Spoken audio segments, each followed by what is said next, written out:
The city of Lan Exeter bore witness to many abandonments, as cities do when poverty and desperation intermingle with the lives of those who linger at the margins of society. Among the narrow alleyways where shadows deepened even at midday, an infant was left to perish in the filth of a gutter, unnamed and unwanted.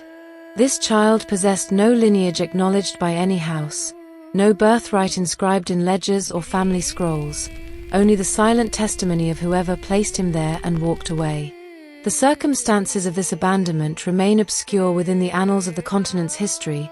preserved only in the scattered recollections that Vilgefortz himself would later share in moments of bitter reflection.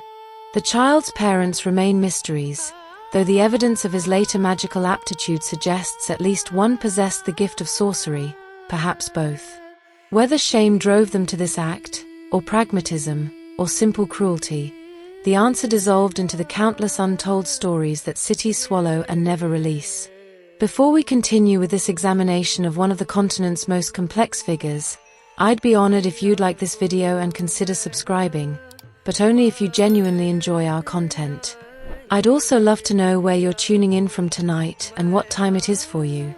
Leave a comment below. The druids of the Kovir Circle discovered the child, still drawing breath despite the circumstances meant to extinguish it. These practitioners of the old ways, devoted to the natural cycles and the sacred groves where oak and ash intertwined their ancient roots, recognized in the infant's survival something more than mere fortune. They carried the child from the urban desolation of Lan Exeter into the green sanctuary of their order, where stone circles marked the turning of seasons and where the whispered traditions of preconjunction belief still held sway over those who rejected the arcane philosophies of institutionalized magic. The druids named him Vilgefortz, though whether this name carried particular meaning within their tradition or simply served as an appellation for one without heritage remains unrecorded in the fragmentary histories that survive. Within the sacred groves, Vilgefortz received an education markedly different from that offered in the academies of Aretuza or Ban Od. The druidic path emphasized harmony with natural forces, observation of the subtle patterns that govern growth and decay, and a philosophical stance that viewed magic as something to be respected rather than dominated. The young Vilgefortz learned to recognize the medicinal properties of forest herbs, to read the health of trees from the texture of their bark and the vigor of their foliage, to navigate by stars and to mark the equinoxes with appropriate ritual observance. The druids taught through immersion rather than formal lecture, through participation in the cyclical ceremonies that structured their year, through the slow accumulation of understanding that comes from patient attention to the world's quiet workings. This education instilled certain habits of mind, certain ways of perceiving interconnection and consequence, though it also fostered in the boy a growing awareness of what such philosophy excluded, what ambitions it deliberately constrained. The magical potential within Vilgefortz manifested during these formative years, though its expression within the druidic context differed substantially from the controlled channeling taught in sorceress academies. During seasonal rituals, when the druids gathered in their stone circles to mark solstice or equinox, the boy's presence sometimes caused unexpected fluctuations in the energies being harmonized. Flames would surge without apparent cause, or the carefully balanced flows of natural magic would shift and eddy around him like water disturbed by an unseen current. The druids recognized these signs as indicators of substantial innate power, the kind of raw magical capacity that, properly trained, could elevate an individual to considerable prominence within the Brotherhood of Sorcerers. Yet they also understood such power as something requiring careful temperance, integration into the broader patterns of natural order rather than isolated development into personal mastery. Their response to these manifestations combined watchfulness with deliberate limitation, neither suppressing the boy's abilities nor encouraging their unbridled growth. The philosophical framework of druidic practice emphasized acceptance of natural limits, cyclical renewal rather than linear progression, the subordination of individual will to collective harmony. These principles, deeply embedded in the grove's daily rhythms and ritual observances, stood in stark contrast to the ambitions that would later define Vilgefortz's trajectory through the world. The druids sought to cultivate in their charges a sense of belonging to something larger than themselves, a recognition of interdependence that discouraged the pursuit of personal power for its own sake. They taught that magic flowed through practitioners rather than from them, that the wise individual served as a conduit for forces best left undisturbed in their fundamental nature. This worldview, however sincerely held and patiently transmitted, found uncertain purchase in the mind of a child who had been discarded like refuse, who carried within himself unanswered questions about origin and worth, who possessed abilities that set him apart even as the Grove's teachings counseled integration and humility. The years passed in their measured progression, marked by the turning of seasons and the patient instruction of the druids. Vilgefortz grew from infancy to childhood, to the threshold of adolescence within the green sanctuary of the Covir Circle, learning their ways and participating in their observances. Yet beneath the surface of this education, beneath the externally visible conformity to druidic practice, something else was forming within the boy's consciousness. The abandonment in Lan Exeter's gutter, that primal rejection by whoever had brought him into the world, remained an unhealed wound despite the druid's acceptance and care. The manifestations of magical power during rituals, those moments when his innate abilities disrupted the carefully maintained harmonies, served as persistent reminders of difference, of capacity that exceeded the Grove's philosophical framework. The contrast between druidic naturalism and the possibilities whispered by his own emerging powers created a tension that would eventually require resolution, though the form that resolution would take remained, in these early years, uncertain and unformed. The Grove offered peace, structure, belonging of a sort, yet it also represented a kind of confinement for one whose nature demanded expression beyond the limits of cyclical observance and natural harmony. The sacred oaks stood witness to this slow internal divergence, their roots deep in earth while their branches reached toward skies the druids taught one should observe rather than aspire to dominate. The visitor arrived during the transitional season between summer and autumn, when the leaves of the sacred grove had begun their slow transformation from verdant green to the copper and gold that heralded the approach of harvest time. This individual, a mage whose name has been lost to the fragmentary nature of historical record, came to the Covir Circle on matters related to the druids' broader relationships with the institutional structures of magical practice on the continent. Such visits occurred periodically, as the druids maintained a cautious diplomacy with the Brotherhood of Sorcerers despite their philosophical differences, acknowledging that total isolation served neither community well. The mage moved through the grove with the careful courtesy of one navigating foreign territory, observing the stone circles and ritual preparations with the analytical distance characteristic of those trained in Aretusa's methods. Yet during this visit, something unexpected occurred that would alter the trajectory of multiple lives, though in that moment the full consequences remained invisible beneath the surface of ordinary interaction. Vilgefortz, by this time approaching adolescence, participated in the daily routines of the grove with the practiced familiarity of one who had known no other life since infancy. The boy carried water from the sacred spring, assisted in the preparation of ritual spaces, attended to the medicinal herb gardens that supplied the druids' healing practices, and joined in the observances that marked the turning of seasons. To external observation, he appeared integrated into the druidic community,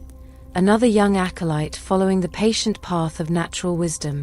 Yet the visiting mage, whose training had cultivated sensitivity to the flows and currents of magical energy, perceived something that the druids themselves had noted during ritual observances: the substantial reservoir of raw power that resided within the boy, untapped and largely untrained, waiting like a deep well that had never been properly drawn upon. This perception came to the mage suddenly, a recognition that struck with the force of unexpected discovery, for such concentrations of innate magical capacity were uncommon enough to warrant immediate attention and consideration. The offer followed naturally from this recognition, couched in terms that emphasized opportunity rather than obligation. The mage approached Vilgefortz directly, explaining in measured tones the nature of magical education as practiced in the great academies of the North, describing the systematic development of abilities, the access to accumulated knowledge spanning generations, the possibilities that opened before those who mastered the arcane arts with proper guidance and structure. The Brotherhood of Sorcerers, the mage explained, represented a community of extraordinary individuals who shaped the political and social landscapes of kingdoms, who wielded influence commensurate with their abilities, who occupied positions of respect and authority throughout the continent. For one possessing Vilgefortz's evident potential, Such a path could lead to remarkable achievement, to a life far beyond the quiet rhythms of druidic existence in the Kovir Circle. The mage spoke of Ban Odd, or perhaps another institution suitable for training male practitioners, of the years of study required to properly channel and refine raw magical capacity into controlled power, of the obligations and privileges that attended membership in the Brotherhood. The invitation carried weight, representing as it did a doorway into an entirely different mode of existence, one that promised elevation from the marginalized status of druidic practice to the prestigious circles of institutional sorcery. Vilgefortz's response emerged with a force and vehemence that startled both the visiting mage and the druids who witnessed the exchange. The boy rejected the offer with language that sources describe as rude, boorish, suffused with an anger that seemed disproportionate to the circumstances of a simple invitation declined. He wanted nothing to do with the Brotherhood of Sorcerers, nothing to do with the magical fraternity that the visitor represented, nothing to do with the world that had produced whoever had abandoned him in a gutter to die among the refuse of Lan Exeter. The words carried years of accumulated resentment, the festering psychological wound of an abandonment that no amount of druidic care had managed to truly heal. In that moment of visceral rejection, Vilgefortz articulated a fury that had been building beneath the surface of his druidic education, a rage directed at the magical community that had, through one or both of his unknown parents, brought him into existence and then discarded him as something unwanted, inconvenient, disposable. The logic of this resentment possessed its own terrible clarity. The evidence of Vilgefortz's magical potential, so evident to the visiting mage and confirmed by the manifestations during druidic rituals, suggested strongly that his heritage included at least one parent who possessed the gift of sorcery, quite possibly both. Among the magical community of the continent, where practitioners often pursued their studies and careers with single-minded dedication, where liaisons occurred within complex webs of political alliance and personal attraction, unwanted children sometimes resulted from unions that carried no intention of permanence or parental responsibility. The practice of sorcerers and sorceresses subjecting themselves to procedures that prevented conception or rendered them sterile was well established. Yet such procedures were not universal, not always successful, and occasionally bypassed through carelessness or deliberate choice. An illegitimate child born to a mage who viewed parenthood as an intolerable burden, who possessed neither desire nor capacity for the obligations such a circumstance imposed, might indeed find themselves abandoned in circumstances meant to ensure they troubled their progenitor no further. Vilgefortz's fury at the Brotherhood, at the magical fraternity as a whole, stemmed from this understanding that he had been rejected by his own kind, discarded by those who possessed the same gift he carried within himself.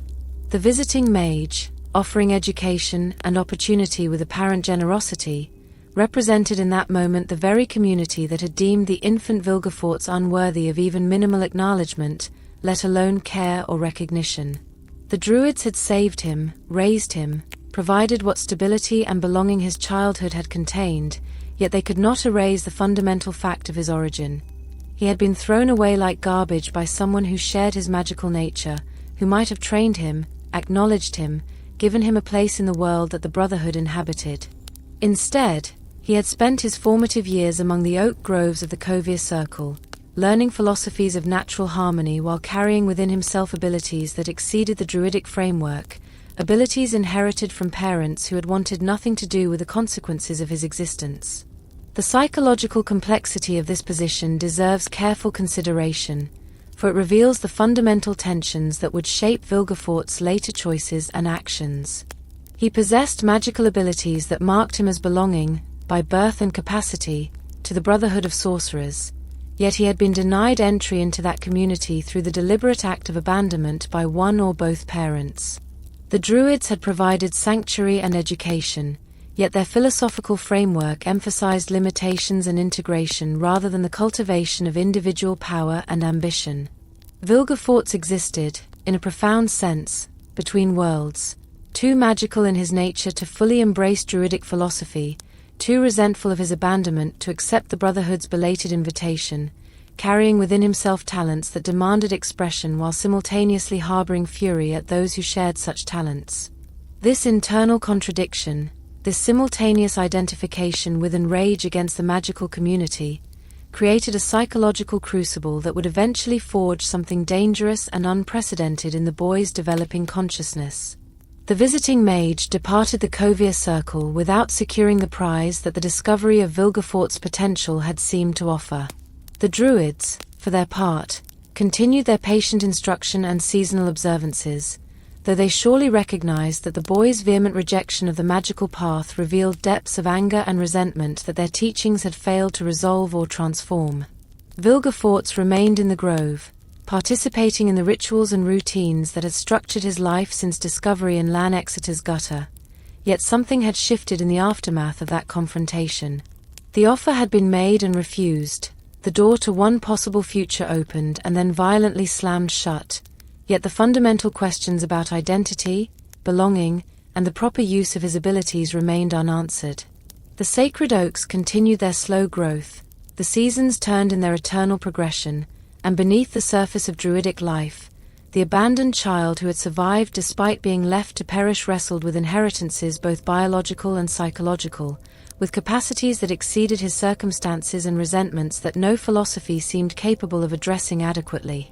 The years following the mage's visit brought with them a deepening sense of displacement, a growing awareness within Vilgefortz that the sacred groves of the Covia Circle, for all their tranquil beauty and philosophical depth, could not contain the ambitions and questions that moved through his consciousness with increasing urgency. The druidic life followed patterns established over generations, perhaps over centuries, its rhythms dictated by the turning of seasons and the cyclical observances that mark solstices, equinoxes, and the transitions between phases of the agricultural year. Each ceremony unfolded according to ancient precedent. Each ritual gesture carried meaning accumulated through countless repetitions. Each teaching emphasized connection to the broader patterns of natural existence rather than individual distinction or achievement. This framework, which had provided structure and belonging throughout Vilgefortz's childhood, began to feel less like sanctuary and more like confinement as he moved through adolescence toward the threshold of adulthood. The druidic philosophy, at its core, counseled acceptance of the natural order, recognition of humanity's place within larger ecological and cosmic patterns, the cultivation of wisdom through patient observation rather than forceful intervention. The druids taught that true understanding came from aligning oneself with the flows of natural energy, from serving as a harmonious participant in cycles of growth and decay, from subordinating personal will to the requirements of balance and sustainability.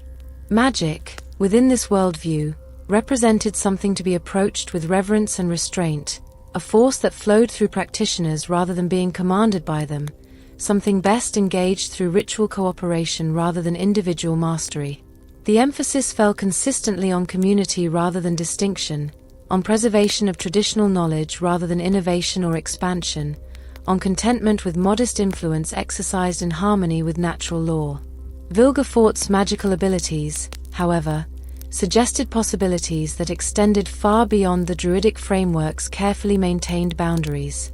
During the rituals where these abilities manifested most clearly, when the druids gathered to work with the subtle energies of place and season, the boy's presence introduced elements that the traditional practices struggled to integrate or channel effectively. The power that moved through him possessed a quality different from the gentle harmonizations the druids cultivated, something rawer and more forceful, energy that sought expression rather than careful modulation into collective workings.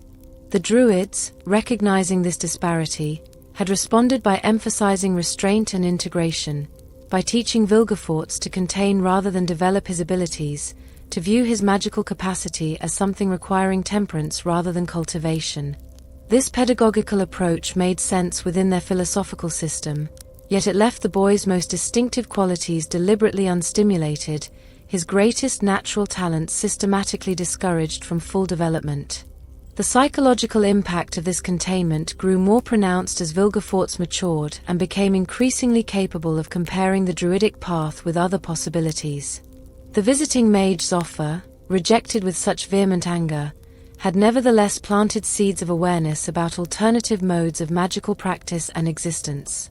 Somewhere beyond the Covia Circle's sacred groves existed a world where mags shaped the policies of kingdoms, where sorcerers exercised influence proportionate to their abilities, where magical power translated into social position and political authority. The Brotherhood of Sorcerers, for all that Vilgefortz resented them for his abandonment, represented a community that valued individual achievement and cultivated exceptional talents rather than subordinating them to collective harmony. The contrast between these two approaches to magic and life itself became increasingly stark in Vilgefortz's consciousness. The druids offered peace, stability, belonging to a tradition, yet they also demanded acceptance of limitations that seemed arbitrary and unnecessary given the capacities he possessed.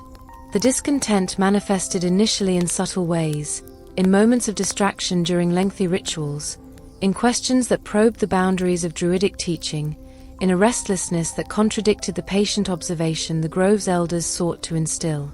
Vilgefortz participated in the prescribed ceremonies and maintained the outward forms of druidic life, yet internally he wrestled with fundamental questions about purpose, identity, and the proper use of the abilities he had inherited from unknown parents. The abandonment in Lan Exeter's gutter continued to exert its influence on his developing worldview, serving as persistent evidence that his origins lay outside the druidic community, that his true nature connected him to the magical fraternity despite his resentment of them, that the grove represented a place of refuge rather than authentic belonging. The druids had saved him and raised him with genuine care, yet they could not alter the fact that he possessed capacities and inclinations that exceeded their philosophical framework, that his magical heritage demanded something other than the gentle harmonizations and seasonal observances that structured their existence. The decision to leave, when it finally crystallized, emerged from the accumulated weight of these tensions rather than from any single catalyzing incident. Vilgefortz recognized, with a clarity that admitted no comfortable evasion, that continuing within the Kovir circle meant accepting a permanent limitation of his abilities and ambitions, a deliberate containment of capacities that yearned for fuller expression and development. The druidic path offered certain compensations: the peace of integration into natural rhythms, the satisfaction of contributing to communal rituals, the stability of tradition and established practice, yet these compensations no longer sufficed to balance what remaining required him to relinquish. The world beyond the sacred groves called to something fundamental in his nature, something that the years of druidic education had neither eliminated nor successfully integrated into their framework. The abandonment that had brought him to the druids in infancy now, paradoxically, propelled him away from them in late adolescence, for he needed to discover through direct experience what place he might forge in a world that had rejected him at birth yet had also, through that rejection, given him the magical capacities that set him apart. The departure itself unfolded without dramatic confrontation or ceremonial severance, a quiet disengagement from the only stable community Vilgefortz had known. The druids, perhaps recognizing the inevitability of his leaving, offered neither strong opposition nor elaborate attempts at persuasion. They had provided what sanctuary and instruction they could, had shared their traditions and wisdom with genuine generosity, yet they also understood that the boy who had survived abandonment in Lan Exeter's gutter carried within himself elements that the grove could neither fully accommodate nor appropriately cultivate. Vilgefortz walked away from the sacred oaks and stone circles, from the seasonal rhythms and communal rituals, from the philosophical framework that had structured his formative years, carrying with him substantial magical potential, profound resentment toward the brotherhood that had abandoned him, and an education in natural harmony that he would ultimately reject in favor of very different pursuits. The path ahead remained unclear in its specifics, yet its general direction was already determined by the fundamental questions that druidic philosophy had proven incapable of addressing: questions of power, identity, ambition, and the possibilities that existed for one who belonged fully to neither the natural traditions of the grove nor the institutional structures of the magical fraternity. The young man who left the Kovir circle possessed advantages and burdens in roughly equal measure. His magical abilities, though largely untrained in the systematic methods of the Brotherhood's academies, represented genuine power waiting for proper development and direction. His druidic education had instilled certain habits of observation and certain understandings of natural patterns that would inform, in subtle ways, his later approaches to magical practice. Yet he also carried the psychological wounds of abandonment, the rage at being discarded by those who shared his magical nature, the resentment that had only been temporarily suppressed rather than resolved during his years among the druids. He possessed neither family connections to smooth his entry into established social structures, nor wealth to purchase opportunities or training, nor institutional affiliations to provide support and guidance. What he did possess, beyond his innate magical capacity, was intelligence, determination, and a willingness to pursue experiences that the druidic framework would have categorically forbidden. The world that lay before him as he departed the sacred groves was vast, dangerous, and indifferent to his existence, offering no guarantees and demanding payment for whatever knowledge or position he might eventually claim within it. The Kovir Circle's oaks continued their slow growth after his departure. The druids continued their seasonal observances and ritual harmonizations. The sacred groves maintained their patient rhythms without the presence of the boy they had rescued from urban abandonment and raised according to their traditions. Vilgefortz moved into a period of wandering whose specifics remain largely unrecorded in the historical sources, years during which he would encounter the harsher realities of existence outside protected sanctuaries, during which his character would be tested and shaped by experiences far removed from the contemplative peace of druidic life. The rejection of natural philosophy in favor of worldly experience, the departure from communal harmony in pursuit of individual distinction, the abandonment of restraint in favor of ambition, these choices would lead him down paths that the druids, in their wisdom or their limitations, had sought to help him avoid. Yet avoidance was no longer possible for one who had decided, consciously or unconsciously, that destiny demanded something other than integration into cycles of seasonal renewal and modest influence exercised in harmony with natural law. The transition from the contemplative life of the druidic groves to the brutal realities of mercenary service represented a transformation so complete that it might have destroyed a less resilient individual. Vilgefortz entered this new phase of his existence without the cushioning advantages of wealth, connections, or formal credentials that might have eased his way into more respectable occupations. The continent during this period teemed with small conflicts, border disputes, succession crises, and petty wars that created steady demand for individuals willing to exchange violence for coin. Mercenary companies ranged in size from small bands of a dozen fighters to substantial forces numbering in the hundreds. Their compositions fluid as contracts ended and new opportunities arose, their loyalties extending no further than the duration of their current employment and the reliability of their paymasters' coffers. Into this world of calculated violence and pragmatic amorality,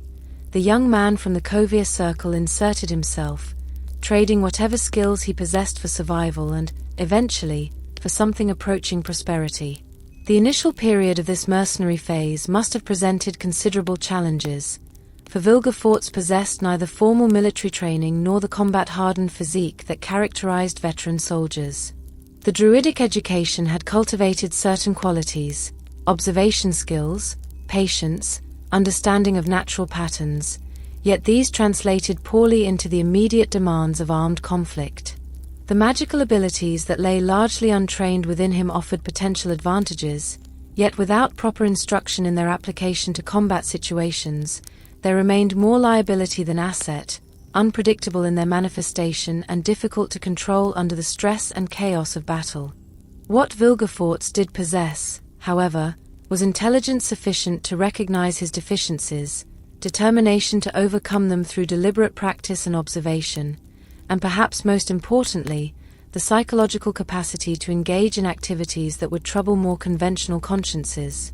The mercenary life demanded a certain flexibility regarding moral constraints, a willingness to serve causes in which one held no personal investment, an acceptance that today's allies might become tomorrow's enemies depending entirely on the vagaries of contract negotiation and payment schedules. The companies Vilgefortz joined, the contracts he fulfilled, the specific campaigns and conflicts that marked this phase of his development, these details remain largely absent from a historical record that survives. What sources do preserve, primarily from Vilgefortz's own later admissions during moments of unusual candor, suggests an arc that began with basic service as an ordinary soldier and progressed through increasingly specialized and morally compromised activities. He experienced victory and defeat in roughly equal measure, learning from both the exhilaration of successful campaigns and the bitter lessons of routing and retreat. The mercenary existence, stripped of the ideological justifications that motivated armies fighting for homeland or cause, revealed warfare in its most elemental form: organized violence in service of whoever could afford to purchase it, tactical problems to be solved through application of force and cunning, survival dependent on physical capability and strategic acumen rather than righteousness or divine favor. The descent into darker activities, what Vilgefortz himself would later characterize with the admission of shame, followed naturally from the logic of mercenary life and the progressive erosion of whatever ethical boundaries his druidic upbringing might have established. The transition from legitimate soldier serving under contract to marauder operating outside formal military structures represented less a dramatic break than a gradual slide along a continuum of violence. Mercenary companies, when contracts ended and coin ran low, sometimes turned to banditry as a means of sustaining themselves between legitimate employments. The skills required for both activities overlapped considerably: knowledge of terrain and tactics, ability to assess targets and vulnerabilities, willingness to employ force against resistance, capacity to function within hierarchical structures where orders were followed without excessive questioning.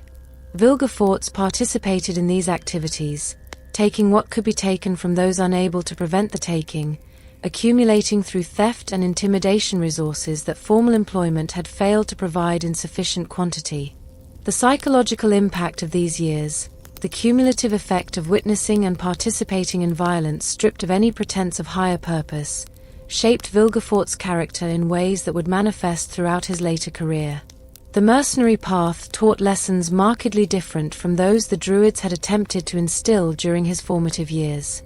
Where the Grove emphasized harmony and integration, the mercenary companies demonstrated the efficacy of force and the advantages that accrued to those willing to employ it without hesitation. Where druidic philosophy counseled acceptance of natural limits, military experience revealed that limits existed primarily to be exploited in others and overcome in oneself.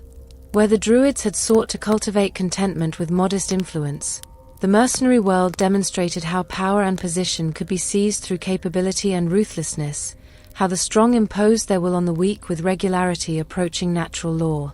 These lessons contradicted the earlier education systematically, replacing its gentle wisdom with harder truths derived from direct experience of human nature operating without significant constraint. Yet this period also provided opportunities for development that would prove crucial to Vilgefortz's eventual prominence within the magical community. The constant physical danger of mercenary life, the regular combat against opponents whose survival depended on eliminating threats efficiently, forced development of martial skills to a degree unusual among those who would later pursue careers as mags. Most individuals who entered magical training did so in adolescence or even childhood,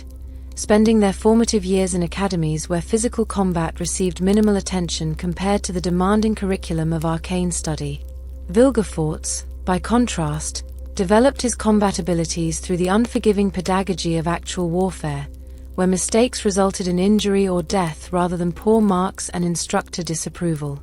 He learned to read opponents' movements, to anticipate attacks, to exploit openings with precision, to maintain awareness of multiple simultaneous threats, to function effectively under the extreme stress and chaos of melee combat.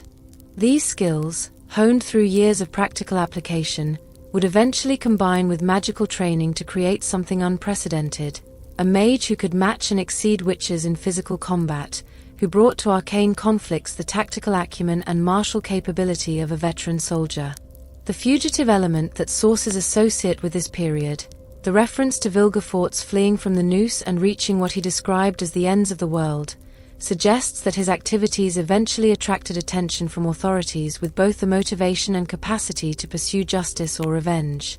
Whether he faced charges for specific crimes, whether he fled from former employers or victims seeking retribution, whether the threat came from civil authorities or from more informal sources of violence, the historical record provides insufficient detail to determine with certainty. What remains clear is that Vilgefortz found himself in circumstances sufficiently desperate that he chose or was forced to travel to the remotest regions accessible to him, to places where pursuit became impractical and where whatever reputation or past followed him carried less weight than in more settled territories.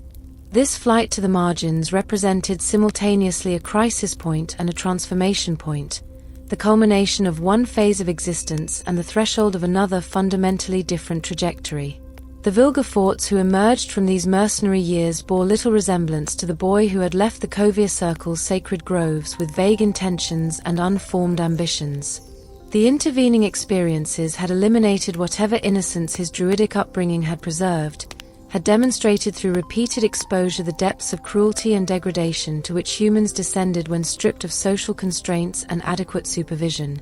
He had participated in activities that he himself would later acknowledge with shame, had witnessed suffering that served no purpose beyond the enrichment or satisfaction of those capable of inflicting it, had learned that power flowed to those willing to seize it and that moral considerations represented luxuries affordable primarily by those already positioned securely enough to indulge them. Yet these lessons, harsh as they were, had also forged capabilities that would prove essential to his later achievements. The combat skills, the tactical thinking, the psychological understanding of human motivation and behavior under stress, the comfort with violence as a tool for achieving objectives, these qualities would distinguish Vilgefortz from peers who had followed more conventional paths into the magical fraternity. Standing at the world's edge, facing an uncertain future with nothing but his abilities and the hard wisdom purchased through years of violence and survival, Vilgefortz possessed the raw materials from which something formidable might be constructed, though the specific form that construction would take remained to be determined by encounters and choices still ahead of him. The geographical extremity to which Vilgefortz fled, described in his own words as the ends of the world, represented both physical distance from centers of power and authority, and psychological distance from the life he had constructed and subsequently destroyed through his activities as mercenary, marauder, and participant in enterprises that brought shame even to one whose moral boundaries had eroded considerably during years of violence. The continent's peripheries, those regions where maps grew vague and settlements sparse, where the reach of established kingdoms attenuated into merely theoretical claims of sovereignty, offered refuge for individuals seeking to escape pasts that had become untenable in more civilized territories. These borderlands attracted fugitives of various sorts: criminals fleeing justice, debtors avoiding creditors, soldiers abandoning failed causes, anyone for whom the structures and scrutiny of settled society had become impossibly constraining or actively dangerous. The landscape itself often reflected this marginality: harsh terrain that discouraged casual travel and permanent settlement, places where survival demanded resourcefulness and where the absence of formal authority created spaces governed by improvised arrangements and personal capability rather than codified law. Vilgefortz arrived in this remote location carrying the accumulated weight of his experiences, the combat skills honed through mercenary service, the moral compromises that had progressively redefined his understanding of acceptable behavior, the untrained magical abilities that occasionally manifested during moments of stress or emotional intensity, and the fundamental questions about identity and purpose that neither druidic philosophy nor military pragmatism had successfully resolved. The prospect of the noose, whether literal or metaphorical, had forced this flight to the margins, had driven him to a place where whatever reputation or history followed him carried less immediate threat than in territories where authorities possessed both motivation and means to pursue punishment or revenge. Yet this flight also represented a form of exhaustion, a recognition that the path he had followed since leaving the Covia Circle had led to circumstances requiring desperate measures merely to preserve his life. The fugitive who reached the world's end had tested multiple approaches to existence and found none satisfactory, had pursued experiences that druidic life denied yet discovered they brought neither fulfillment nor sustainable prosperity, had developed capabilities through harsh pedagogy yet lacked direction for their employment beyond mere survival. The encounter with the sorceress occurred in this context of extremity and exhaustion, at a moment when Vilgefortz possessed minimal resources and uncertain prospects, when the future appeared more as absence than possibility. The sources preserve few details about this woman, her identity remaining one of the many mysteries that surround Vilgefortz's early life. Whether she resided at this remote location permanently or had traveled there for purposes of her own, whether the meeting resulted from deliberate seeking on either part or from simple coincidence, whether she recognized immediately what Vilgefortz represented or discovered it gradually through acquaintance, these questions admit no definitive answers based on available evidence. What remains clear is that this sorceress possessed sufficient power and training to recognize the latent magical abilities within the fugitive she encountered, sufficient perception to see past the hardened exterior shaped by mercenary life to the potential that lay undeveloped beneath, and sufficient interest or compassion to engage with this damaged individual rather than simply noting his existence and moving on with her own concerns. The relationship that developed between them transcended simple categories of mentor and student, lover and beloved, though it contained elements of both these dynamics. For Vilgefortz, this sorceress represented the first person since the druids who had offered care without demanding conformity to a philosophical framework that constrained rather than developed his abilities. She saw what he might become rather than what he had been, recognized potential rather than focusing on the shameful activities that had driven him to the world's edge. The romantic dimension of their relationship provided emotional connection of a sort largely absent from his life since infancy, offered intimacy that the mercenary existence with its casual liaisons and instrumental relationships had never supplied.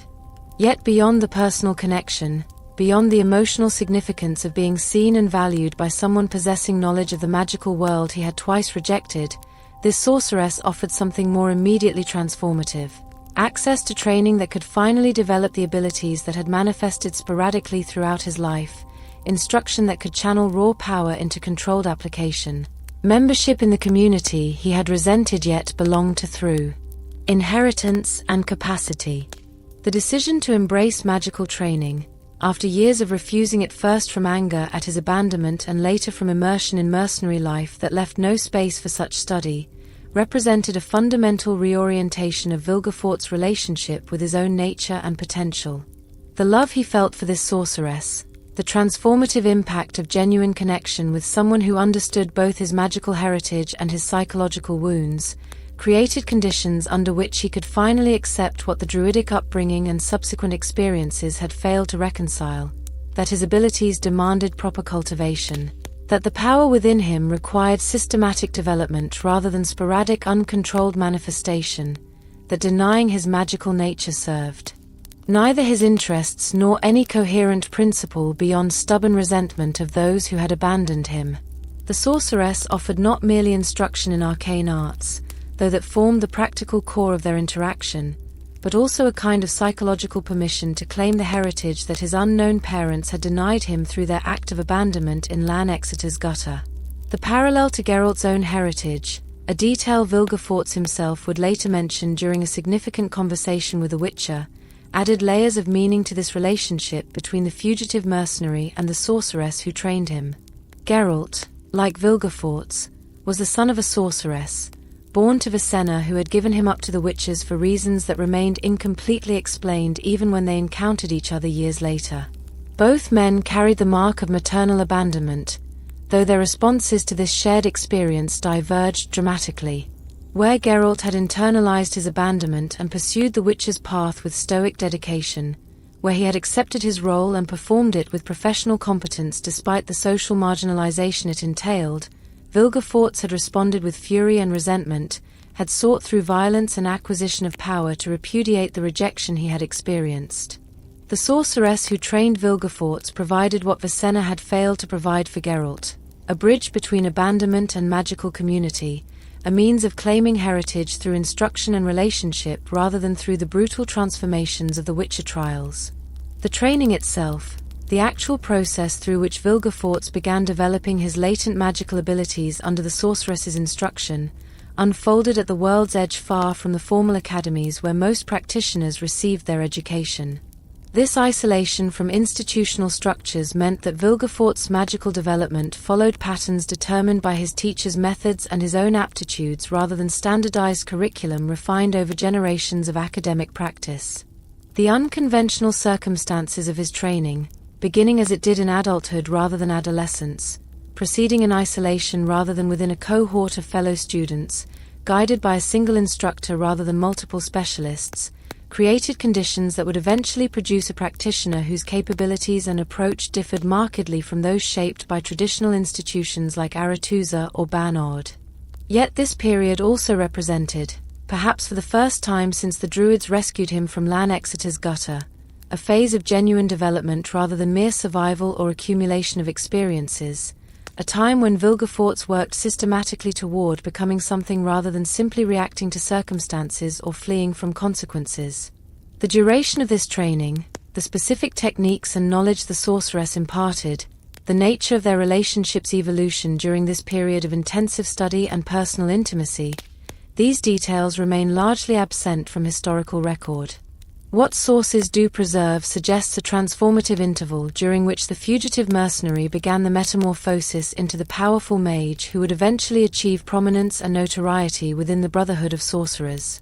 The combination of mature discipline developed through years of military service, the combat skills refined through actual warfare, the intelligence that had enabled survival through diverse dangerous circumstances, and now the systematic cultivation of magical abilities under competent instruction, created a foundation for achievements that would eventually exceed those of practitioners who had followed more conventional developmental paths. At the world's end, in the company of a sorceress whose identity remains mysterious, Vilgefortz finally began to claim the heritage that had been denied him through abandonment, to develop the capacities that druidic philosophy had sought to contain, to forge from the wreckage of his early life something that would prove both formidable and ultimately tragic in its application and consequences. The transformation from fugitive mercenary to practicing mage represented a journey more complex than simple acquisition of new skills, for it required fundamental restructuring of how Vilgefortz understood himself, his place in the world, and the possibilities available to him through deliberate cultivation of abilities that had manifested sporadically throughout his life. The formal entry into magical training, undertaken under the sorceress's instruction at the World's Edge, confronted him immediately with challenges distinct from any he had faced during druidic education or mercenary service. Where the druids had taught patient observation and harmonization with natural patterns, where military experience had demanded physical prowess and tactical acumen, magical study required disciplined manipulation of forces invisible to ordinary perception, systematic development of abilities that responded to mental focus and emotional control rather than muscle and reflex.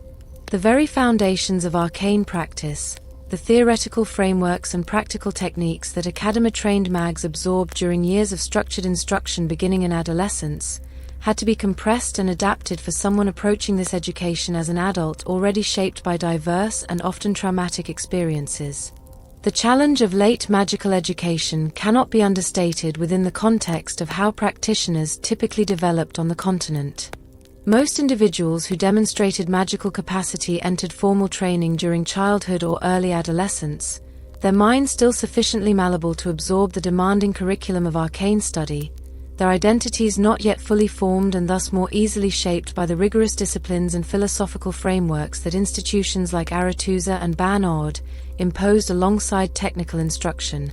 These young students learned magic while simultaneously learning how to think, how to perceive, how to position themselves within the broader structures of power and knowledge that characterize the Brotherhood of Sorcerers. Their magical education occurred in parallel with their fundamental personal development, the two processes interweaving to produce practitioners whose relationship with arcane power felt natural, integral to their core identity rather than something added to an already established sense of self. Vilgefortz, by contrast, came to magical training with a personality already formed through abandonment, druidic upbringing, military service, moral compromise, and the complex psychological wounds these experiences had inflicted. His mind possessed neither the blank malleability of childhood nor the careful cultivation of adolescent academy training.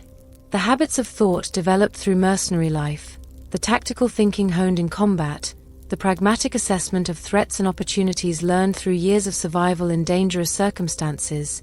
these patterns did not simply disappear because he had decided to pursue magical education. Instead, they persisted as lenses through which he interpreted instruction, as frameworks within which he integrated new knowledge, as foundations upon which his understanding of arcane power would be constructed. The sorceress who trained him faced the task of teaching someone whose fundamental worldview had already solidified around principles markedly different from those typically instilled in academy students, someone who approached magic through questions shaped by experiences that most practitioners never encountered. Yet this unconventional approach to magical education also provided unexpected advantages that would eventually distinguish Vilgefortz from peers who had followed more traditional developmental paths. The maturity and life experience he brought to his studies allowed him to grasp certain concepts with a speed and depth that younger students, lacking comparable frames of reference, might struggle to achieve. The theoretical structures of magical practice, the principles governing transformation and energy manipulation, the political dimensions of power exercised through arcane means, these elements resonated with understanding derived from direct observation of how the world actually functioned beyond the protective walls of academies and the abstract discussions of philosophical texts. Where academy students learned about power through lectures and controlled demonstrations, Vilgefortz had experienced power's application and consequences firsthand, had wielded it in its most elemental form through violence, had observed its effects on those who possessed it and those who suffered under it.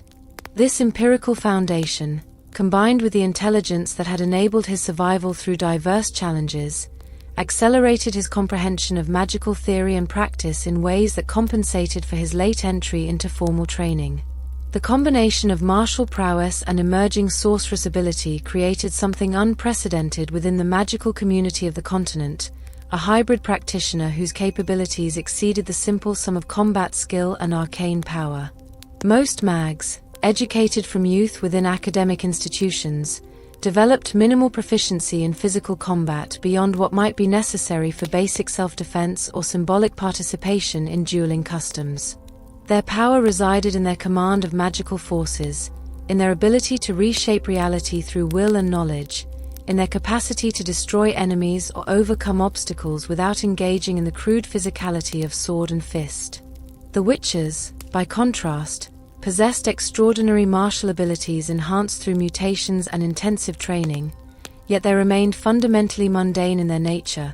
their signs representing minor magical applications far below the capabilities of even moderately accomplished mags.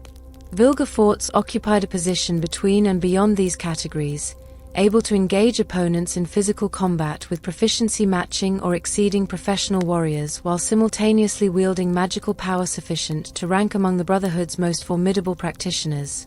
This duality would prove devastating in its application, for opponents accustomed to facing either warriors or mags found themselves unprepared for someone who combined both modes of combat with equal facility. A warrior approaching Vilgefortz might anticipate physical confrontation, expecting to close distance and engage in melee combat where steel determined outcomes, only to face magical assaults that conventional soldiers possessed no means of countering or defending against. A mage engaging Vilgefortz might rely on arcane power to overwhelm an opponent, expecting that superior magical ability would decide the conflict, only to discover that their adversary could match their sorceress attacks while simultaneously pressing close with physical strikes that most mags lacked the martial skill to effectively parry or evade.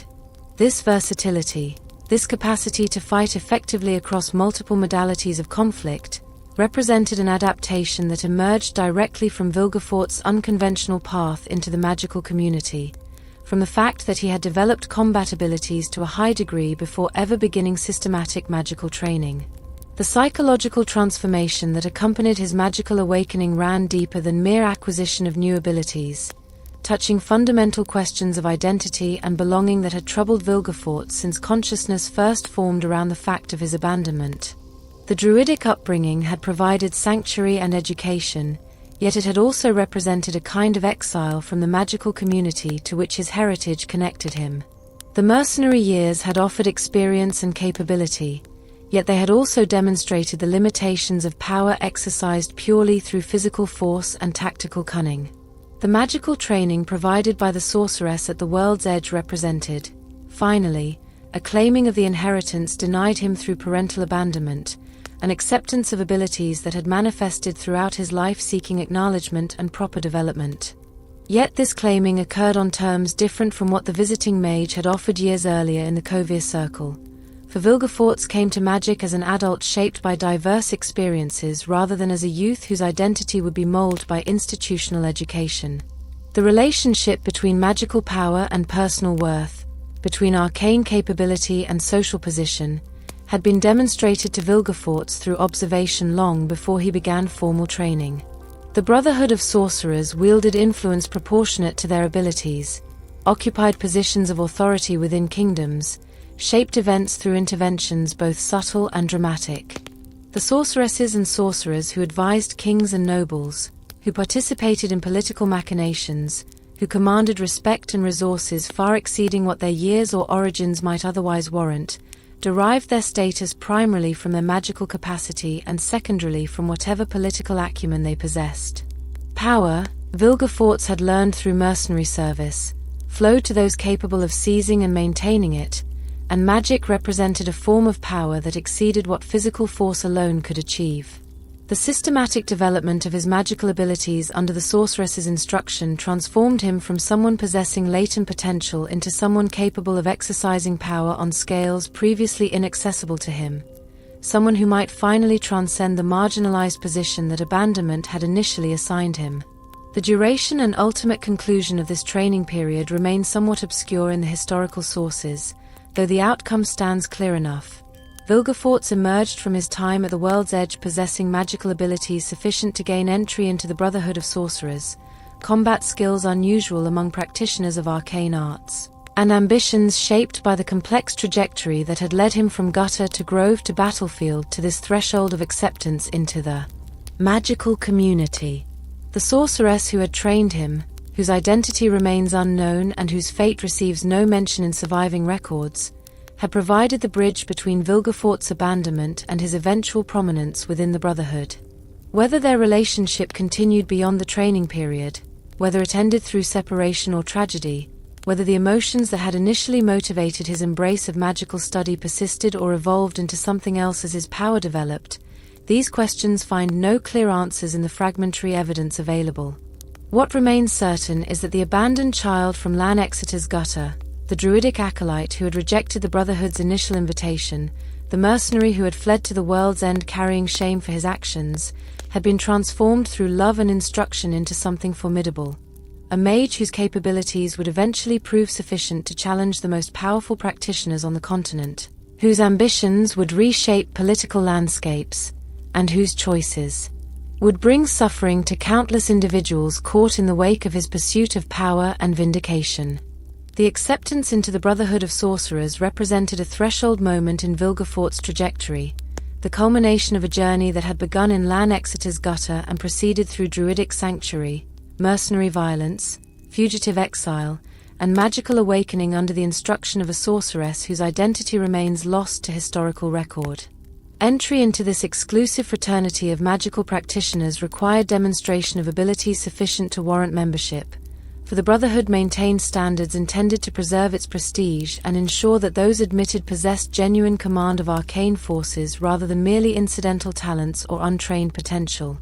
The specific circumstances through which Vilgefortz gained acceptance, whether through formal examination before a panel of established mags or through sponsorship by practitioners who vouched for his capabilities, whether he entered directly into full membership or progressed through preliminary ranks, these procedural details remain unrecorded in surviving sources. What stands clear is that by the time he emerged into documented history as a figure of consequence within the magical community, Vilgefortz had successfully navigated whatever barriers separated aspirants from accepted members and had established himself as a practitioner of sufficient capability to merit recognition by his peers. The Brotherhood of Sorcerers during this period occupied a position of considerable influence within the political and social structures of the northern kingdoms, though the extent and nature of that influence varied across different territories according to local traditions and the particular relationships individual rulers maintained with magical advisors. Sorceresses and sorcerers served as court mags to kings and princes, providing counsel on matters both magical and mundane, their accumulated knowledge and broader perspective often proving valuable in navigating the complex diplomatic and strategic challenges that confronted rulers. The chapter of the gift and the art, the formal organizational structure through which the Brotherhood coordinated its activities and established policies affecting the magical community as a whole, functioned as a kind of parallel institution to the political hierarchies of kingdoms and principalities, possessing its own internal dynamics of faction and alliance, its own debates over proper roles and appropriate interventions in worldly affairs. Membership in this community brought privileges and obligations, access to knowledge and resources otherwise unavailable, yet also exposure to the intricate politics that characterized any assembly of powerful individuals pursuing diverse and sometimes conflicting objectives.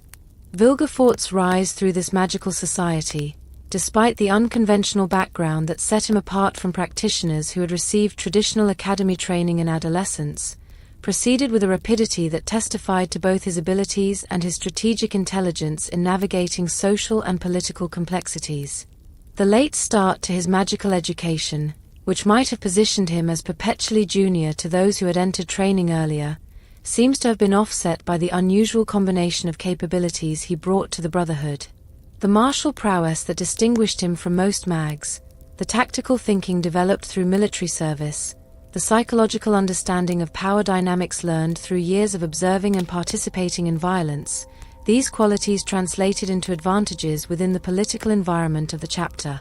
Where academy-trained mags might excel in theoretical knowledge and refined technique, where they might display the polish that came from years of institutional socialization, Vilgefortz possessed a harder edge, an understanding of how power actually functioned when stripped of civilizing veneers, a willingness to pursue objectives with determination unconstrained by the conventions that inhibited more conventionally educated peers. The physical presence he presented to the world, the carefully cultivated public persona that concealed deeper ambitions beneath a surface of respectability and competence, formed part of his strategy for advancement within the Brotherhood.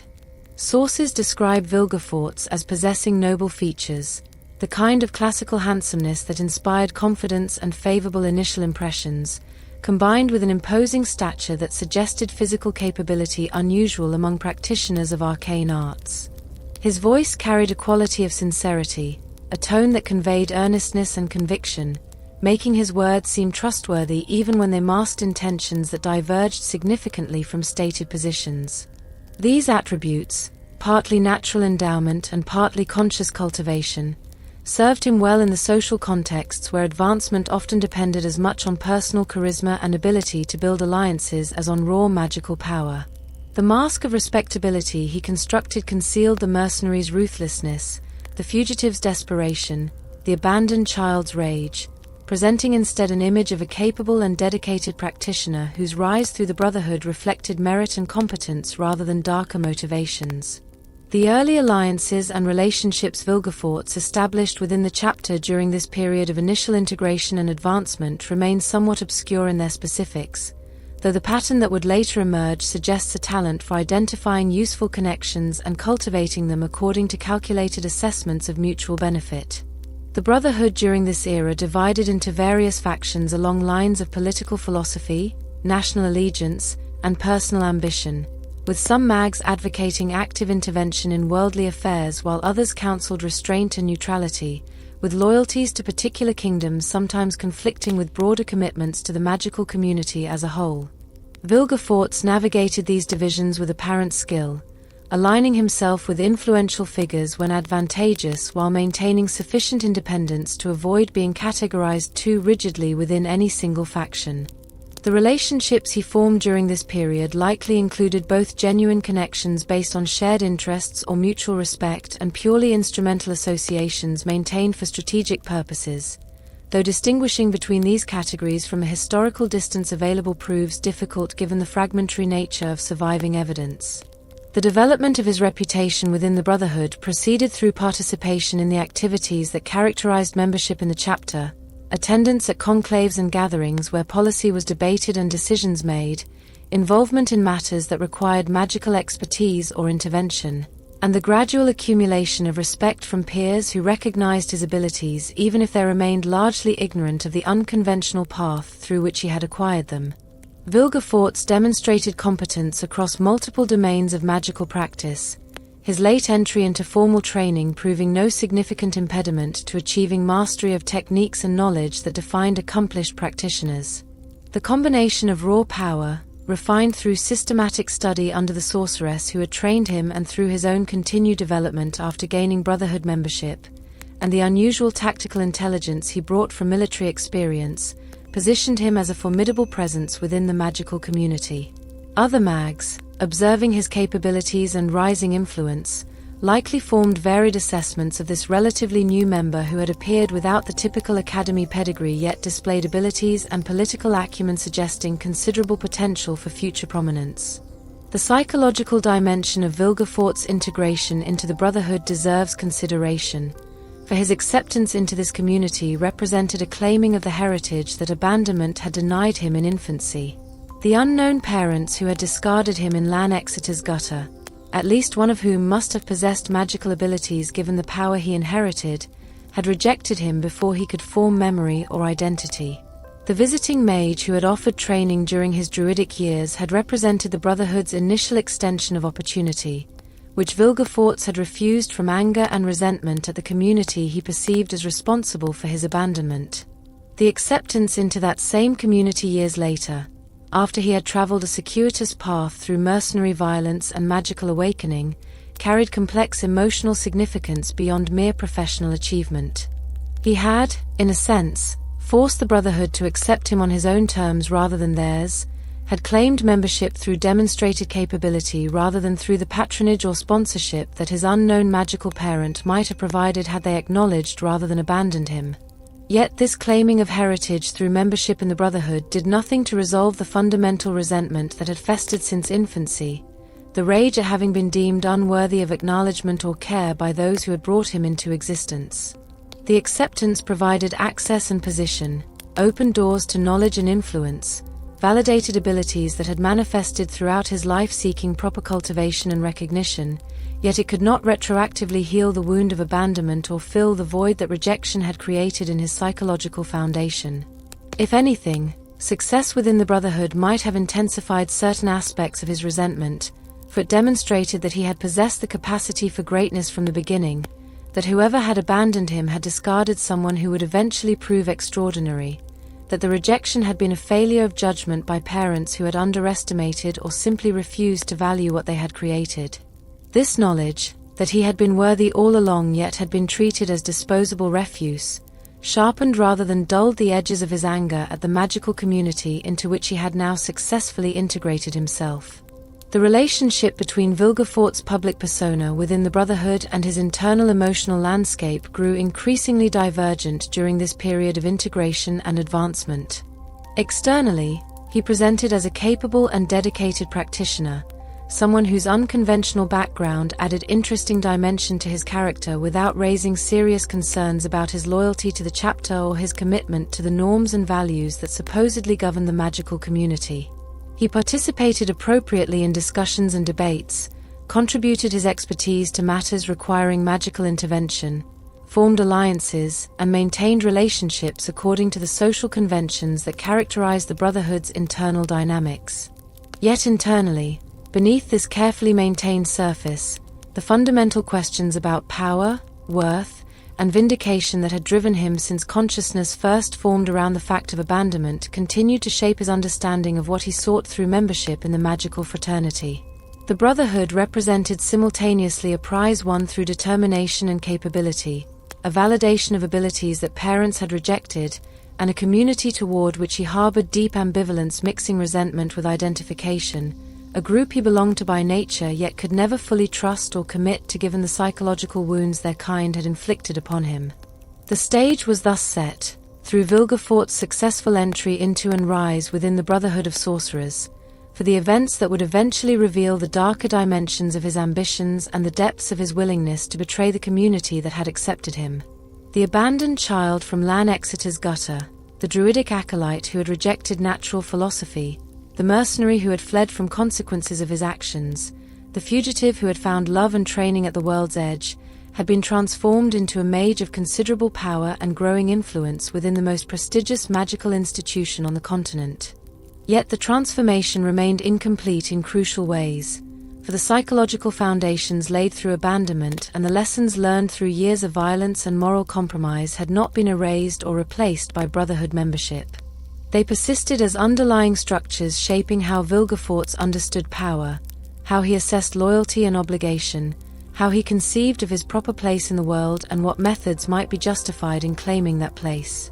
The mask of respectability concealed ambitions that would eventually become clear through actions rather than declarations, through choices that would reshape the political landscape of the northern kingdoms and bring suffering to those unfortunate enough to obstruct or simply inhabit the spaces where his plans unfolded. The political landscape of the continent during the years preceding the First Northern War presented a configuration of forces whose instability grew increasingly apparent to those positioned to observe the broader patterns of power and ambition. The northern kingdoms, diverse in their traditions, governance structures, and strategic interests, maintained relationships ranging from formal alliance to barely concealed hostility, their unity against external threats always fragile and dependent on perceptions of immediate danger sufficient to overcome the centrifugal forces of individual sovereignty and competing objectives. Redania, Temeria, Cadwyn, Aedirn, and the other realms each pursued policies shaped by their particular circumstances, their rulers' temperaments, their geographical positions relative to trade routes and defensible borders, creating a mosaic of interests that aligned only imperfectly even when facing common challenges. The Brotherhood of Sorcerers, whose members served as advisors to these various courts, found itself inevitably entangled in these political complexities, individual mags developing loyalties to particular kingdoms or rulers that sometimes conflicted with the chapter's nominal commitment to neutrality and the collective interests of the magical community as a whole. The emergence of Nilfgaard as a significant threat to the northern kingdoms represented a development that would fundamentally reshape the continent's political geography and test the cohesion of both the northern realms and the brotherhood that advised them. The empire to the south had expanded through conquest and annexation, absorbing territories and peoples under centralized authority far more unified than the loose confederation of independent kingdoms that characterized the north. The Nilfgaardian system, with its hierarchical structure radiating from the imperial throne, its professional military forces, its administrative apparatus extending imperial policy across vast territories, possessed capabilities for coordinated action that the northern kingdoms could only approximate through difficult negotiations and temporary alliances. The ideological dimensions of this conflict, the clash between northern traditions of relative autonomy and Nilfgaardian imperialism, added layers of meaning beyond mere territorial ambition, framing the coming confrontation as a civilizational struggle rather than simply another border dispute or succession war of the sort that had characterized previous conflicts among the continent's various powers.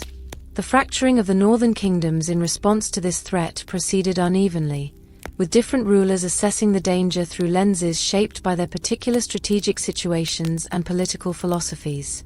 Those kingdoms closest to Nilfgaardian territory, most immediately vulnerable to imperial expansion, tended toward alarm and advocacy for unified military response, while realms positioned farther north sometimes calculated that accommodation or neutrality might serve their interests better than commitment to costly defensive wars.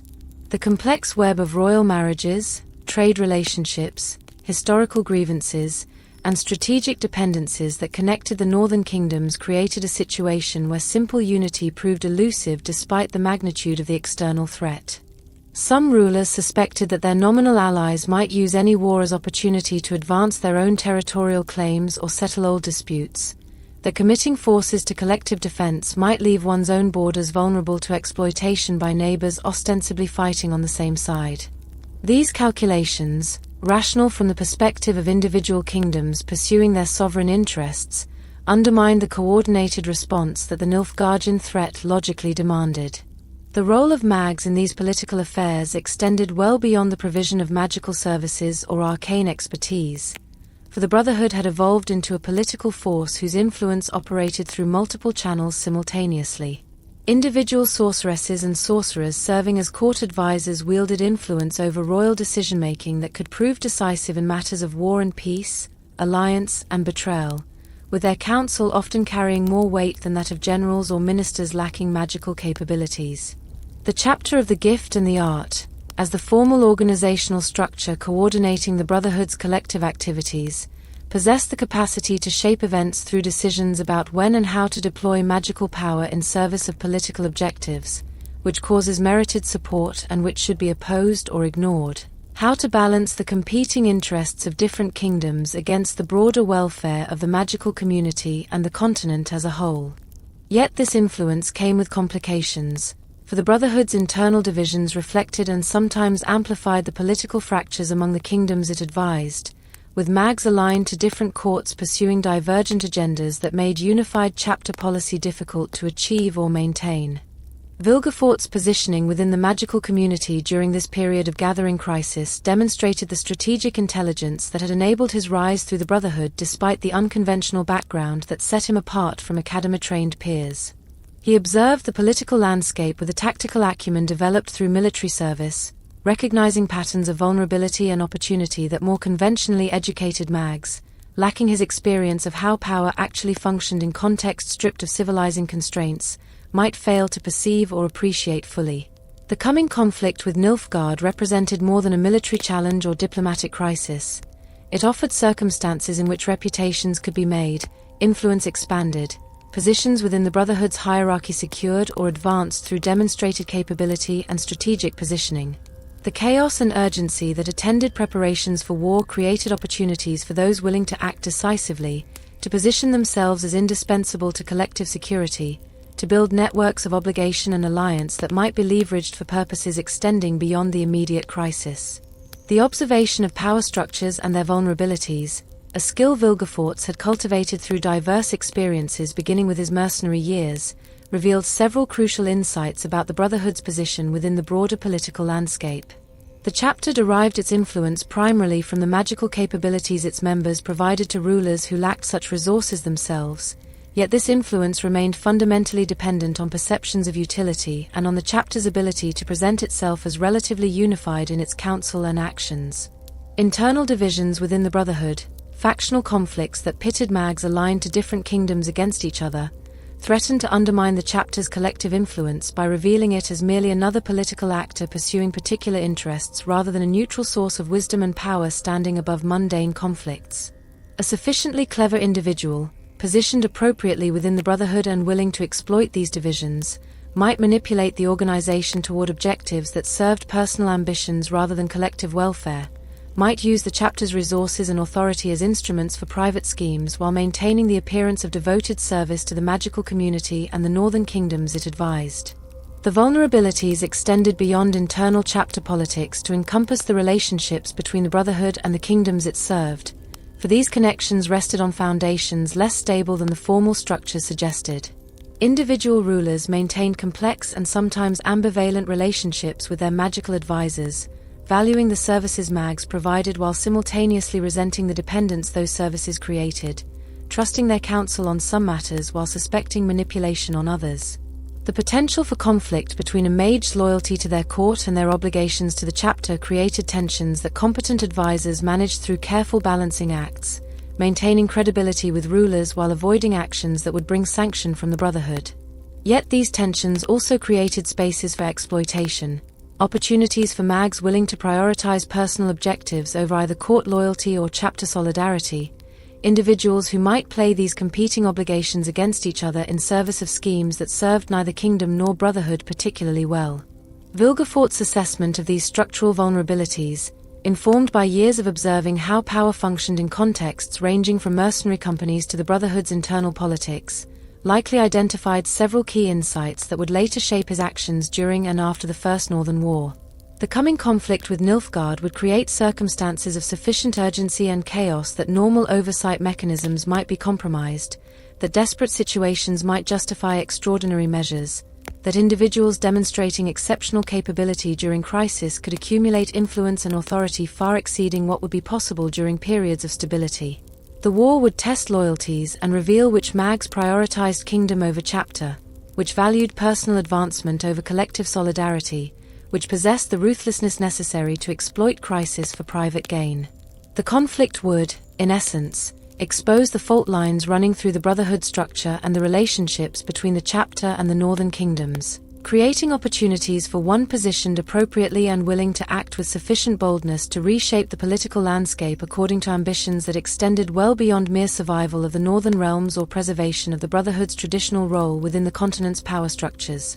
The specific nature of Vilgefortz's ambitions during this period, the extent to which he had already formulated plans that would later manifest in betrayal and conspiracy, remains somewhat uncertain given the limitations of historical evidence and the fact that much of what is known about his intentions derives from actions whose full significance only became apparent retrospectively. Whether he entered the First Northern War already committed to the course he would later pursue, or whether his plans evolved in response to opportunities and revelations that emerged during the conflict itself, the question admits no definitive answer based on surviving sources. What stands clear is that Vilgefortz observed the gathering storm with eyes trained through diverse experiences to recognize both danger and opportunity,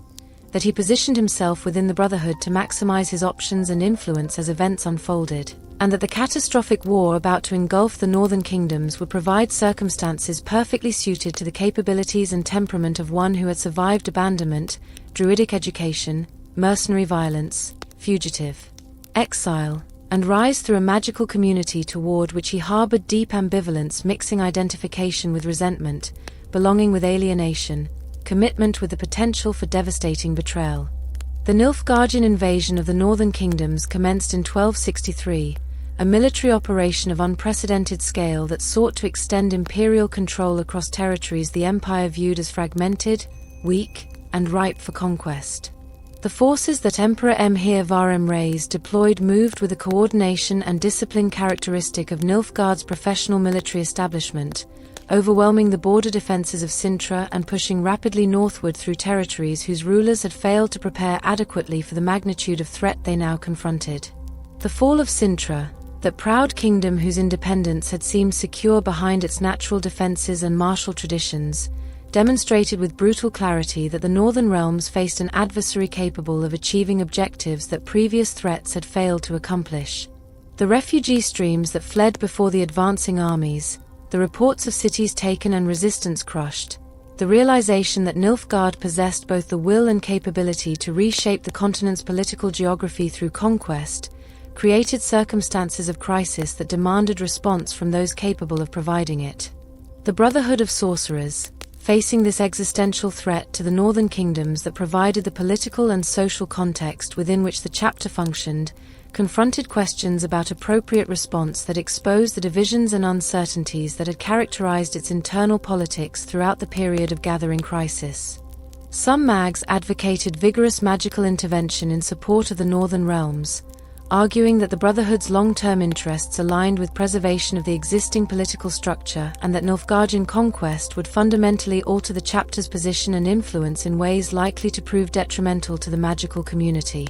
Others counseled caution or neutrality, suggesting that the Brotherhood should avoid committing itself too decisively to either side in a conflict whose ultimate outcome remained uncertain, that preserving the chapter's independence required avoiding entanglement in the political struggles of mundane powers regardless of immediate sympathies or concerns. These debates, conducted with the urgency that attended recognition that Nilfgaard's armies advanced while the mags discussed what response might be appropriate, revealed the limits of the Brotherhood's capacity for unified action when confronted with circumstances demanding decisive commitment. Vilgefortz emerged during this period of crisis and deliberation as an advocate for direct magical intervention against the Nilfgaardian invasion, positioning himself as a voice for action rather than cautious neutrality, for defense of the Northern Kingdoms rather than passive observation of their potential conquest. His arguments for Brotherhood involvement, delivered with the sincerity and conviction that characterized his public persona, emphasized both practical and principled considerations. That the chapter's influence depended on the continuation of political structures amenable to magical counsel, that Nilfgaard's centralized imperial system might prove less accommodating to the Brotherhood's traditional autonomy and authority, that the Northern Kingdoms had provided the context within which the magical community flourished and therefore merited defense in their hour of greatest danger. These arguments resonated with mags who shared concern about Nilfgaardian expansion, who felt loyalty to particular northern courts, who viewed the crisis as demanding clear commitment rather than ambiguous hedging against uncertain futures.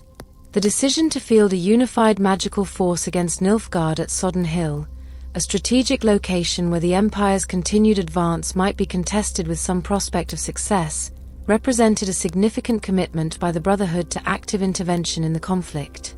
Vilgefortz assumed leadership of this combined force of northern mags, a position that testified to the influence he had accumulated within the chapter and to the confidence his peers placed in his capability to coordinate the diverse practitioners who would participate in this desperate defense. The responsibilities attendant on this leadership extended beyond merely commanding the magical contingent, encompassing coordination with the conventional military forces of the northern kingdoms, strategic assessment of where and how magical power might be most effectively deployed, and the psychological burden of knowing that failure would likely result in continued Nilfgaardian advance with consequences catastrophic for the realms the mags sought to protect. The Battle of Sodden Hill unfolded with a ferocity and scale that exceeded previous conflicts on the continent. The convergence of conventional armies numbering in the tens of thousands with magical forces capable of reshaping the battlefield through applications of arcane power, creating circumstances of horror that would be remembered long after the specific tactical movements and strategic considerations had faded from immediate recollection. The mags under Vilgefortz's command wielded destruction on scales that transformed warfare from organized violence into something approaching apocalyptic catastrophe, their spells consuming enemy formations, their manipulations of natural forces turning terrain itself into weapon against the advancing Nilfgaardians.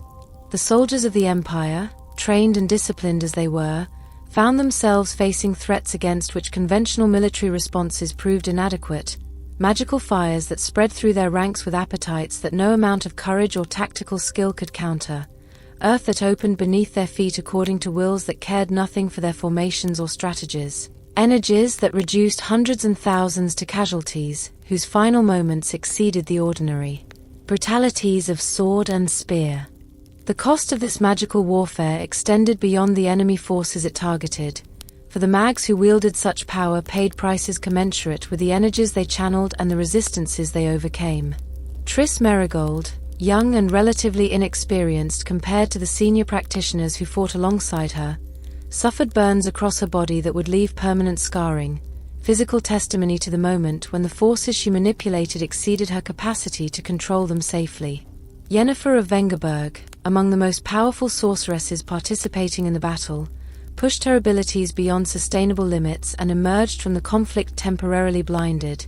the delicate structures of her eyes damaged by the magical forces she had channeled through herself in desperate attempts to turn the tide against Nilfgaard's advance.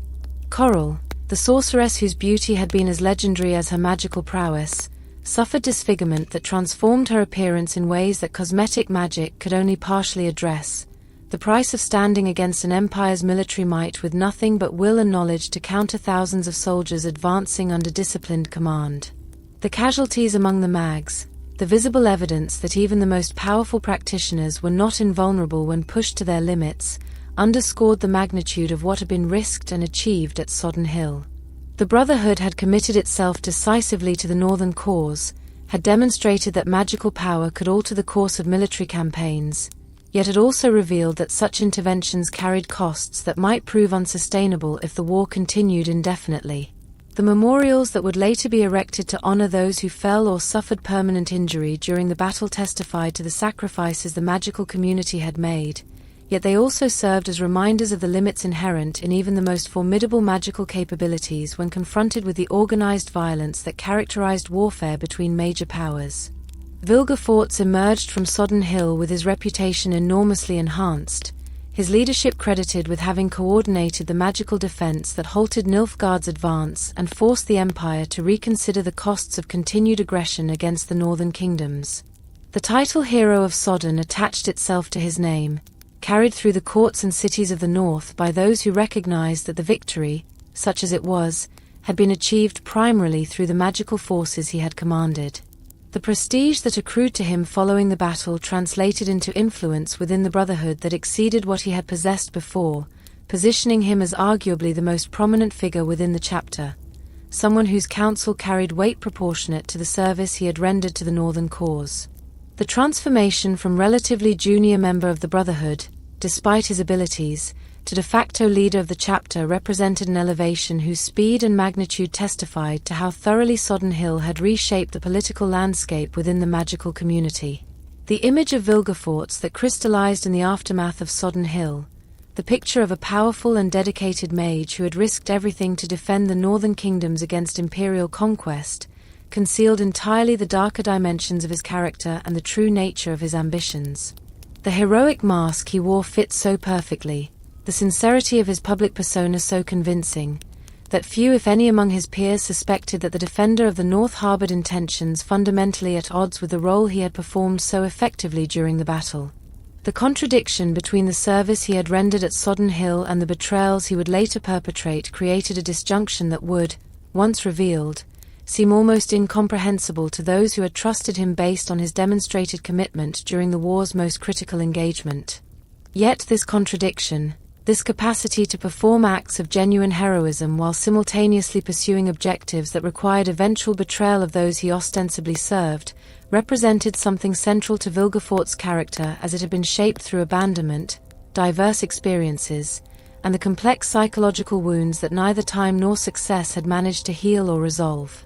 The prestige that Vilgefortz accumulated following the Battle of Sodden Hill exceeded what most practitioners achieved across entire careers devoted to magical study and service within the Brotherhood. The victory, though purchased at terrible cost through the casualties and injuries suffered by the mags who had participated in the defense, represented the first significant check to Nilfgaardian expansion since the Empire had launched its invasion of the northern kingdoms. The fact that this check had resulted primarily from magical intervention rather than conventional military success by northern armies amplified the significance attributed to Vilgefortz's leadership and the Brotherhood's collective contribution to northern defense. Kings and nobles who had previously viewed mags with the ambivalence characteristic of powerful individuals dependent on services they could not themselves provide now recognized with renewed clarity the strategic value that magical capabilities represented in contexts of existential threat. The chapter of the gift and the art, through its members' actions at Sodden Hill, had demonstrated relevance and necessity in ways that decades of council and minor interventions had never quite achieved, positioning the Brotherhood as indispensable partners in any sustained effort to resist Nilfgaardian conquest. Vilgefortz's elevation within this context of enhanced Brotherhood prestige positioned him as the preeminent figure within the magical community, the individual most prominently associated with the success that had preserved northern independence at Sodden Hill. The practical authority he wielded within the chapter, the deference his opinions received during deliberations about magical policy and appropriate responses to ongoing political developments, reflected recognition that his leadership had proven effective under circumstances of extreme pressure when the consequences of failure would have been catastrophic. The personal charisma that had served him well during his earlier rise through the Brotherhood's ranks now combined with demonstrated capability in crisis to create a reputation approaching the legendary, the transformation of a relatively recent member of the magical community into someone whose stature rivaled that of practitioners whose careers spanned decades and whose achievements had accumulated through long years of service. The role Vilgefortz assumed in negotiating the truce between the northern kingdoms and Nilfgaard represented a further extension of the influence he had gained through his leadership at Sodden Hill. The Empire, having failed to achieve its strategic objectives through military conquest and having suffered significant casualties in the attempt, proved willing to enter negotiations that might preserve its gains in territories already conquered while deferring further expansion until circumstances proved more favorable for renewed aggression. The northern kingdoms, exhausted by the conflict and acutely aware that their survival had depended on magical intervention that could not necessarily be repeated indefinitely, similarly recognized the value in securing a truce that would provide time for consolidation, preparation, and recovery from the war's devastation.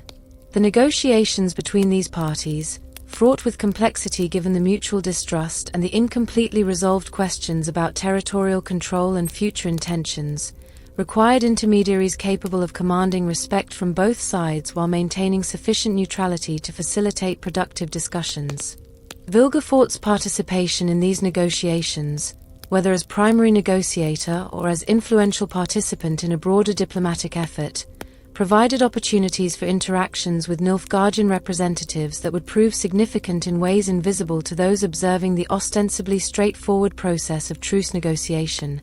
The public dimension of these discussions focused on practical matters of territorial settlement, prisoner exchange, the establishment of demarcation lines separating northern and imperial territories, the mechanisms through which the truce would be maintained and violations addressed. Yet diplomatic encounters also created spaces for private conversations, unofficial communications that occurred alongside or beneath the formal negotiations, opportunities for individuals to explore possibilities and establish relationships that served interests extending beyond the immediate objectives of securing truce between the warring parties. The Hero of Sodden, engaging with imperial representatives while ostensibly serving northern interests and Brotherhood policy, occupied a position uniquely suited for establishing clandestine contacts and exploring arrangements that contradicted his public role as defender of the North. The contrast between public perception and hidden intentions, between the reputation Vilgefortz had constructed through his actions at Sodden Hill and the betrayals he was simultaneously contemplating or actively pursuing, created a disjunction so profound that it would later seem almost impossible to reconcile. The mags who had fought alongside him at Sodden Hill, who had witnessed his leadership during the battle and respected the capability he had demonstrated in coordinating the magical defense, possessed no reason to suspect that the individual who had risked so much for northern defense harbored ambitions fundamentally incompatible with the cause he had served so effectively. The rulers of the northern kingdoms, grateful for the magical intervention that had preserved their independence and cognizant that future security might depend on continued Brotherhood support, viewed Vilgefortz as an ally whose commitment to northern interests seemed proven through actions rather than merely asserted through declarations. This trust, earned through genuine service during crisis, provided cover for activities whose true nature remained invisible to those who had every reason to believe in his loyalty and dedication. The construction of reputation as a tool for deeper schemes, the deliberate cultivation of trust and prestige that might be leveraged for purposes contradicting the apparent objectives that had generated them, represented a sophistication of strategic thinking that distinguished Vilgefortz from more straightforward practitioners of either loyalty or betrayal. A simple traitor, one who had approached Nilfgaard before Sodden Hill and agreed to sabotage northern defense from the beginning, would have gained neither the prestige nor the trust that Vilgefortz accumulated through his genuine leadership during the battle. The choice to fight effectively for the North, to risk the magical forces under his command in defense of kingdoms he would later betray, created credibility that mere deception could never have achieved, positioning him as someone whose subsequent counsel and actions would receive minimal scrutiny because his commitment had been proven through costly service during the war's most critical engagement.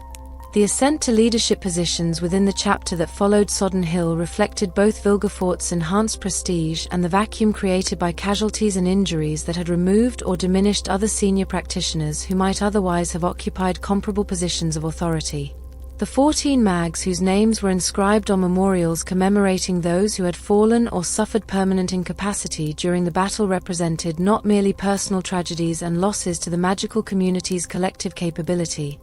but also openings in the Brotherhood's leadership structure that survivors might fill. Vilgefortz, having coordinated the magical defense and emerged physically unscathed despite the intense combat, stood positioned to assume authority proportionate to his demonstrated capability and the respect his leadership had earned.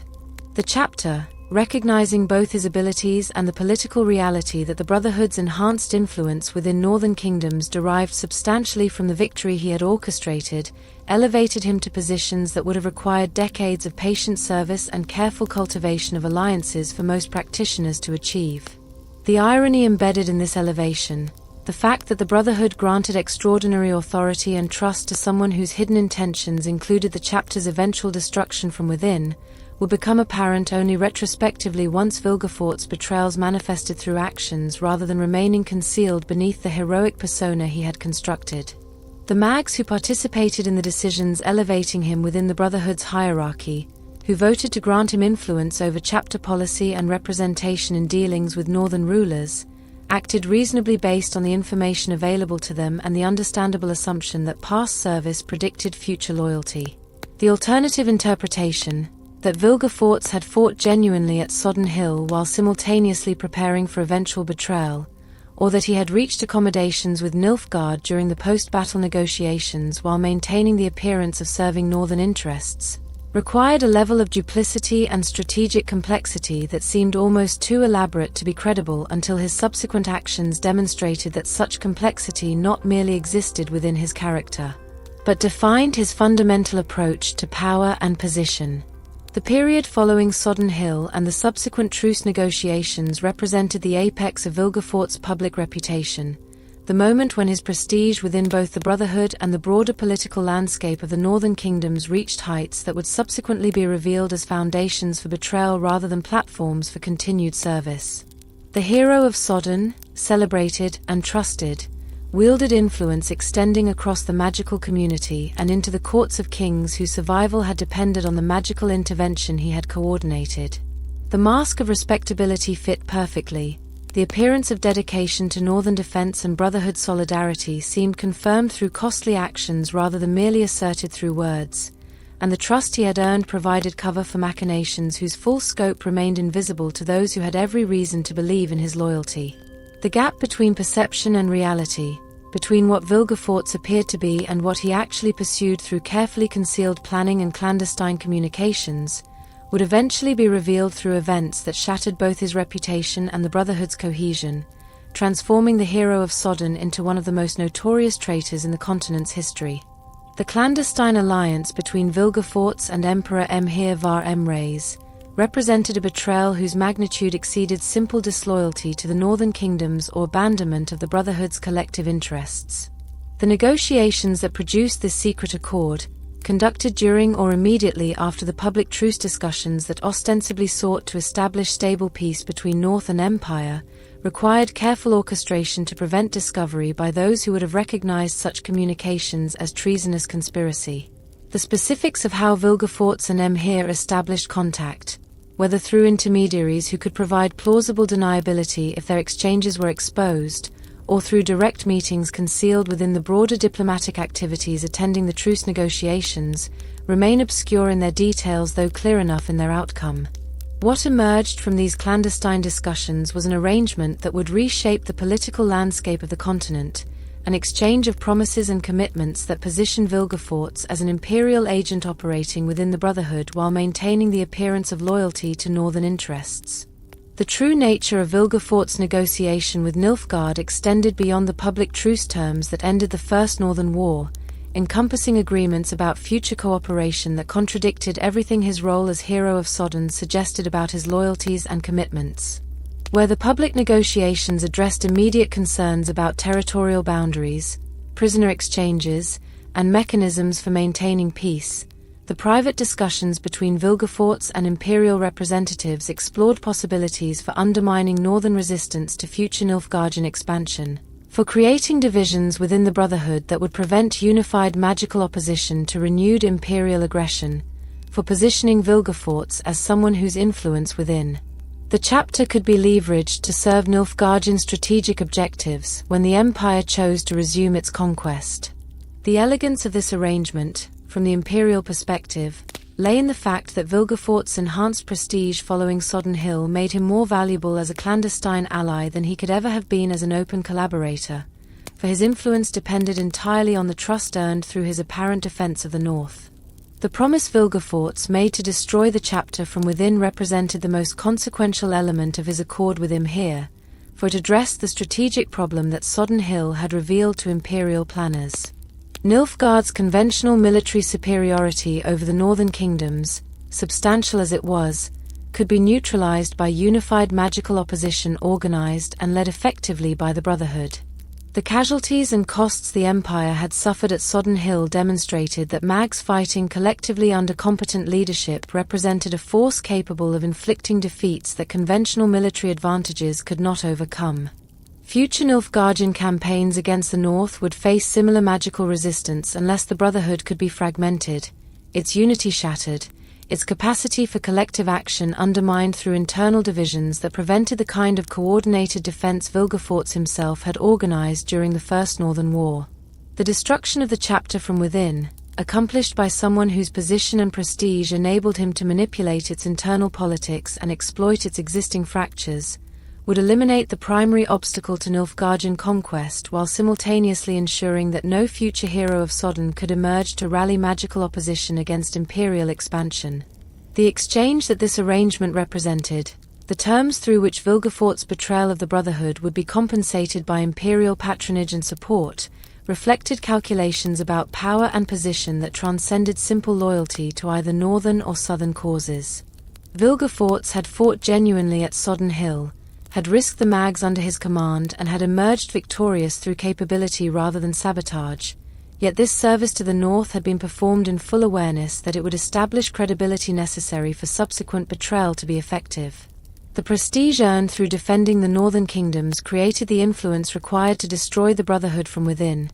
transforming the Hero of Sodden into an asset whose value to Nilfgaard exceeded what any openly declared collaborator could have provided. The compensation Emhyr offered, whether in the form of position within the imperial hierarchy, wealth, access to resources and knowledge otherwise unavailable, or promises about future power once Nilfgaardian conquest succeeded, addressed ambitions that extended beyond what the Brotherhood or the northern kingdoms could satisfy despite the honors they had bestowed upon him following the battle. The psychology of the betrayer, the internal landscape that enabled Vilgefortz to serve the north at Sodden Hill while simultaneously contemplating or actively planning its eventual subjugation to Nilfgaardian control, reveals fundamental characteristics shaped by the trajectory that had brought him from Lan Exeter's gutter to leadership of the Brotherhood. The abandonment in infancy, the rage at having been discarded by magical parents who deemed him unworthy of acknowledgement, had created psychological wounds that Brotherhood membership had never truly healed. The acceptance into the chapter, the prestige earned through capability and service, had validated his abilities yet had not resolved the fundamental resentment toward a community that had rejected him at birth before belatedly extending opportunity when it suited their interests. The capacity to fight for the North while harboring intentions that contradicted such service reflected a compartmentalization enabled by viewing all loyalties as fundamentally instrumental, tools to be employed according to calculations about advantage rather than commitments binding one's actions according to principle or sentiment. The absence of genuine loyalty to either northern or southern cause distinguished Vilgefortz from practitioners who betrayed their oaths through conversion to opposing allegiances or through conviction that the side they had initially supported no longer merited their dedication. He served neither North nor Empire in any meaningful sense, despite appearances suggesting commitment to one or the other at different moments. The alliance with Nilfgaard represented an exchange of services for compensation, a transaction whose terms reflected pragmatic assessment of what each party could offer the other rather than ideological sympathy with imperial objectives or resentment of northern political structures. The destruction of the Brotherhood that he promised to accomplish served Nilfgaardian strategic interests while simultaneously satisfying his own psychological needs for vindication against a community that had abandoned him in infancy, making the betrayal doubly satisfying through its combination of practical advantage and emotional fulfillment. The northern kingdoms whose defense he had coordinated at Sodden Hill merited neither loyalty nor consideration in his calculations, for they represented merely the political context within which the Brotherhood functioned rather than entities commanding allegiance through ties of sentiment or shared identity. The self-interest that motivated these calculations, the focus on personal power and position as the primary considerations governing his choices, reflected lessons learned through experiences spanning from mercenary service to rise through the Brotherhood's hierarchy. Power flowed to those capable of seizing and maintaining it. Success accrued to individuals willing to pursue objectives without excessive constraint from loyalty or principle. The strong imposed their will while the weak suffered whatever the strong chose to inflict upon them.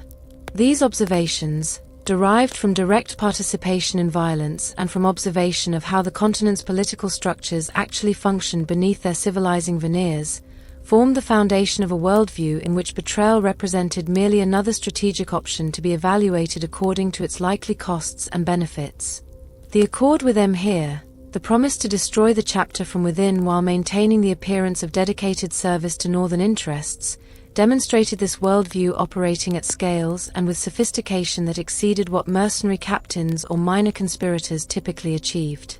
The practical arrangements through which this clandestine alliance would operate following the truce negotiations, the mechanisms for communication between Vilgefortz and his imperial contacts, the methods through which he would work to undermine Brotherhood unity while avoiding exposure as a traitor, these operational details required careful planning whose specifics remain largely invisible in historical sources. The maintenance of secrecy demanded discipline and precaution sufficient to prevent discovery by other mags whose own intelligence and magical capabilities made them formidable adversaries if they suspected betrayal. The execution of his promise to destroy the chapter from within would require patience and strategic timing, for premature action might alert his peers to his true intentions before circumstances favored decisive moves. The balance between maintaining credibility within the Brotherhood and actively working toward its destruction, between appearing as the Hero of Sodden while serving imperial interests, required continuous calculation and adjustment as events unfolded in ways that could not be entirely predicted or controlled. The period following the establishment of this secret accord with Emhyr represented a phase during which Vilgefortz occupied multiple contradictory positions simultaneously, each maintained through careful performance and calculated deception. Within the Brotherhood, he remained the hero of Sodden, the practitioner whose leadership had preserved northern independence and whose counsel therefore merited serious consideration when chapter policy required formulation. Within the northern kingdoms, he represented the magical community's commitment to their defense, a figure whose presence offered reassurance that the Brotherhood would respond effectively to future Nilfgaardian aggression. Within the clandestine network connecting him to Nilfgaardian intelligence and imperial planning, he served as an asset whose value depended on maintaining these other identities while working toward objectives that contradicted both. The psychological capacity to inhabit these contradictory roles without apparent strain, to perform dedication to northern defense while planning its eventual failure, testified to characteristics that extended beyond simple duplicity into realms of compartmentalization and calculated performance that few individuals could sustain without revealing inconsistencies that alert observers might recognize as evidence of deception. The hero of Sodden, celebrated and trusted throughout the northern kingdoms and within the Brotherhood whose collective action he had led to victory, moved through the world wearing this reputation like armor that concealed intentions whose eventual revelation would transform admiration into horror, trust into betrayal, the victor's laurels into chains of infamy that would bind his name throughout whatever histories survived to record the events he helped precipitate. The secret accord with Emhyr, invisible to those who had every reason to believe in his loyalty based on costly service during the First Northern War, represented the foundation upon which subsequent betrayals would be constructed, the original sin from which all later destructions would flow. The gap between appearance and reality, between the hero of Sodden and the traitor who wore that hero's face, would eventually close through actions that could no longer be concealed or explained away, revealing to those he had deceived the true nature of the individual they had elevated to positions of trust and authority within both the Brotherhood and the broader political structures of the North. The prophecy of Ithlin, that ancient Cirrus whose visions had been preserved through generations of scholarly transmission and interpretive debate, spoke of cataclysm and renewal, of the Elder Blood's role in events that would reshape the world according to patterns extending beyond the immediate concerns of kingdoms and empires. The verses that survived in fragmentary and sometimes contradictory versions described a child of Elder Blood, descended from the lineage of Lara Doran, whose destiny intertwined with apocalyptic transformations that would either preserve or destroy civilization depending on choices and circumstances that the prophecy left deliberately ambiguous. The magical community had studied these verses for generations, attempting to extract meaning from poetic language that resisted definitive interpretation, debating whether the prophecy described inevitable fate or merely one possible future among many, whether its fulfillment required active intervention or would unfold according to its own logic regardless of human agency. The scholarly interest in Ithlin's prophecy had remained largely academic until circumstances aligned to make its subject identifiable and potentially accessible to those who sought to shape or exploit its unfolding. Vilgefortz's knowledge of Ciri's lineage and her significance as a carrier of the Elder Blood represented information whose acquisition and implications extended beyond what most practitioners understood about the prophecy or its contemporary relevance. Cyrilla Fiona Ellen Rhiannon, Princess of Sintra, descended through her grandmother Calanthe from bloodlines that traced back through generations to Lara Doran Ape Shiardal, the elven sorceress whose union with the human mage Cregenan of Lod had produced offspring carrying genetic heritage of extraordinary magical potential. The elder blood that flowed through Ciri's veins, manifesting in abilities that exceeded what conventional magical training could account for, represented power of a quality and magnitude that inspired both reverence and covetousness among those who comprehended its nature. The convergence of ancient prophecy, living descendant, and political circumstances that had made Ciri simultaneously valuable and vulnerable created opportunities for exploitation that someone with Vilgefortz's ambitions and lack of moral constraint could not ignore. The manipulation of Emperor Emhyr regarding the Elder Blood prophecy demonstrated Vilgefortz's capacity for strategic deception operating across multiple levels simultaneously. The mage approached the Emperor with interpretations of Ithlin's verses that emphasized Emhyr's role in their fulfillment, suggesting that the Emperor's own bloodline connected him to the prophecy in ways that made him indispensable to its proper unfolding. The revelation that Ciri was actually Emhyr's daughter, born to Pavetta, whom the Emperor had married under his previous identity as Juni before the curse and subsequent political machinations that had transformed him into Nilfgaard's ruler, added genealogical complexity that Vilgefortz exploited with calculated precision. The argument he presented to Emhyr, that the prophecy required the Emperor to father a child with Ciri to produce the offspring whose elder blood would be sufficiently concentrated to fulfill Ithlin's visions, represented interpretive manipulation of the highest order, leveraging the Emperor's ambitions and his willingness to contemplate actions that conventional morality would condemn as abhorrent. The psychological dimensions of convincing Emhyr to pursue this course, to accept that he must marry and impregnate his own daughter to fulfill prophecy and secure the future Vilgefortz described, required exploitation of the Emperor's particular vulnerabilities and ambitions. Emhyr, driven by visions of establishing an empire that would unify the continent under centralized authority, motivated by beliefs about his destined role in shaping history according to patterns that transcended individual morality, proved susceptible to arguments framed in terms of historical necessity and prophetic fulfillment. Vilgefortz presented the incestuous union as something tragic yet unavoidable, a sacrifice that history demanded from those positioned to shape its course, a burden that separated great rulers from mere kings who lacked the vision and determination to pursue objectives that required setting aside personal feelings and conventional ethical constraints. The mourning that Emhyr felt for Pavetta, killed in circumstances that remained mysterious and possibly connected to Vilgefortz's own machinations, became emotional leverage that the mage used to argue that honoring her memory required fulfilling the destiny her bloodline had created. The divergence between Emhyr's goals and Vilgefortz's true intentions, invisible to the Emperor whose focus on dynastic power and imperial expansion prevented him from perceiving the mage's deeper ambitions, represented the core deception that would eventually pit collaborators against each other once their competing objectives became apparent. Emhyr sought the elder blood as means to produce an heir whose legitimacy derived from prophecy, whose magical capacity would secure the imperial dynasty against challenges, whose existence would validate the conquests and consolidations through which Nilfgaard had expanded its territories and influence. The Emperor viewed Ciri and the child he intended to father with her as instruments of political and dynastic power, valuable primarily for what their bloodline represented within the framework of imperial succession and the ideological justification of Nilfgaardian hegemony over the continent.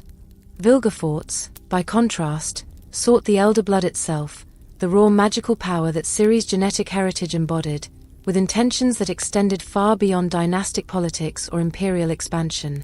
The obsession that drove his pursuit of Ciri reflected ambitions for personal transformation and transcendence of the limitations that constrained even the most powerful mags, aspirations toward immortality and mastery of magical forces at levels that normal practitioners could never achieve regardless of talent or training. The elder blood represented, in Vilgefortz's understanding, the key to unlocking capabilities that would elevate him beyond the merely formidable into realms approaching the divine, power sufficient to reshape reality according to his will, to overcome the ultimate limitation that mortality imposed on even the greatest practitioners of arcane arts. The experiments he contemplated, the processes through which he might extract or harness the elder blood's power for his own enhancement, reflected a lust for transcendence that exceeded anything Emhyr comprehended or would have supported had he understood the true nature of his collaborators' ambitions. The thematic exploration of immortality and ultimate magical mastery as motivating forces in Vilgefortz's pursuit of Ciri reveals psychological dimensions shaped by the entire trajectory of his life from abandonment through rise to prominence within the Brotherhood. The child discarded in Lan Exeter's gutter, deemed unworthy of acknowledgement by magical parents who had created and then rejected him, had spent his entire existence seeking vindication through accumulation of power and demonstration of capability that exceeded what his abandonment suggested about his worth. The conventional achievements available through Brotherhood membership, the prestige earned through leadership at Sodden Hill, the influence wielded within the chapter and the northern kingdoms, these represented substantial accomplishments, yet they remained ultimately insufficient to fill the void that abandonment had created in his psychological foundation. The elder blood offered possibilities for transformation that transcended what any conventional path to power could provide, promised elevation to levels that would retrospectively justify everything he had endured and inflicted, would demonstrate conclusively that those who had abandoned him had discarded something precious beyond measure. The void that could not be filled through conventional achievement, the psychological emptiness that persisted despite success and recognition, reflected wounds whose origins lay in rejection experienced before memory or identity had formed around anything other than the fact of abandonment itself. Vilgefortz had achieved remarkable success through multiple paths, had survived circumstances that destroyed lesser individuals, had risen to leadership of the Brotherhood despite lacking the academy pedigree that typically facilitated such elevation, had earned trust and prestige through genuine capability demonstrated under conditions of extreme pressure. Yet none of these achievements addressed the fundamental question that abandonment had inscribed into his psychological foundation. Why had he been deemed unworthy? What deficiency or circumstance had led magical parents to discard him rather than acknowledge and raise him within the community to which his abilities connected him? The pursuit of elder blood, the obsession with acquiring power that would elevate him beyond all constraints and limitations, represented an attempt to answer that question through demonstration rather than understanding, to prove through transcendence that the abandonment had reflected his parents' failure of judgment rather than any actual deficiency in what they had created and discarded. The practical implications of this obsession, the actions it would motivate and the suffering it would cause to those unfortunate enough to become obstacles or instruments in his pursuit of elder blood mastery, would manifest through events whose cruelty and ruthlessness shocked even those familiar with the harsh realities of the continent's political and magical conflicts. The gap between seeking knowledge about the elder blood through scholarly study and actually attempting to extract or harness its power through experimental procedures imposed on a living bearer of that heritage represented a chasm that separated legitimate magical research from activities that resembled torture masked by claims of scientific necessity. Vilgefortz's willingness to cross that boundary, to inflict whatever suffering might be required to achieve his objectives, testified to the complete subordination of ethical constraints to the pursuit of power that had characterized his approach to obstacles throughout his life. The mercenary who had admitted shame for his past actions while continuing to pursue objectives through whatever means proved necessary, the mage who had served the North at Sodden Hill while simultaneously preparing its eventual betrayal,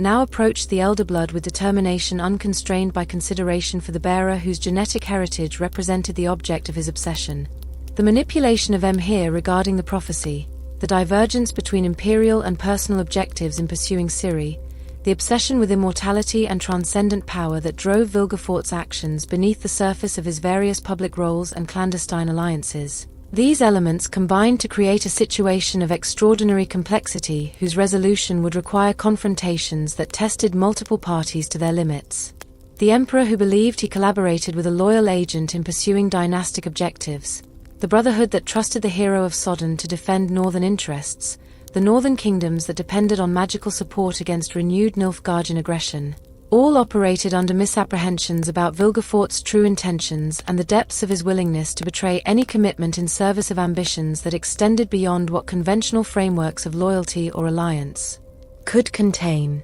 The lust for power that had motivated his entire trajectory from gutter to grove to battlefield to Brotherhood leadership now focused with laser intensity on a single target. The child whose elder blood represented simultaneously the fulfillment of ancient prophecy, the key to imperial dynasty, and the means through which Vilgefortz intended to transcend the limitations that mortality and abandonment had imposed upon him. The political tensions that accumulated during the years following the truce between the northern kingdoms and Nilfgaard created circumstances increasingly unstable and prone to eruption into renewed conflict. The fragile peace that had been negotiated after Sodden Hill rested on foundations weakened by mutual distrust, by the competing interests of kingdoms whose unity against external threat had never translated into genuine cooperation or shared vision, by the activities of various factions within both North and Empire who viewed the truce as temporary expedient rather than lasting settlement. The Brotherhood of Sorcerers, whose intervention at Sodden Hill had been decisive in forcing Nilfgaard to accept negotiated peace, found itself increasingly divided along lines that reflected and amplified the political fractures among the kingdoms it served. Some mags maintained loyalty to particular courts and advocated policies that served those kingdoms' specific interests regardless of impact on broader northern solidarity. Others pursued agendas shaped by their own assessments of what political configurations would best serve the magical community's long-term welfare, sometimes conflicting with the preferences of the rulers they ostensibly advised. The chapter, nominally unified in its commitment to defending the North against imperial aggression, contained within itself multiple competing visions of how that defense should be organized and what political structures should emerge from the ongoing crisis. The conclave at Thanedd, a gathering of the Brotherhood convened ostensibly to address matters of chapter policy and magical practice, represented an opportunity for these tensions to be addressed through formal deliberation and collective decision-making. The location chosen for this conclave, the Magical Academy on Thanedd Island where sorceresses received their training, carried symbolic significance as neutral ground removed from the immediate political pressures of any particular court, a space where the Brotherhood might theoretically achieve consensus based on shared commitment to the magical community rather than competing loyalties to different kingdoms. The agenda for the gathering included discussions of the chapter's proper role in the ongoing political crisis, debates about how magical resources should be deployed if renewed warfare erupted between North and Empire, consideration of structural reforms that might better position the Brotherhood to coordinate unified responses to threats facing the magical community. The attendance would include the most senior and influential practitioners from throughout the northern kingdoms, creating concentration of magical power and political authority unique in its scope and potential significance. Vilgefortz's manipulation of information to provoke this gathering, his role in ensuring that specific tensions and conflicts would come to confrontation rather than remaining latent or addressed through less formal channels, demonstrated the sophistication of his approach to fulfilling the promise he had made to Emhyr regarding the Brotherhood's destruction from within. The conclave represented an opportunity that circumstances had created through the accumulated tensions of the post-war period, yet it also represented something deliberately engineered through careful manipulation of the currents flowing through the chapter's internal politics. The information that various factions possessed about each other's activities, the intelligence regarding suspected collaborations with Nilfgaard or conspiracies against particular northern kingdoms, the evidence of divided loyalties and competing agendas, much of this had been shaped or amplified through Vilgefortz's interventions operating beneath the surface of visible events. The accusation and counter-accusation, the suspicion and paranoia that characterized relationships among Brotherhood members in the period leading to Thanedd, reflected partly genuine conflicts of interest and partly manufactured crises whose purpose was to ensure that the gathering would become confrontation rather than productive deliberation. The multiple factions converging at Thanedd, each pursuing objectives that overlapped imperfectly with others' goals and sometimes contradicted them directly, created circumstances of extraordinary complexity whose full dimensions remained invisible to most participants despite their sophisticated understanding of political maneuvering. Philippa Eilhart, the influential sorceress who served as advisor to King Vizimir of Redania, had organized a conspiracy aimed at identifying and neutralizing mags suspected of collaboration with Nilfgaard, her intelligence network having gathered evidence suggesting that Imperial agents had penetrated the Brotherhood and worked to undermine northern defense from within. The Redanian conspiracy, coordinated with Sigismund Dijkstra, the kingdom's spymaster, operated according to assessments of who posed threats to Redanian interests and northern solidarity,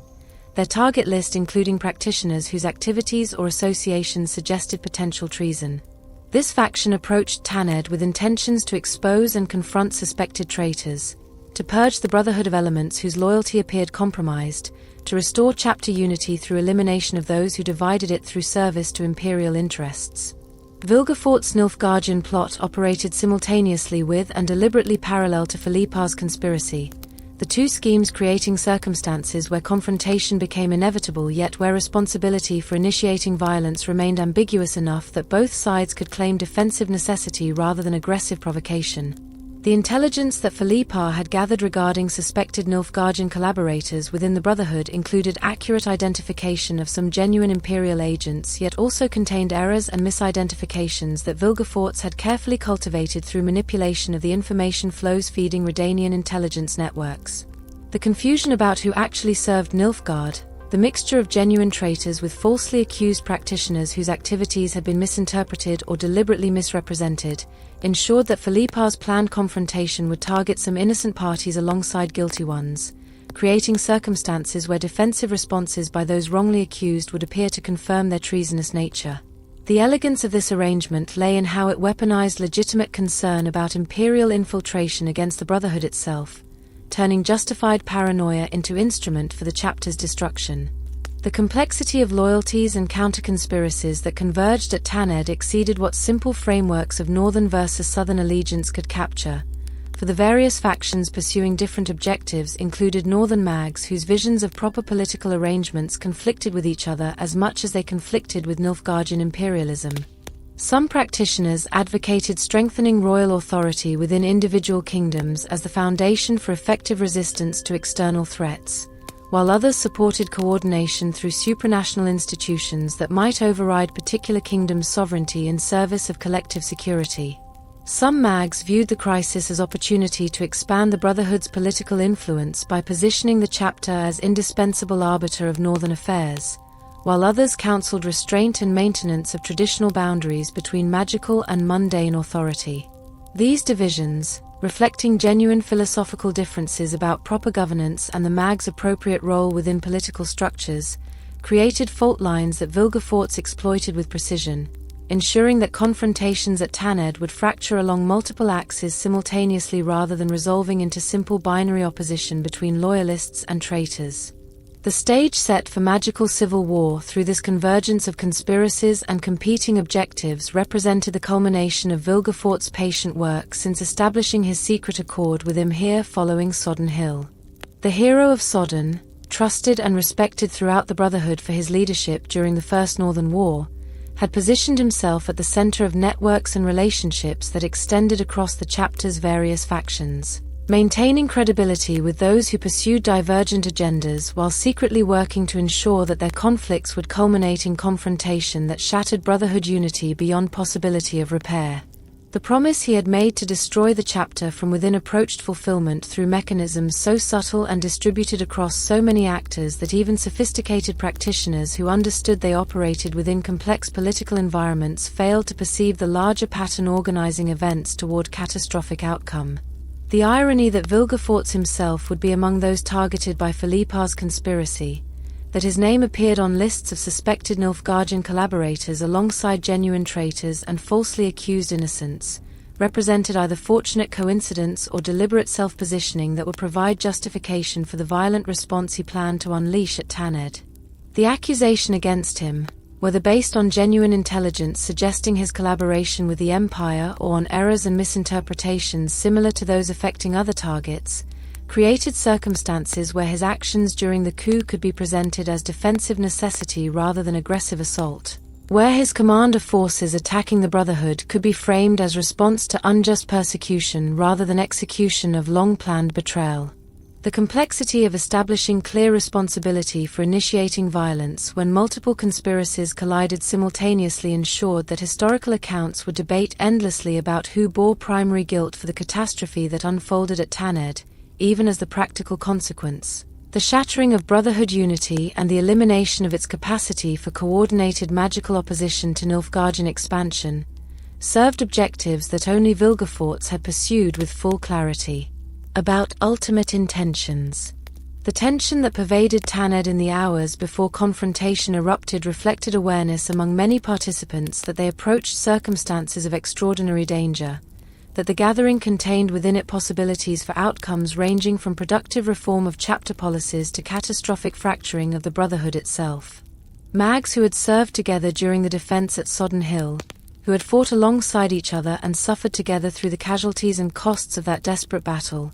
now eyed each other with suspicion shaped by intelligence suggesting that some among them had betrayed the cause for which others had sacrificed. The atmosphere combined formal courtesy required by the conclave's official purpose with underlying currents of accusation and defensive calculation, practitioners attempting to assess which of their peers might be targeted for confrontation, and how the various factions aligned for the conflicts that many sensed approaching despite inability to predict specific forms the eruption would take. The magical academy that hosted this gathering, designed for education and contemplation, would soon transform into battlefield where practitioners who had learned their arts within those same halls would employ their capabilities against each other with intent shaped by competing visions of loyalty, survival, and the proper political arrangements for a continent threatened simultaneously by external conquest and internal division. The morning of the coup arrived with deceptive calm, the formal proceedings of the conclave continuing according to scheduled agenda while beneath the surface multiple conspiracies approached their moments of violent manifestation. Philippa Eilhart and Sigismund Dijkstra, having finalized their preparations during the previous night's covert meetings, initiated their move against suspected Nilfgaardian collaborators with precision timing calculated to catch targets before they could coordinate defensive responses or escape from the island. The arrests began simultaneously across multiple locations within the Academy complex. Small groups of Northern Loyalist mags confronting individuals whose names appeared on the carefully compiled lists of suspected traitors, magical restraints imposed before explanations could be demanded or resistance organized.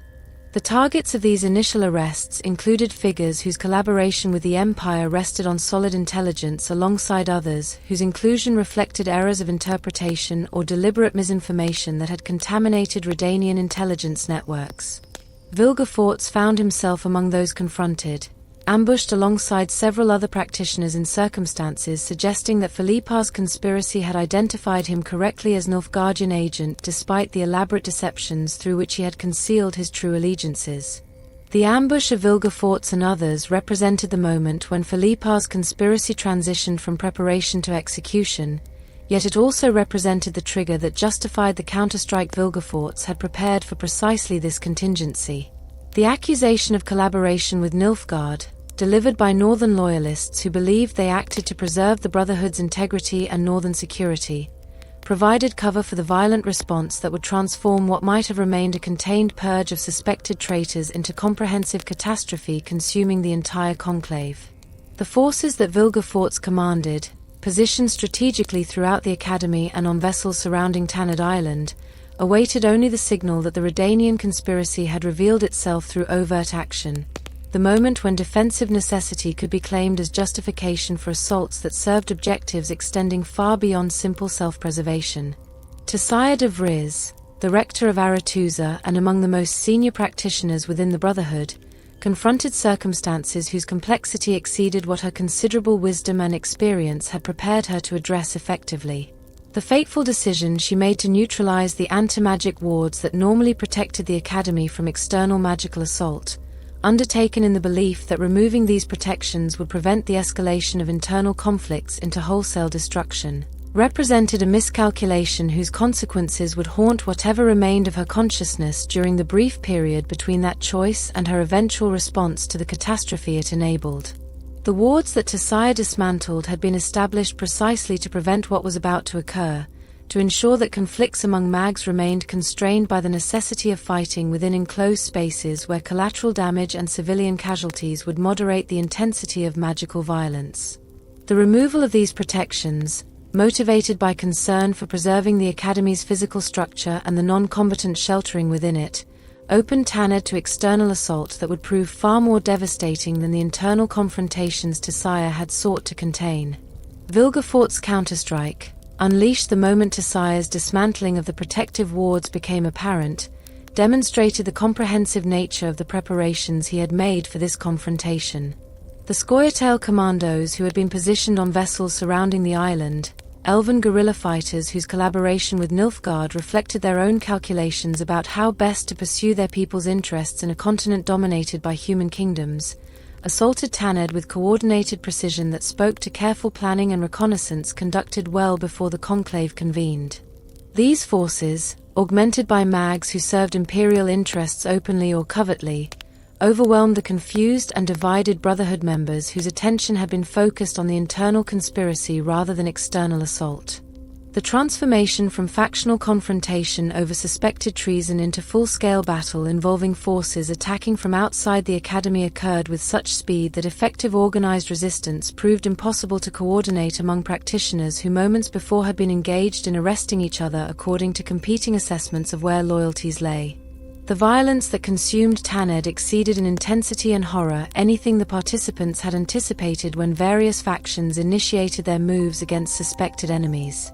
Magical duels fought at close quarters within the Academy's halls and chambers, the confined spaces amplifying both the power of attacks and the difficulty of defense, produced casualties whose severity testified to how completely the confrontation had transcended whatever restraint might have been maintained had the conflict remained purely internal to the Brotherhood.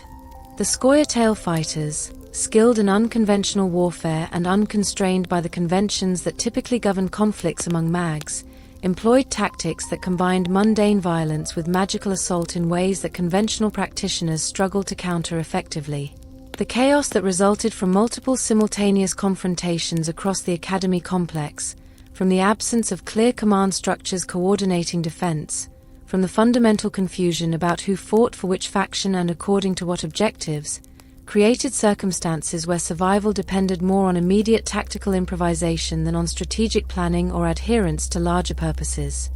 The casualties among the mags gathered at Thanedd, practitioners whose capabilities and positions had made them significant figures within the Brotherhood and within the kingdoms they served, represented losses whose impact extended beyond the immediate military significance to encompass the political and institutional consequences of their removal from the continent's power structures. Sorceresses and sorcerers who had advised kings, who had participated in the defense at Sodden Hill, who had dedicated careers to the study and practice of magical arts, fell to attacks that gave no consideration to reputation or achievement, that reduced decades of accumulated knowledge and influence to bodies strewn across Academy floors or floating in the waters surrounding the island.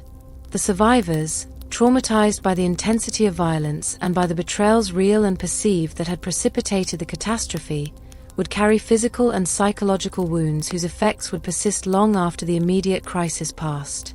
The Brotherhood as it had existed before Thanedd, whatever its flaws and internal divisions, represented a community bound by shared commitment to magical practice and at least nominal dedication to collective welfare. The Brotherhood that emerged from Thanedd, fractured beyond possibility of reconstruction into its previous form, represented instead a collection of factions pursuing competing objectives with no meaningful institutional framework coordinating their actions or mediating their conflicts. The transformation of Thanedd into battlefield accomplished through Vilgefortz orchestration what simple military assault on the Brotherhood could never have achieved, for it turned the chapter's own divisions and suspicions into weapons that magnified the external assault's effectiveness. The accusation and counter-accusation, the uncertainty about who actually collaborated with Nilfgaard versus who had been falsely identified through errors or manipulation,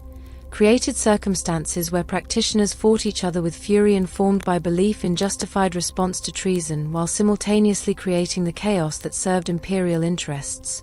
Philippa's conspiracy, legitimate in its concern about Nilfgaardian infiltration yet contaminated by misinformation that had shaped her target lists, provided the trigger that Vilgefortz exploited to initiate comprehensive assault on Brotherhood unity. The Redanian loyalists who had moved to arrest suspected traitors believed they acted to preserve the chapter's integrity.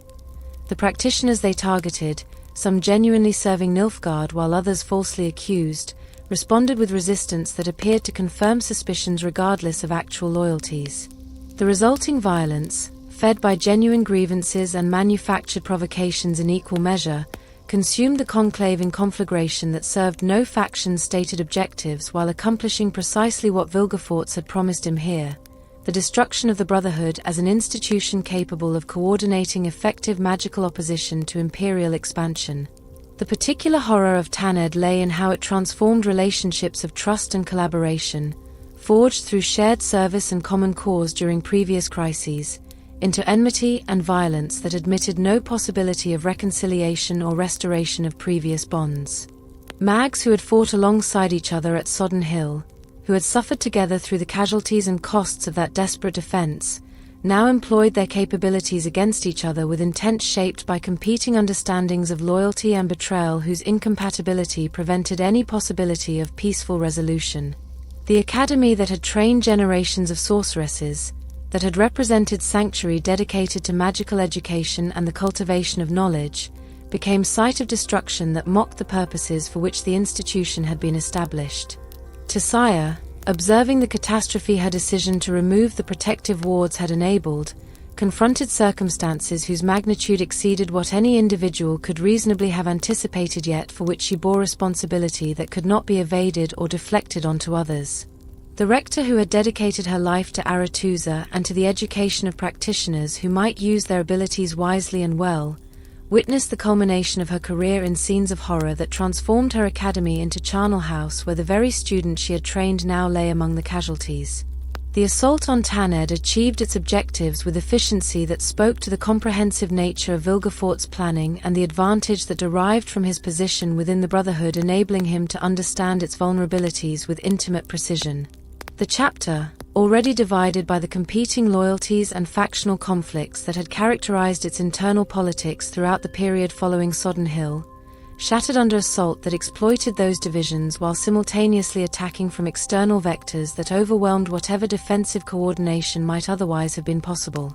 The mags who survived the immediate violence emerged into aftermath that offered no clear path toward reconstituting the Brotherhood in any form resembling its previous structure, for the trust necessary for such institutional reconstruction had been destroyed as thoroughly as the wards that had once protected Thanedd from external assault.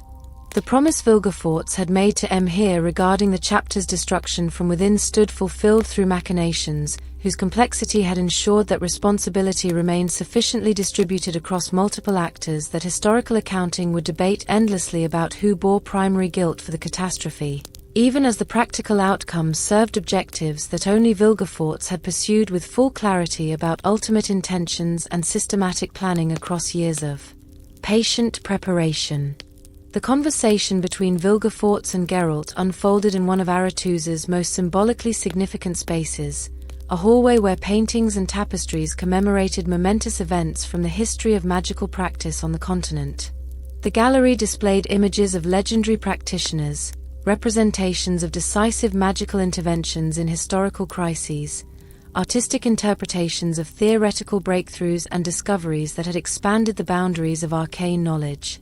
This corridor, designed to inspire students with reminders of what dedication to magical arts might accomplish, now served as backdrop for an exchange whose implications would prove as consequential as any of the historical moments the artwork memorialized. The chaos of the coup raged elsewhere in the Academy complex, violence consuming spaces designed for contemplation and study, yet in this particular corridor a temporary calm prevailed, creating circumstances where conversation could occur despite the broader catastrophe unfolding across Thanedd.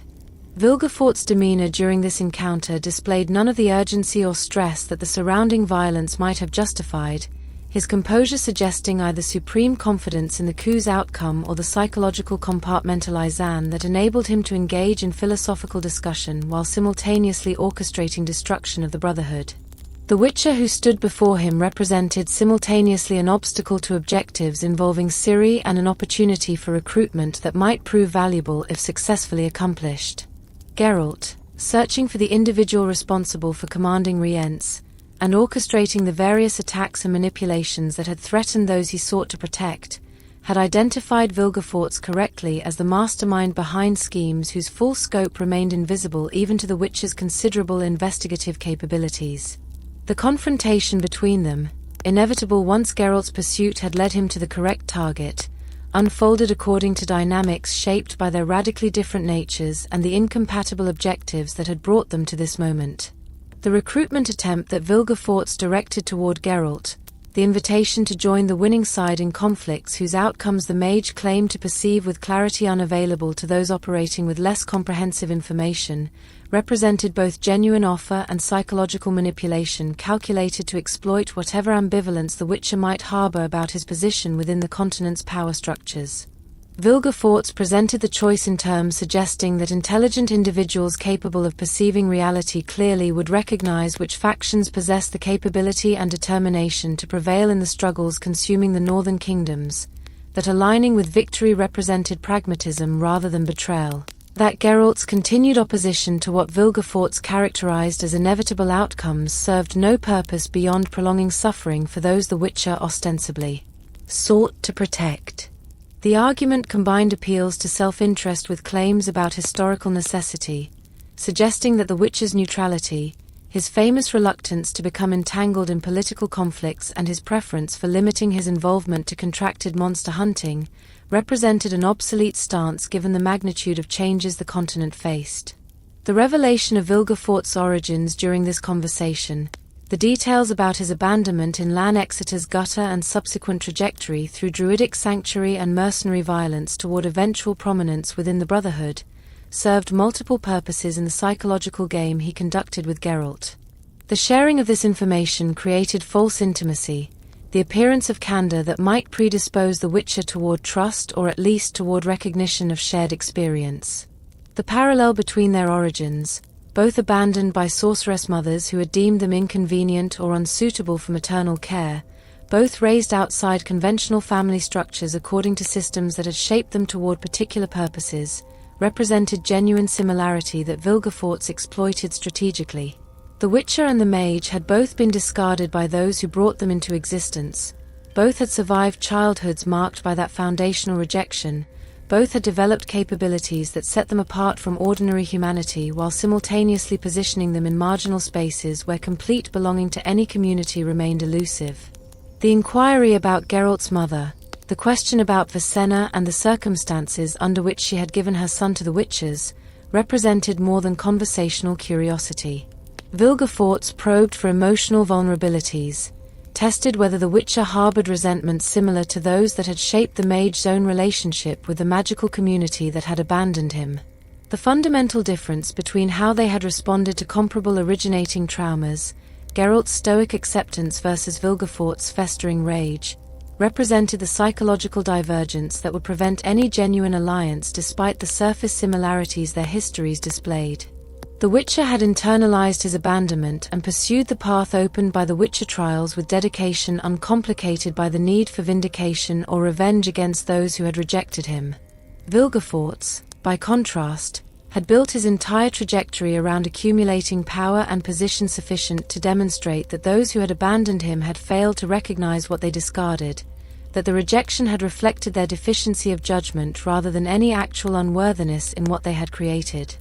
The psychological game that Vilgefortz conducted during this conversation, the attempt to establish connection based on parallel fates while simultaneously recruiting Geralt to objectives that contradicted everything the Witcher valued, demonstrated the Mage's habitual approach to manipulation through calibrated mixture of truth and deception. The details about his origins were accurate, the abandonment in the gutter genuine rather than fabricated for strategic purposes, yet the use to which he put this information, the framework within which he presented it to Geralt, transformed honest revelation into instrument for achieving compliance or at least neutralization of opposition. The invitation to join the winning side came wrapped in suggestions that the Witcher's continued resistance served no rational purpose, that protecting Ciri from those who sought to exploit her elder blood represented futile opposition to forces whose victory had already been determined by capabilities and preparation that exceeded what any individual could effectively counter. The contrast between parallel fates and divergent choices, between two individuals who had experienced comparable abandonment yet responded according to radically different psychological and moral frameworks, represented the thematic core of this encounter in Arethusa's gallery. Geralt and Vilgefortz had both been deemed unworthy of maternal care, both raised according to systems that transformed them into beings capable of extraordinary violence, both positioned at margins where complete integration into conventional society remained impossible regardless of achievement or capability. Yet these similarities in origin had produced fundamentally incompatible individuals whose values and objectives admitted no meaningful reconciliation. The Witcher, for all his cynicism and professed neutrality, operated according to moral constraints that prevented casual sacrifice of innocence or betrayal of those who had earned his loyalty. Vilgefortz, shaped by the same originating trauma of abandonment, had rejected such constraints as obstacles to the accumulation of power necessary for vindication, had subordinated all ethical considerations to the pursuit of objectives that would retrospectively justify everything he had endured and inflicted throughout his trajectory from gutter to Brotherhood leadership. The paintings and tapestries surrounding this conversation, the artistic representations of magical achievement and historical significance, bore silent witness to an exchange whose outcome would determine whether the gallery's collection would eventually include Vilgefortz's image among the celebrated practitioners or whether his name would be associated instead with betrayal and destruction that overshadowed whatever genuine capabilities he possessed. The Hero of Sodden, still maintaining that reputation despite the coup unfolding across Thanedd, offered the Witcher an opportunity to align with what he characterized as inevitable victory, to choose pragmatism over futile resistance, to recognize that power flowed to those willing to seize it regardless of conventional morality's pronouncements about proper conduct. Geralt, confronting the individual responsible for threats against Ciri and for the broader conspiracy that had shattered the Brotherhood, faced a choice whose implications extended beyond immediate circumstances to encompass fundamental questions about what kind of individual he intended to remain despite pressures toward moral compromise that the continent's political chaos exerted on all who operated within it. The Gallery of Glory, designed to inspire dedication to magical practice through reminders of what previous practitioners had achieved,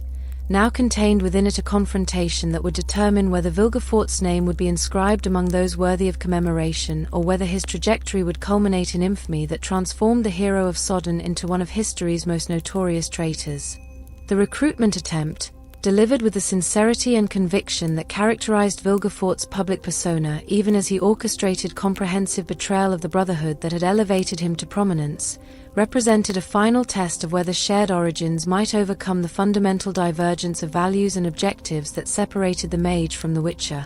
The paintings on the walls, the tapestries commemorating magical achievements, the artistic representations of moments when practitioners had shaped history through their choices and capabilities, all stood as context for conversation whose outcome would prove as consequential as any of the historical events the gallery memorialized, though in ways that neither participant could fully anticipate as they faced each other amid the chaos-consuming Thanedd Island and the Brotherhood whose cohesion had been sacrificed to ambitions extending beyond what conventional frameworks of loyalty or obligation could contain or constrain. Geralt's refusal to join Vilgefortz came with a directness characteristic of the Witcher's approach to moral choices, unencumbered by the sophisticated rationalizations that might have allowed for temporizing or strategic ambiguity. The recruitment attempt, delivered with all the persuasive skill that Vilgefortz possessed and framed in terms suggesting that intelligent pragmatism demanded alignment with the winning side, met rejection that admitted no possibility of reconsideration or negotiation. The Witcher, despite whatever ambivalence he harbored about his position within the continent's power structures, despite the valid parallels between his abandonment by Vicenna and Vilgefortz's own rejection by unknown magical parents, possessed moral constraints that prevented the kind of comprehensive betrayal the mage had perpetrated against the Brotherhood and the Northern Kingdoms. The choice between protecting Ciri and aligning with those who sought to exploit her elder blood admitted no middle ground where the Witcher might preserve his neutrality while accommodating objectives that required the child's capture or worse. The fight that erupted following this refusal demonstrated with immediate and brutal clarity why Vilgefortz had achieved such prominence within the Brotherhood despite the relatively short period since his entry into the magical community. The mage did not rely primarily on arcane power to overwhelm the Witcher, though his magical capabilities certainly contributed to the outcome.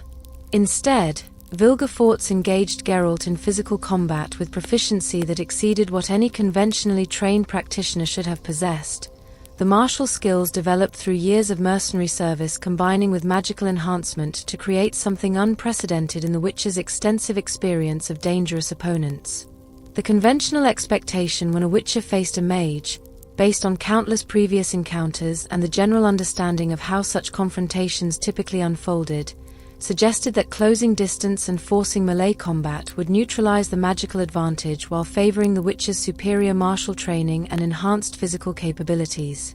Vilgefortz subverted this expectation with devastating effect, his staff becoming weapon that parried the Witcher's sword strikes with precision suggesting years of practice in armed combat rather than the minimal proficiency most mags developed in physical confrontation. The combination of speed, strength, and tactical awareness that Vilgefortz displayed surpassed what Geralt's mutations and training had prepared him to counter, creating circumstances where the Witcher found himself overmatched in precisely the domain where his advantages should have been most pronounced. The staff that Vilgefortz wielded, augmented through magical reinforcement that prevented the Witcher's silver sword from shattering it despite strikes that should have destroyed any mundane weapon, became instrument for offense as well as defense, its strikes landing with force that drove Geralt backward despite the Witcher's attempts to maintain position and create openings for counterattack. The defeat that Geralt suffered in this encounter represented the most comprehensive and humiliating loss of his career, a Witcher who had survived countless dangerous contracts and emerged victorious from confrontations with opponents ranging from mundane criminals to supernatural horrors, now beaten decisively by a mage who should have been vulnerable once engaged in physical combat. The injuries Vilgefortz inflicted went beyond the superficial wounds that might heal with time and rest, encompassing damage to bone and internal structures that would require extended recovery and might leave permanent impairment if not properly treated.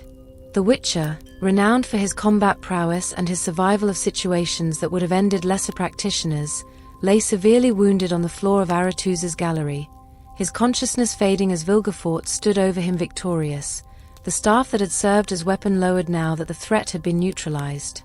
The demonstration of combined martial and magical prowess that this victory represented distinguished Vilgefortz from virtually every other practitioner on the continent, for he had proven capable of defeating a Witcher in the Witcher's own preferred mode of combat while simultaneously possessing arcane abilities sufficient to rank among the Brotherhood's most powerful mags. The mercenary years that had consumed a significant portion of his early life, the experiences that might have seemed wasted time when viewed through the lens of conventional magical career development, had instead provided capabilities that created unprecedented versatility in combat. A warrior facing Vilgefortz might anticipate physical confrontation and find themselves overwhelmed by magical assault.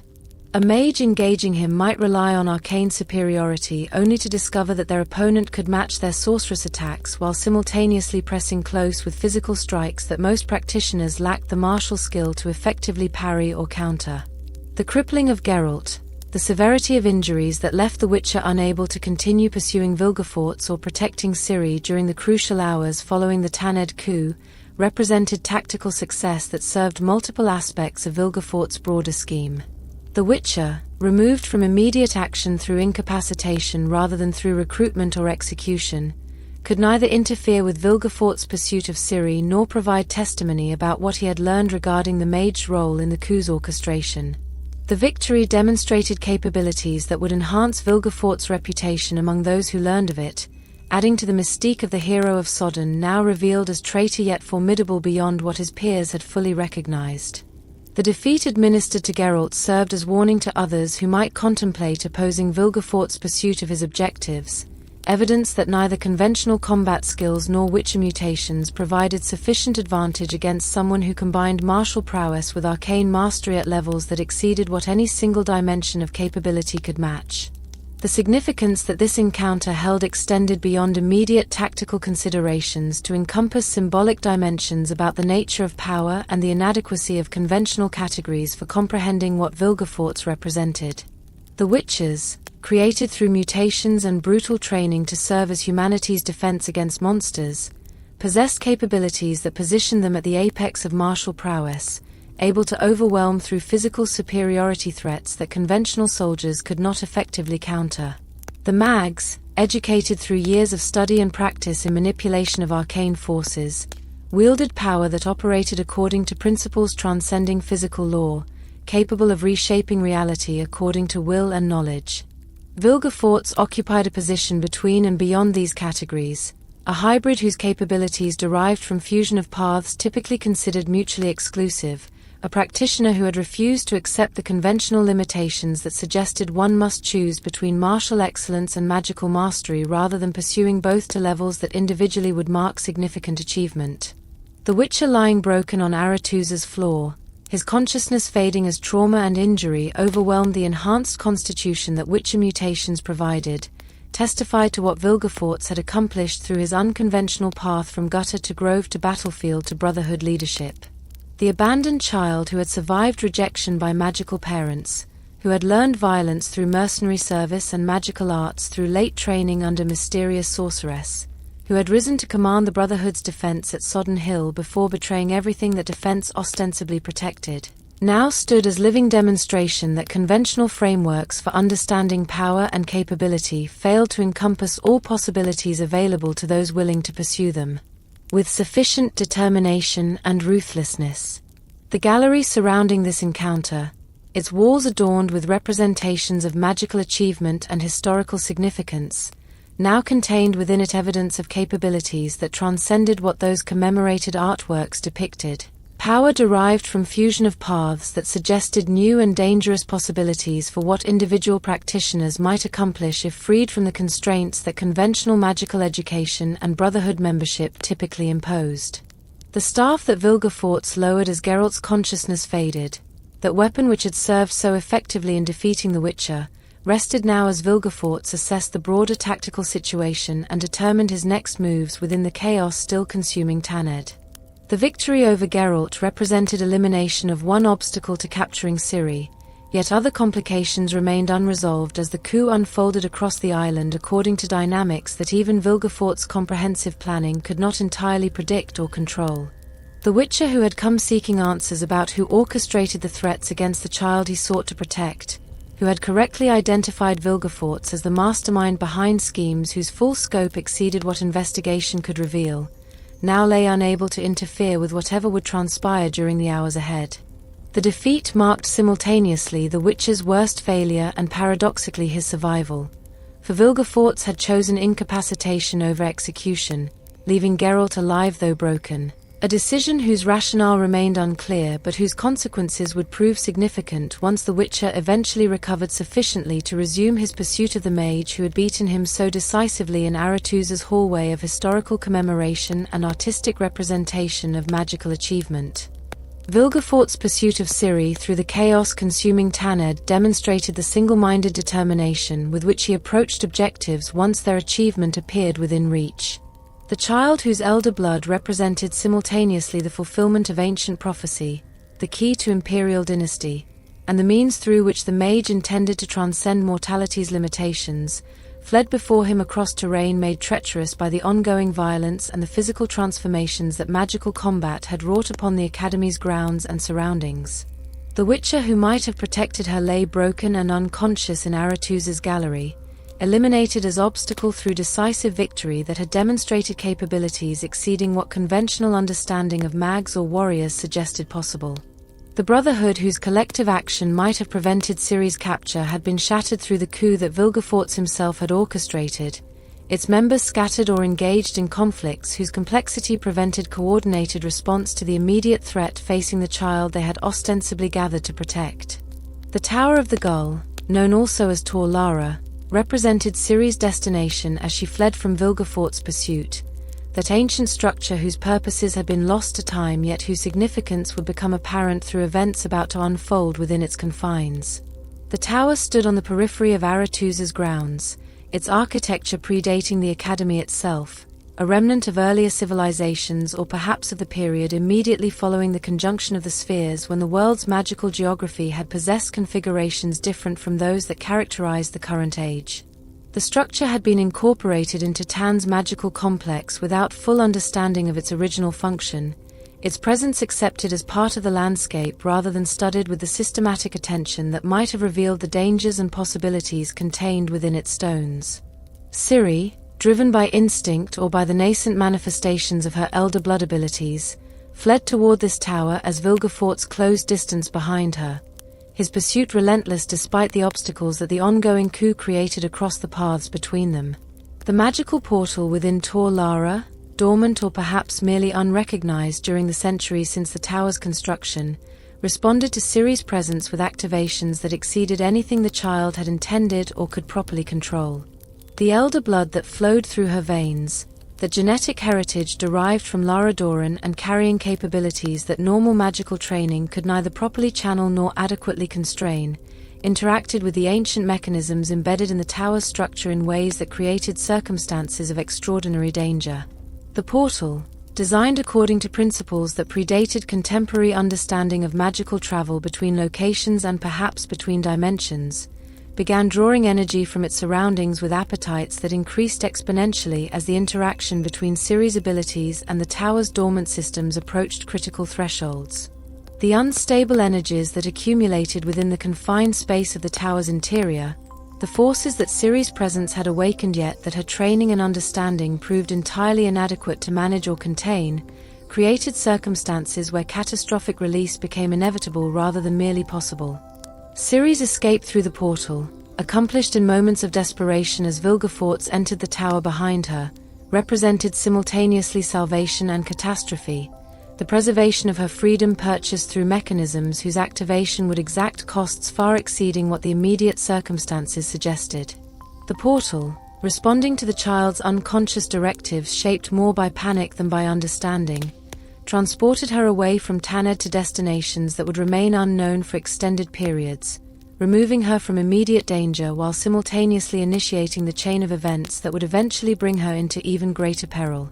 The energies that the portal consumed in accomplishing this transportation, drawn from the tower structure and from the magical environment of Thanedd itself,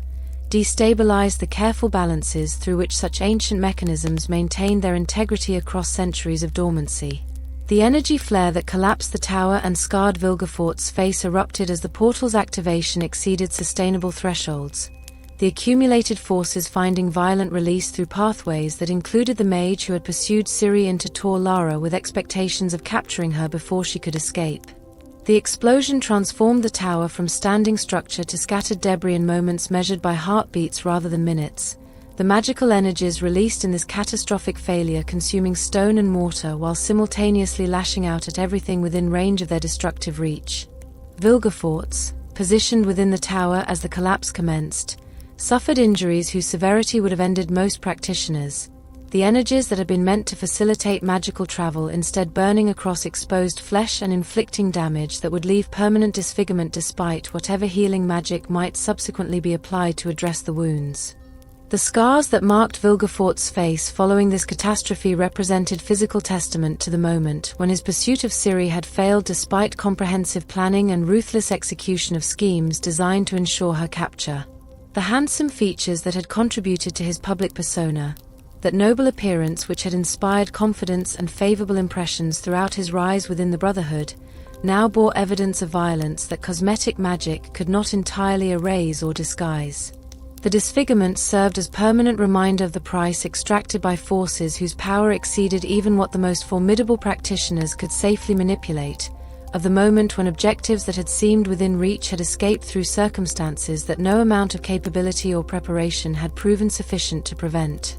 Yet the scars also testified to Vilgefortz's survival of energies that should have consumed him entirely, to resilience or perhaps to protective measures that had preserved his life despite the tower's catastrophic collapse. The immediate aftermath of Tor Lara's destruction unfolded amid the broader chaos still consuming Thanedd, the tower's collapse representing merely one catastrophe among many that would define this day in the Brotherhood's history. Thanedd of Riz, observing from her position within Aretuza proper the culmination of events that her decision to remove the protective wards had enabled, confronted circumstances whose magnitude exceeded what reasonable planning might have anticipated yet for which she bore responsibility that could not be evaded through appeals to incomplete information or unforeseeable consequences. The rector who had dedicated her life to Aretuza's mission of training sorceresses in proper application of magical arts, who had attempted through removal of wards to prevent the Academy's physical destruction, now witnessed outcomes that mocked her intentions through their comprehensive destruction of everything she had sought to preserve. Thannedd's realization and subsequent self-inflicted end represented recognition that the catastrophe consuming Thanedd derived partly from her own choices, that the removal of protective wards had enabled assaults whose consequences included not merely the Academy's physical damage and the casualties among Brotherhood members, but also the shattering of institutional cohesion that had taken generations to construct and would prove impossible to restore in any form resembling its previous structure.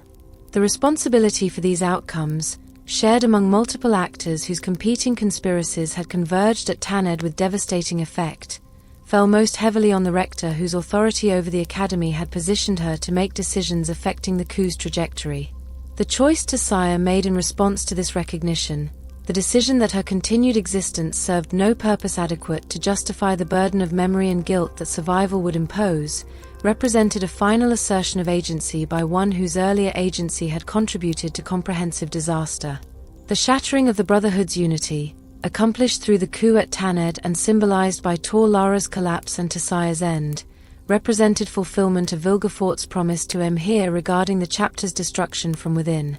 The mags who survived the immediate violence, who emerged from Thanedd bearing physical and psychological wounds that would never fully heal, found themselves without institutional framework coordinating their actions or mediating their conflicts. The suspicions and accusations that had characterized the period leading to the coup, the uncertainty about who had collaborated with Nilfgaard versus who had been falsely identified through errors or manipulation, now crystallized into permanent fractures that prevented reconstitution of the Brotherhood in any form resembling its previous structure. The chapter as it had existed, whatever its flaws and internal divisions, had represented at least a nominal community bound by shared commitment to magical practice and collective welfare. What remained after Thanedd consisted of factions pursuing incompatible objectives with no meaningful institutional mechanisms available for coordination or reconciliation. The tower's ruins, scattered across Tanned's grounds as mute testimony to forces that had exceeded safe manipulation, stood alongside the Academy's damaged structures and the casualties strewn across its floors and courtyards as evidence of what Vilgefortz's ambitions had wrought. The Hero of Sodden, now revealed as traitor yet absent from the immediate aftermath, having retreated to address his injuries and regroup for continued pursuit of objectives that Ciri's escape had temporarily frustrated, had accomplished through the coup what direct military assault could never have achieved. The Brotherhood lay shattered, its capacity for unified magical opposition to Nilfgaardian expansion eliminated through mechanisms so complex and distributed across so many actors that clear attribution of responsibility would elude historical accounting despite the obvious reality that someone had orchestrated events toward this outcome. Vilgefortz, bearing scars from the tower's collapse yet having survived to continue pursuing the elder blood obsession that drove his actions beneath the surface of all his various public roles and clandestine alliances, moved into the next phase of schemes whose ultimate objectives extended beyond what either the Brotherhood or the Empire he ostensibly served could properly comprehend or would willingly support if they understood the full scope of his intentions. Vilgefortz's continued manipulation from the shadows following the catastrophe at Thanedd demonstrated adaptability that distinguished masterful conspirators from those whose schemes collapsed once initial plans met unexpected resistance.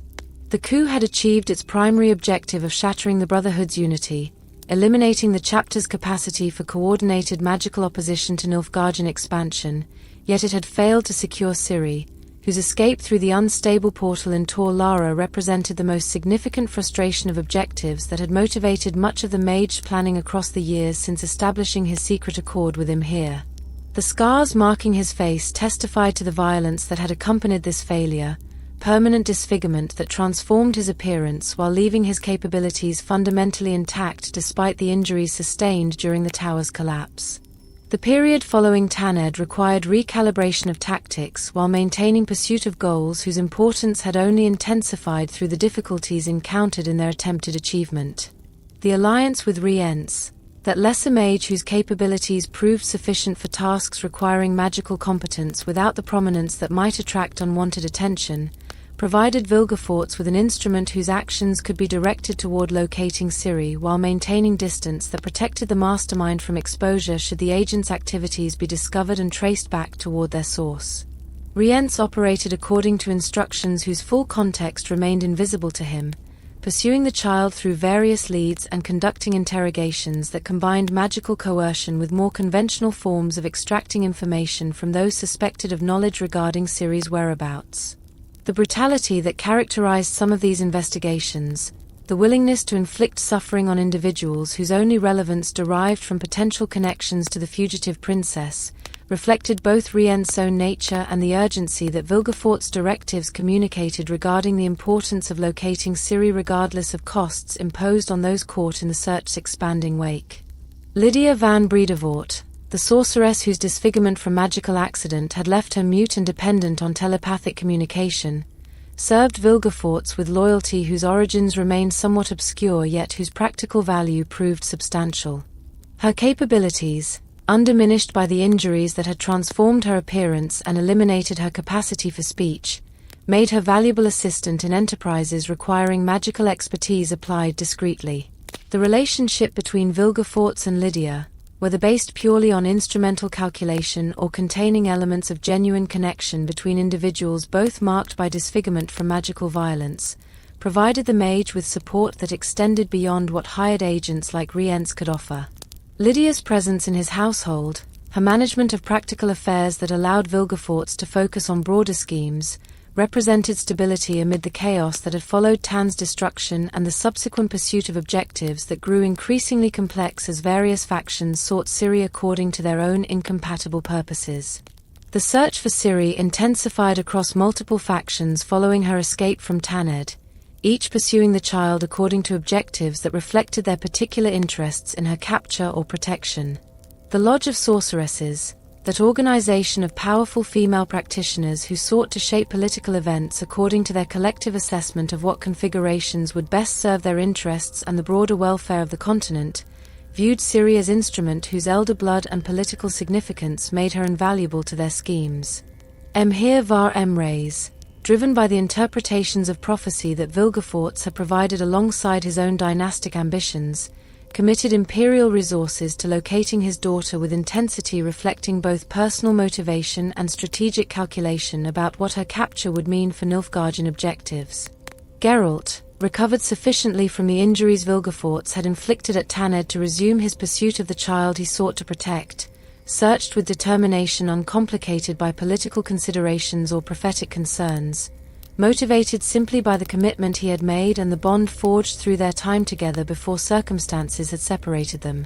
The complexity of Vilgefortz's network, the web of spies and renegade wizards and desperate allies whose activities served his purposes while remaining disconnected enough that compromise of individual elements would not expose the broader structure, demonstrated organizational sophistication approaching what intelligence services of major kingdoms employed for state purposes. The information that flowed through these networks, reports about sightings and rumors and leads regarding Ciri's possible locations, required careful analysis to separate signal from noise, genuine intelligence from misdirection either deliberate or accidental.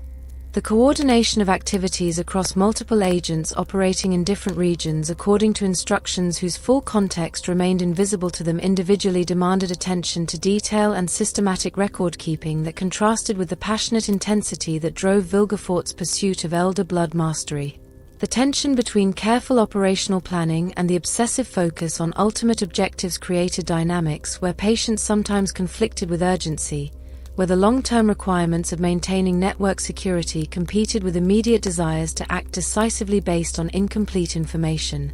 The theme of power exercised through proxies and deception, influence wielded from shadows rather than through direct confrontation, represented strategic adaptation to circumstances where Vilgefortz's exposure as mastermind behind the Thanedd coup had eliminated the credibility that his previous reputation as Hero of Sodden had provided.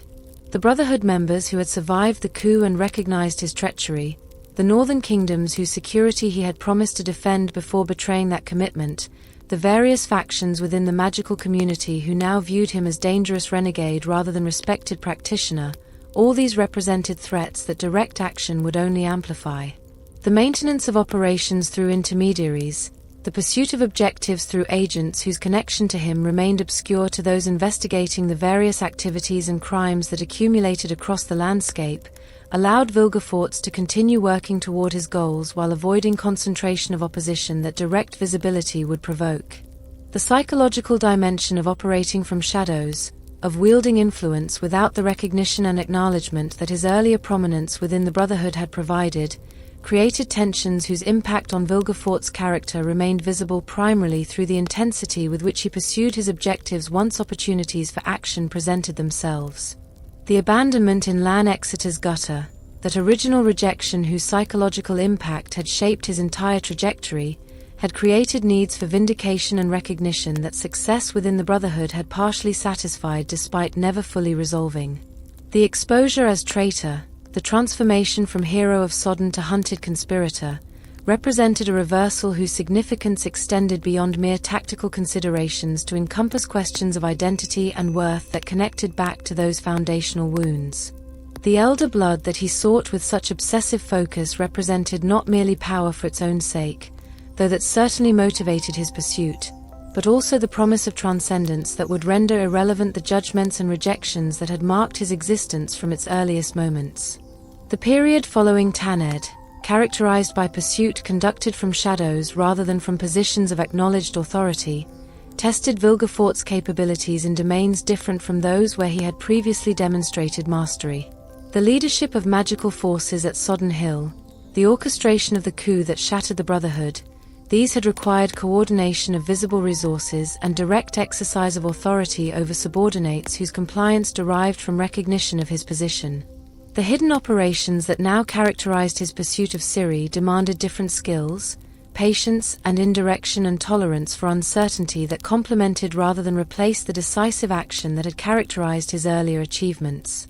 The combination of these capabilities, strategic planning conducted across extended timeframes alongside willingness to act with decisive violence when circumstances permitted, created patterns of operation that made Vilgefortz simultaneously patient conspirator and dangerous direct combatant. Someone who could wait for optimal opportunities while remaining capable of seizing them through immediate forceful action once they presented themselves. The network's fragility, the constant threat that exposure of individual elements might compromise the broader structure and alert those hunting Vilgefortz to his locations or intentions, required continuous vigilance and willingness to sacrifice agents whose usefulness had been exhausted or whose capture threatened to reveal information better left concealed. Rience, for all his utility in pursuing leads regarding Ciri's whereabouts, represented a vulnerability whose management demanded attention proportionate to the knowledge he possessed about Vilgefortz's involvement in various schemes. The balance between maintaining productive relationships with agents whose capabilities served important functions and protecting operational security through elimination of individuals who knew too much created dilemmas that Vilgefortz resolved according to calculations, prioritizing his objectives over any sentiment or loyalty toward those who served him. The ruthlessness that characterized these decisions, the willingness to dispose of allies once their utility declined sufficiently that the risks of their continued existence outweighed the benefits of their service, reflected lessons learned through mercenary years about the instrumental nature of relationships in contexts where survival and success demanded pragmatic assessment unconstrained by conventional ethics. The hidden hand that directed these operations, invisible to most yet producing effects whose patterns suggested coordination beyond what coincidence or independent action could explain, moved steadily toward objectives whose achievement had been delayed through Ciri's escape from Thanedd yet remained possible given sufficient patience and systematic exploitation of every lead and opportunity that presented itself during her continued flight across the continent. Vilgefortz, bearing scars from the tower's collapse yet possessing capabilities undiminished by those injuries, pursued the elder blood with determination that circumstances had intensified rather than discouraged, approaching his goal through indirection necessitated by tactical situation while maintaining focus shaped by psychological needs extending back to abandonment in Lan Exeter's gutter decades earlier. Vilgefortz's plan to present a false Ciri to Emhyr represented political maneuvering whose sophistication demonstrated mastery of psychological manipulation and strategic positioning that extended beyond conventional military or magical capabilities. The arrangement between the mage and the emperor, forged during the secret negotiations that had produced their clandestine alliance, included provisions that Vilgefortz would locate Ciri and deliver her to Nilfgaard so that Emhyr might pursue the dynastic objectives that the emperor believed would be served through producing an heir with his daughter. The prophecy of Ithlin, as Vilgefortz had interpreted it for the emperor, suggested that such a union would produce offspring whose elder blood concentration would enable fulfillment of ancient visions whose implications extended beyond mere political advantage into realms of destiny and historical transformation. Yet Vilgefortz's own objectives regarding Ciri, his intention to extract or harness her elder blood for purposes that served his personal ambitions toward transcendence and immortality, conflicted fundamentally with delivering her to Emhyr for the emperor's dynastic purposes. The false Ciri gambit represented a solution to this dilemma, a means of satisfying contractual obligations to the emperor while preserving the real Ciri for exploitation according to the mage's own incompatible agenda. The political genius of forcing Emhyr's hand before Nilfgaardian nobility transformed what might have been a private deception easily exposed once the emperor recognized the substitution into a public commitment from which Emhyr could not easily retreat without suffering consequences that threatened his authority and credibility. Vilgefortz arranged the presentation of the false Ciri in contexts where the full court witnessed the event, where nobles and officials observed what was proclaimed as the reunification of emperor and long-lost daughter, where the legitimacy of the presentation received public validation through ceremonial observances appropriate to such momentous dynastic developments. The emperor, confronted with this fait accompli executed before witnesses whose subsequent testimony would make denial politically costly, found himself trapped by his own court, unable to repudiate the false Ciri without appearing incompetent or foolish, without raising questions about how he had been deceived and what that deception suggested about his judgment and the security of his information networks. The Emperor, trapped by circumstances that Vilgefortz had engineered with calculated precision, faced choices whose implications extended beyond immediate embarrassment to encompass questions of authority and competence that emperors could not afford to have raised among nobility whose loyalty depended partly on perceptions of imperial capability. The acknowledgement that the Ciri presented before the court was false would require explanations about how the substitution had occurred, who had perpetrated the deception, what measures the Emperor had taken to verify the identity of someone claimed as his daughter and heir. These explanations would necessarily expose either failures of intelligence and verification that suggested administrative incompetence, or would reveal the existence of conspiracies operating within the imperial court with sufficient sophistication to deceive the Emperor himself. Neither alternative served Emhyr's interests in maintaining the aura of control and omniscience that characterized successful imperial rule. The political cost of admitting deception exceeded, at least in the immediate term, the cost of maintaining the fiction that the false Ciri represented genuine reunification of the imperial family. The complications this created for Cintra's political situation, for the various claims and counterclaims regarding legitimate succession to that kingdom's throne, reflected the ripple effects that Vilgefortz's manipulation generated across the broader political landscape. The presentation of a false Ciri as Emhyr's acknowledged daughter and heir affected calculations about legitimacy and succession rights that extended beyond Nilfgaardian internal politics to encompass questions about territories the Empire had conquered and the political arrangements that might eventually emerge from the ongoing conflicts between North and South.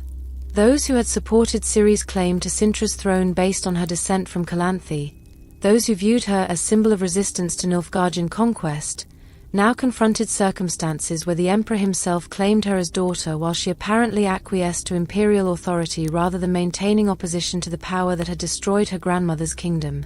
The confusion and demoralization that this generated among northern factions who had rallied around Ciri's name served Nilfgaardian strategic interests, while simultaneously serving Vilgefortz's objective of keeping attention focused on the false Ciri rather than continuing intensive searches for the real princess. Vilgefortz buying time to find the real Ciri for himself, using the false substitute to satisfy immediate pressure from Emhyr while continuing his own search through the networks and agents he controlled, demonstrated the layered deception that characterized his approach to managing the competing demands and conflicting objectives that attended his dual role as imperial collaborator and independent conspirator pursuing personal goals. The Emperor, believing that his daughter had been delivered as promised, might relax the intensity of search efforts that had consumed significant imperial resources during the period following Ciri's escape from Thanedd. The reduction in imperial search activity, the reallocation of intelligence assets toward other priorities once the daughter appeared to have been secured, created space for Vilgefortz to pursue his own search with reduced competition from the most capable and well-resourced organizations seeking the princess. The time purchased through this deception, measured in weeks or months during which the false Ciri's presence at the imperial court prevented questions about why the real princess remained absent, represented valuable opportunity for the mage to exploit leads and coordinate operations aimed at locating Ciri before circumstances forced revelation of the substitution.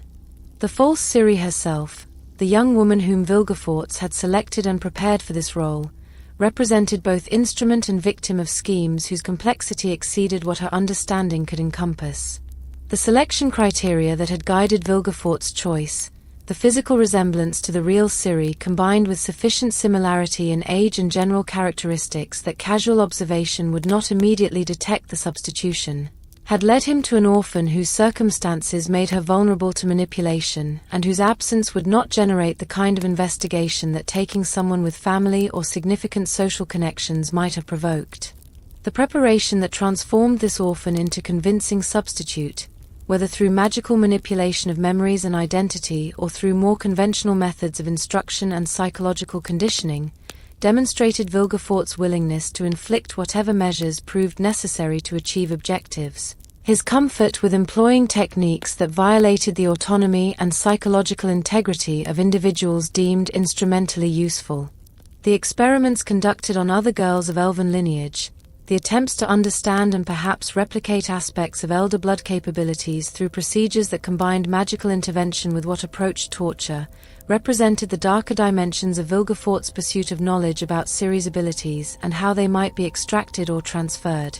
The missing students from Aretusa, young women whose disappearances had generated concern yet whose fates remained unknown to those who sought them, had been taken for purposes that transformed them from promising practitioners into experimental subjects whose suffering served research into elder blood mechanics. The cruelty that characterized these experiments, the willingness to inflict pain and permanent harm on individuals whose only relevance derived from carrying trace amounts of the genetic heritage that Ciri possessed in concentrated form, testified to the complete subordination of ethical constraints to the pursuit of objectives that Vilgefortz had elevated above all other considerations.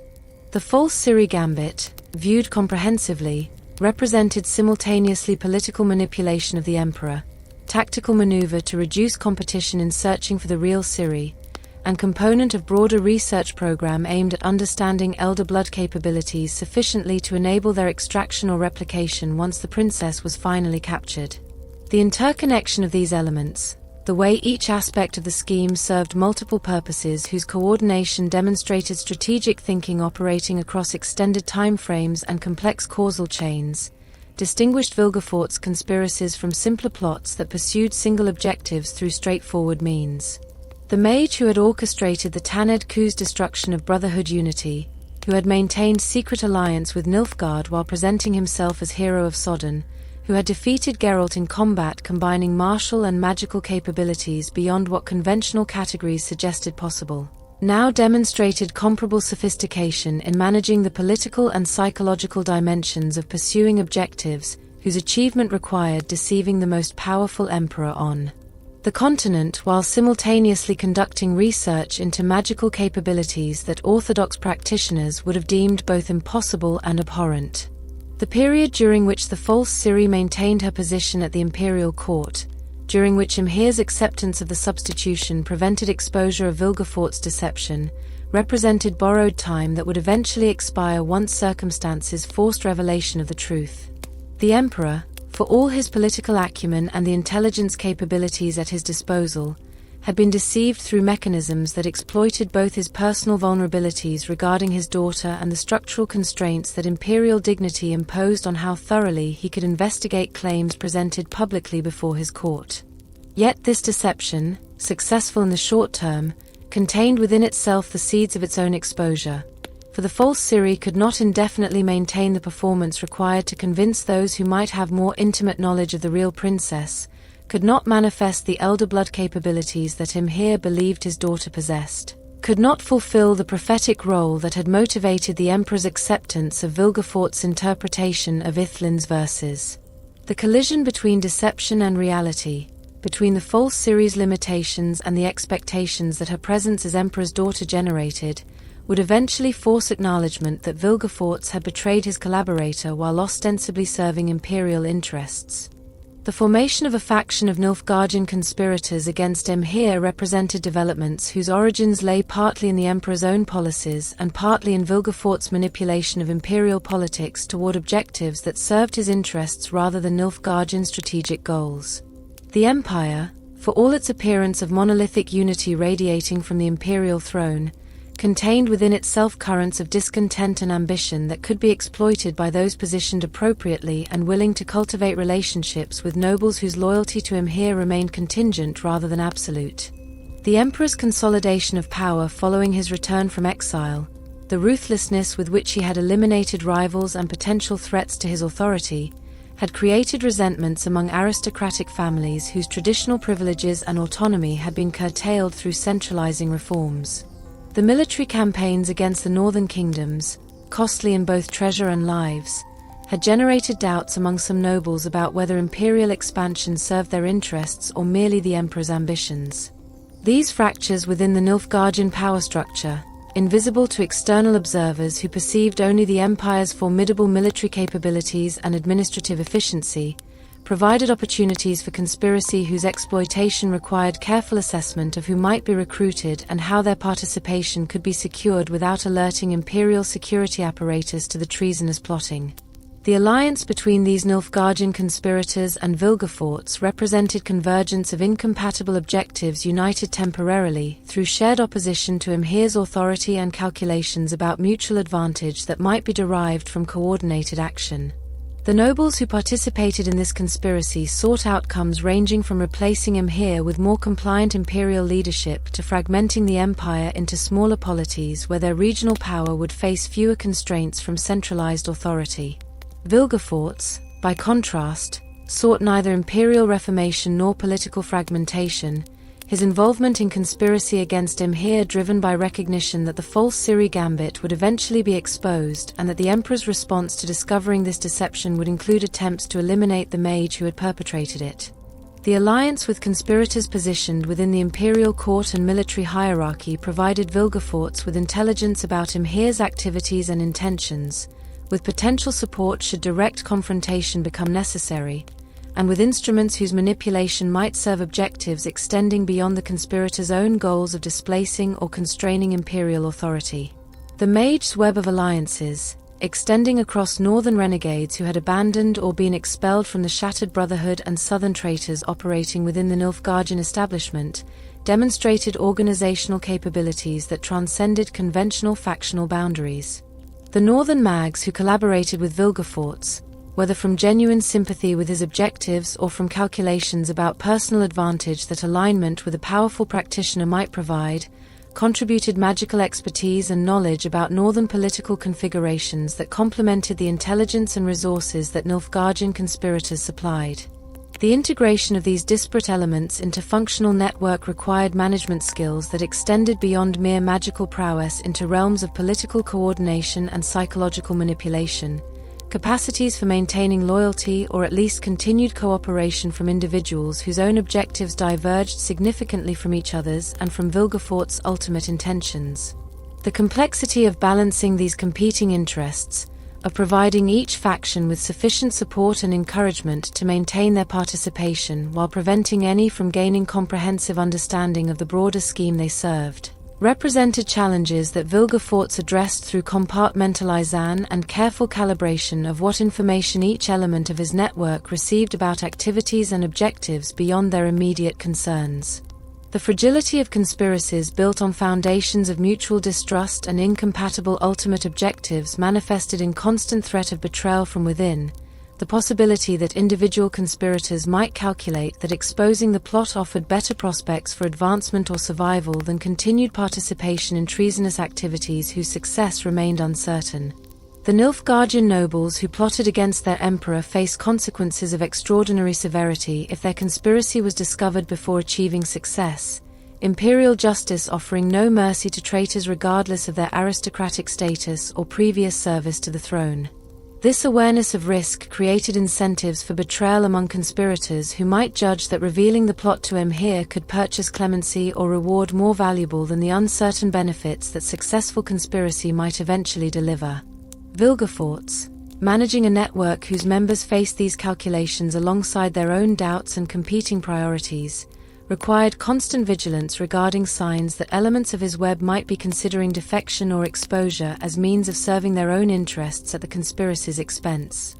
Vilgefortz's retreat to Stygga Castle represented a strategic withdrawal to defensible position where the experiments and preparations required for exploiting Ciri's elder blood might be conducted with reduced risk of interruption or discovery. The castle, located in territories under Nilfgaardian control yet sufficiently remote that casual imperial oversight remained minimal, provided infrastructure adequate for the mage's purposes while offering defensive advantages that would make any assault costly for attackers regardless of their capabilities. The ancient fortress, its architecture predating recent conflicts and suggesting origins in earlier periods when different powers had controlled these lands, possessed qualities beyond mere military defensibility that made it suitable for Vilgefortz's requirements. The structure's very stones seemed to resonate with energies accumulated across centuries, magical residues from previous occupants or perhaps inherent properties of the location itself, creating an environment where certain types of arcane work proceeded more readily than in mundane surroundings. The decision to establish operations at Stygga represented both practical calculation about security and symbolic significance, the transformation of abandoned fortress into center of schemes whose scope extended beyond what conventional political or military frameworks could properly encompass. The fortress served as center of operations for the final phase of Vilgefortz's pursuit of elder blood mastery, the location where theory would transform into practice once Ciri was finally secured. The laboratories and workspaces that Vilgefortz established within Stygga's chambers reflected years of research into magical genetics and the mechanisms through which extraordinary capabilities might be extracted from their natural carriers and transferred or replicated in others.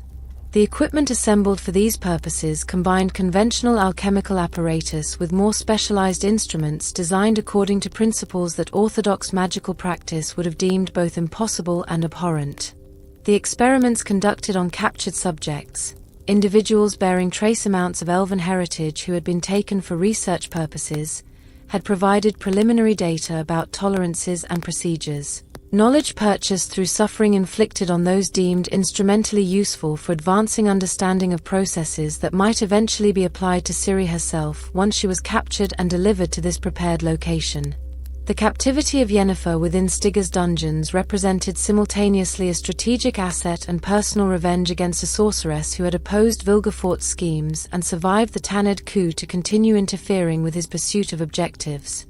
The capture had required careful planning and execution, for Yennefer possessed both formidable magical capabilities and connections that made her elimination risky despite the threat she posed to Vilgefortz's operations. The decision to imprison rather than execute her reflected calculations about potential utility, the possibility that her knowledge of Ciri and her relationship with Geralt might eventually provide leverage or information valuable for locating the princess whose extended evasion had frustrated all attempts at capture through conventional searching. The conditions of her captivity, the magical restraints that prevented her from employing her considerable powers toward escape or communication with potential rescuers,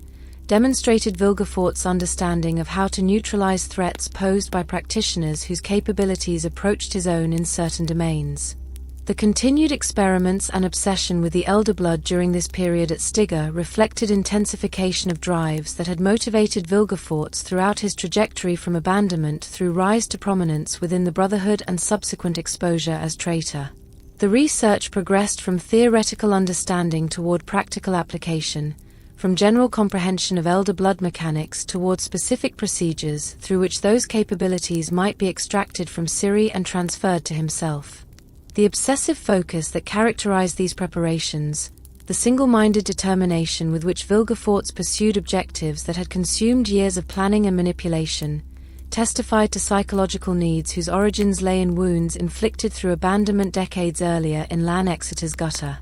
The immortality and transcendent power that he sought through Elder Blood represented more than simple accumulation of capability. They promised vindication that would retrospectively justify everything he had endured and inflicted, would demonstrate conclusively that those who had abandoned him had discarded something precious beyond measure, that the rejection had reflected their failure rather than any actual deficiency in what they had created and discarded.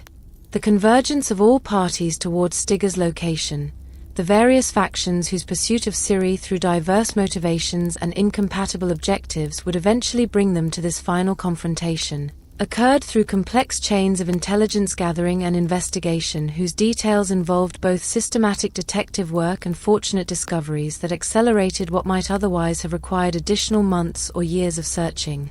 Geralt's pursuit, driven by commitment to protecting Ciri and by personal need for vindication after the humiliating defeat Vilgefortz had administered at Thanedd, followed leads whose accumulation eventually pointed toward the remote fortress where the mage had established his operations. The companions who accompanied the Witcher on this final approach, individuals whose own connections to Ciri or whose opposition to Vilgefortz's schemes motivated their participation in what all recognized as extremely dangerous enterprise, represented diverse capabilities and motivations unified temporarily through recognition that the fortress contained both the child they sought to protect and the mage whose elimination had become imperative regardless of personal costs such confrontation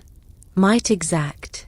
The theme of instability inherent in power structures built on deception rather than genuine shared commitment reflected broader patterns visible throughout Vilgefortz's trajectory from his initial entry into the Brotherhood through the Thanedd coup and subsequent operations conducted from shadows.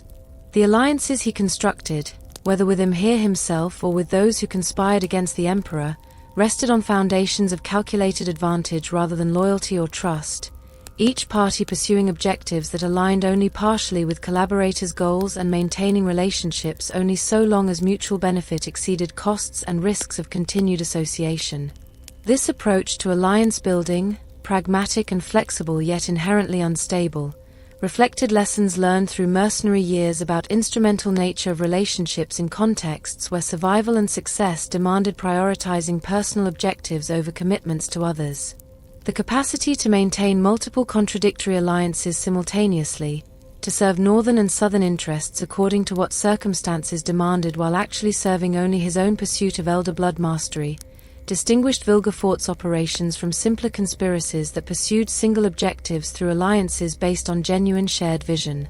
The psychological dimension of operating within these nested conspiracies, of maintaining relationships with Emhyr while simultaneously allying with those who plotted the Emperor's overthrow, of coordinating northern renegades and southern traitors toward objectives that served neither northern nor southern strategic interests, required compartmentalization and performance capabilities that extended beyond what most individuals could sustain across extended periods.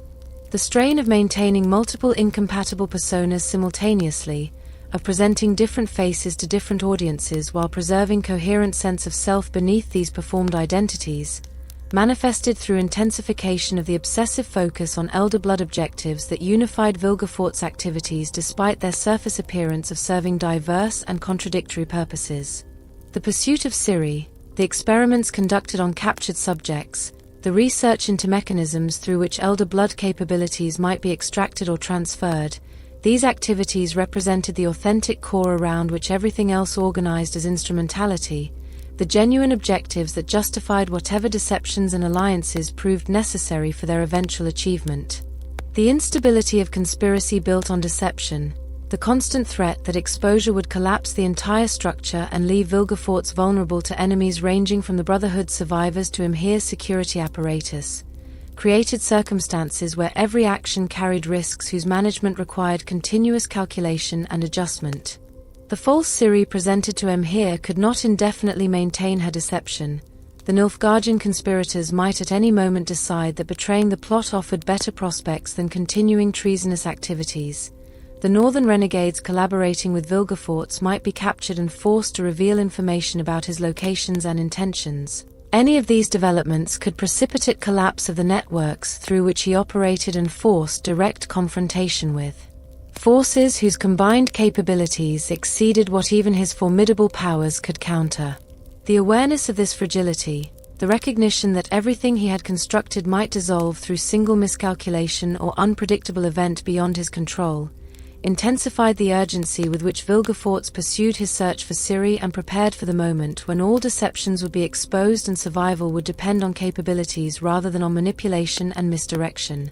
The conspirators within the Empire, for their part, pursued their own objectives with awareness that their alliance with Vilgefortz represented expedient collaboration rather than genuine partnership, that the mage's interests aligned with theirs only temporarily, and that eventual divergence would require managing through either continued cooperation based on new calculations of mutual advantage or through severing the relationship before it became liability. The nobles who risked everything by plotting against Emhyr did so from motivations ranging from genuine grievance against imperial policies to naked ambition for power that centralized authority prevented them from fully exercising. Their assessment of Vilgefortz, whether as valuable ally whose magical capabilities enhanced conspiracy's prospects or as dangerous collaborator whose own agenda might eventually threaten their interests as much as the Emperor's authority did, shaped how they approached the relationship and what they were willing to risk in supporting his operations. The web of relationships connecting these disparate elements, northern and southern, magical and mundane, loyal and treasonous, represented Vilgefortz's organizational achievement yet also his greatest vulnerability. The structure whose collapse would leave him isolated against enemies whose combined hostility no individual could hope to survive regardless of capability. The fortress itself, prepared for defense against assault that Vilgefortz had anticipated since retreating to this location, incorporated both conventional military fortifications and magical protections whose layered complexity reflected the paranoia and thoroughness that characterized the mage's approach to security. The mundane defenses included walls and gates designed to channel attackers into kill zones where concentrated defensive fire could exact maximum casualties, positions prepared for archers and guards whose discipline and equipment reflected Nilfgaardian military standards. The magical protections operated according to principles more subtle and potentially more devastating than conventional fortifications. Wards that would detect unauthorized entry and trigger responses ranging from alarms to direct assault depending on the nature and location of intrusions. The integration of these defensive systems, the coordination between mundane and magical elements whose combined effect exceeded what either could achieve independently, demonstrated the same versatility that had characterized Vilgefortz's personal combat capabilities, the fusion of different domains of expertise into synergistic whole that exceeded conventional categories and their associated limitations. Yennefer's presence within the fortress, her imprisonment in dungeons whose magical restraints prevented escape yet allowed sufficient consciousness that she remained aware of her circumstances and their implications, represented both vulnerability and potential asset for defenders depending on how events unfolded during any assault on Stygga. The sorceress, deprived of freedom and subjected to conditions that reflected Vilgefortz's contempt for those who had opposed his schemes, maintained nevertheless the psychological resilience that had enabled her survival through previous crises and the determination to exploit any opportunity for revenge against the mage who had orchestrated her capture. The relationship between captor and prisoner, characterized by profound enmity unmitigated by any sentiment or recognition of shared humanity,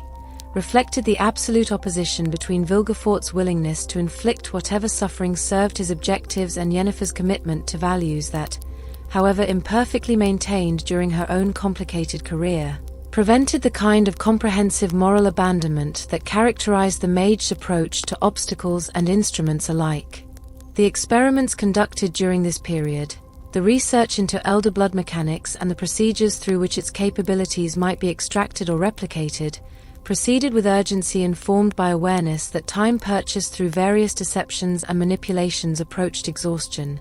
The false Ciri could not indefinitely maintain her performance at Emhyr's court. The conspiracies within Nilfgaard might be exposed at any moment through betrayal or investigation. The various parties searching for the real Ciri would eventually exhaust all alternative possibilities and focus their attention on locations like Stygga where Vilgefortz might have established operations. The pressure created by these converging threats, the recognition that everything accomplished through years of planning and manipulation might collapse before objectives were achieved, intensified the obsessive focus with which Vilgefortz approached his preparations. The fortress represented simultaneously sanctuary where work might proceed without immediate interruption and trap whose defensive advantages could not prevent eventual discovery and assault by forces whose combined capabilities would test even his formidable powers to their limits and perhaps beyond. The thematic significance of Stygga as final lair, the location where Vilgefortz's trajectory from gutter to grove to battlefield to Brotherhood leadership would reach its culmination, invested the fortress with symbolic weight beyond its tactical importance. The castle represented the furthest point reached by the abandoned child's pursuit of vindication through power, the place where theory about elder blood mastery would transform into practice, where decades of accumulation and betrayal would either achieve their intended purpose or collapse into failure that rendered all previous achievements meaningless. The convergence of parties toward this location, the gathering of forces whose opposition to Vilgefortz derived from incompatible motivations ranging from personal vengeance to political calculation to simple commitment to protecting Ciri from exploitation, created circumstances where multiple narratives would reach simultaneous resolution through confrontations that would determine not merely who prevailed in immediate conflicts but what meanings those conflicts carried for understanding.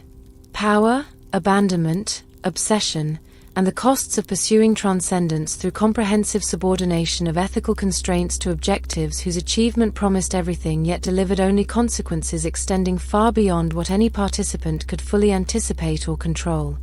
Geralt's discovery of Vilgefortz's location represented the culmination of investigation whose duration had tested the witch's patience and resourcefulness across months of following fragmentary leads and interrogating individuals whose connections to the mage ranged from direct collaboration to incidental knowledge gained through proximity to his operations. The trail that eventually pointed towards Stygga Castle had been obscured through multiple layers of misdirection and operational security, Yet persistent systematic inquiry combined with fortunate discoveries had narrowed possibilities until the remote fortress emerged as most likely location for Vilgefortz's final preparations. The intelligence that confirmed this assessment, gathered through sources whose reliability varied yet whose collective testimony converged around identification of Stygga as the mage base of operations, provided sufficient confidence to justify the extremely dangerous assault that such confirmation made imperative regardless of personal costs the confrontation might exact from those who participated. The approach to Stygga Castle proceeded with recognition that the fortress would be defended according to Vilgefortz's paranoid thoroughness, that both conventional military forces and magical protections would challenge any assault long before attackers reached the mage himself. The companions who accompanied Geralt on this final approach represented diverse capabilities, whose coordination would prove essential for overcoming the layered defenses protecting Vilgefortz's operations. The Hansa, that fellowship of individuals whose motivations for participating ranged from personal loyalty to the Witcher to their own reasons for opposing the mage schemes, brought skills spanning mundane combat prowess to specialized knowledge that might counter specific obstacles anticipated during the assault. The planning that preceded their approach, the discussions about tactics and contingencies conducted with awareness that unforeseen complications would inevitably arise despite whatever preparations they made, reflected sober assessment of risks whose magnitude exceeded what any rational calculation would have accepted had not the objectives been deemed worth whatever sacrifices their achievement might require.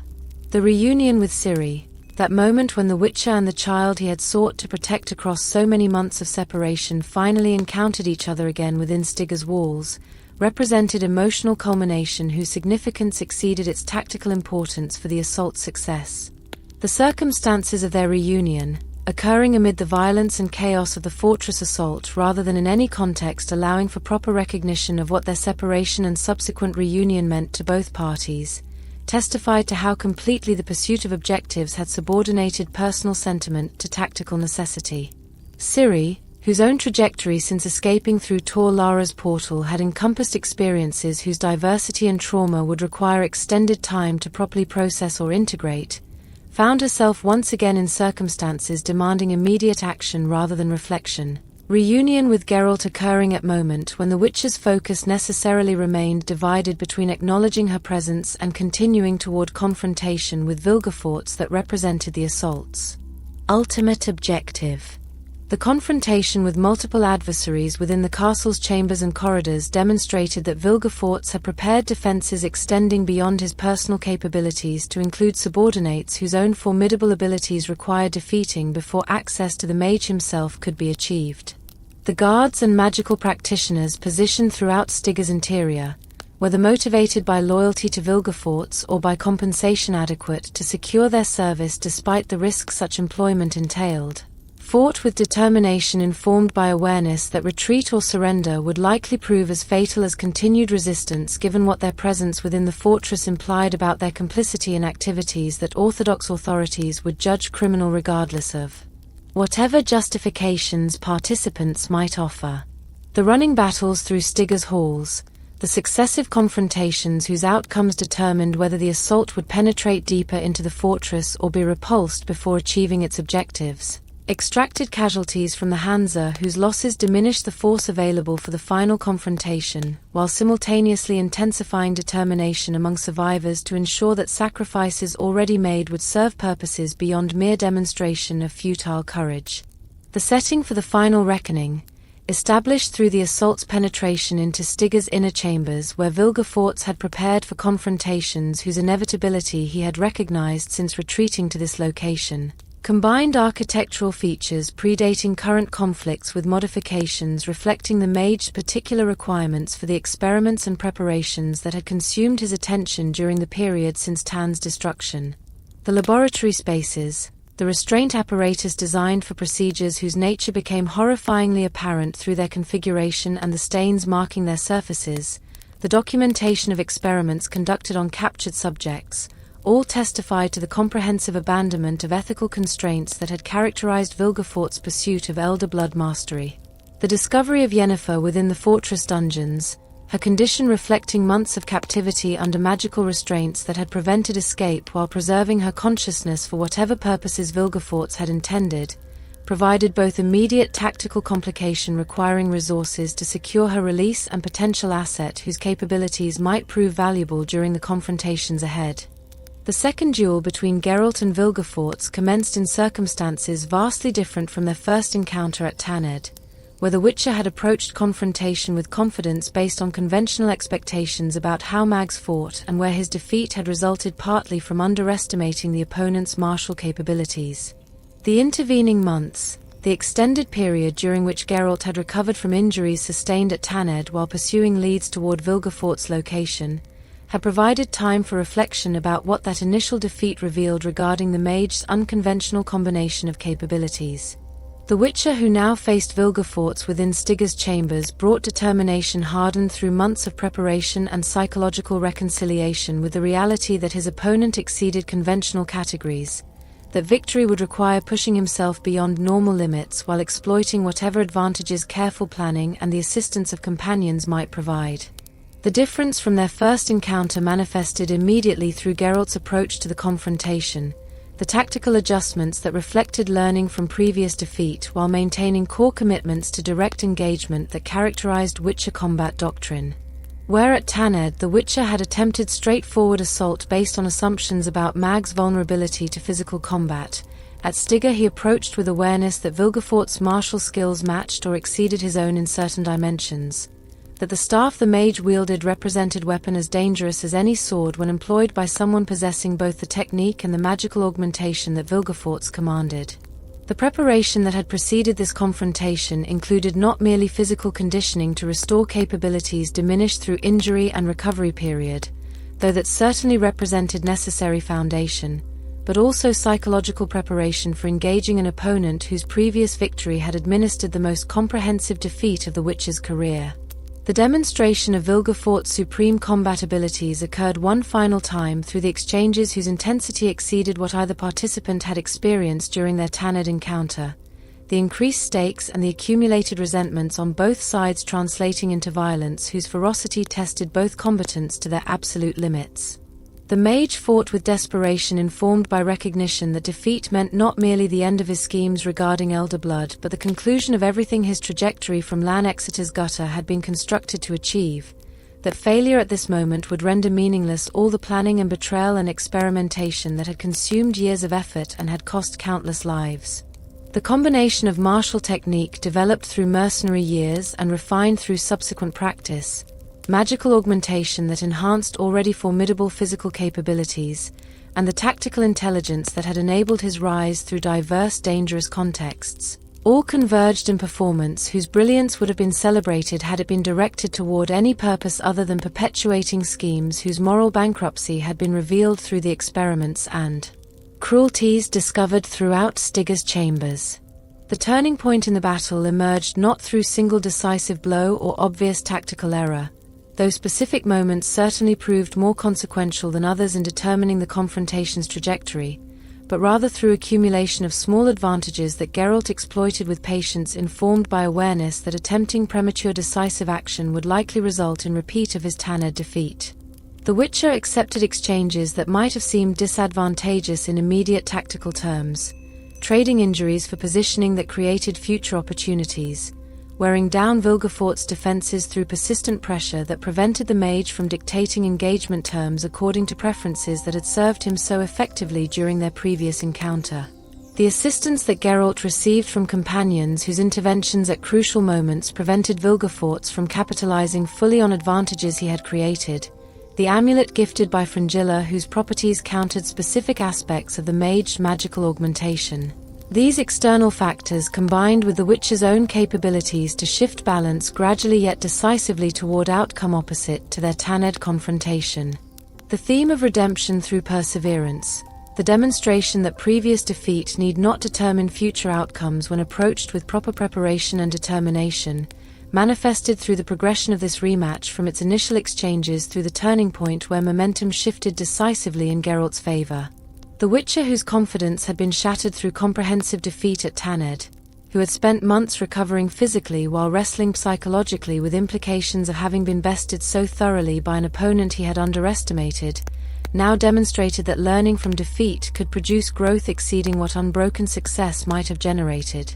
The humiliation suffered at Thanedd had forced recognition of limitations and assumptions that required correction, had motivated preparation whose thoroughness exceeded what less consequential defeats might have inspired, had created psychological steel whose tempering through previous failure enabled persistence through circumstances where discouragement might otherwise have prompted retreat or surrender. The fortress interior, designed according to principles combining defensive utility with symbolic significance,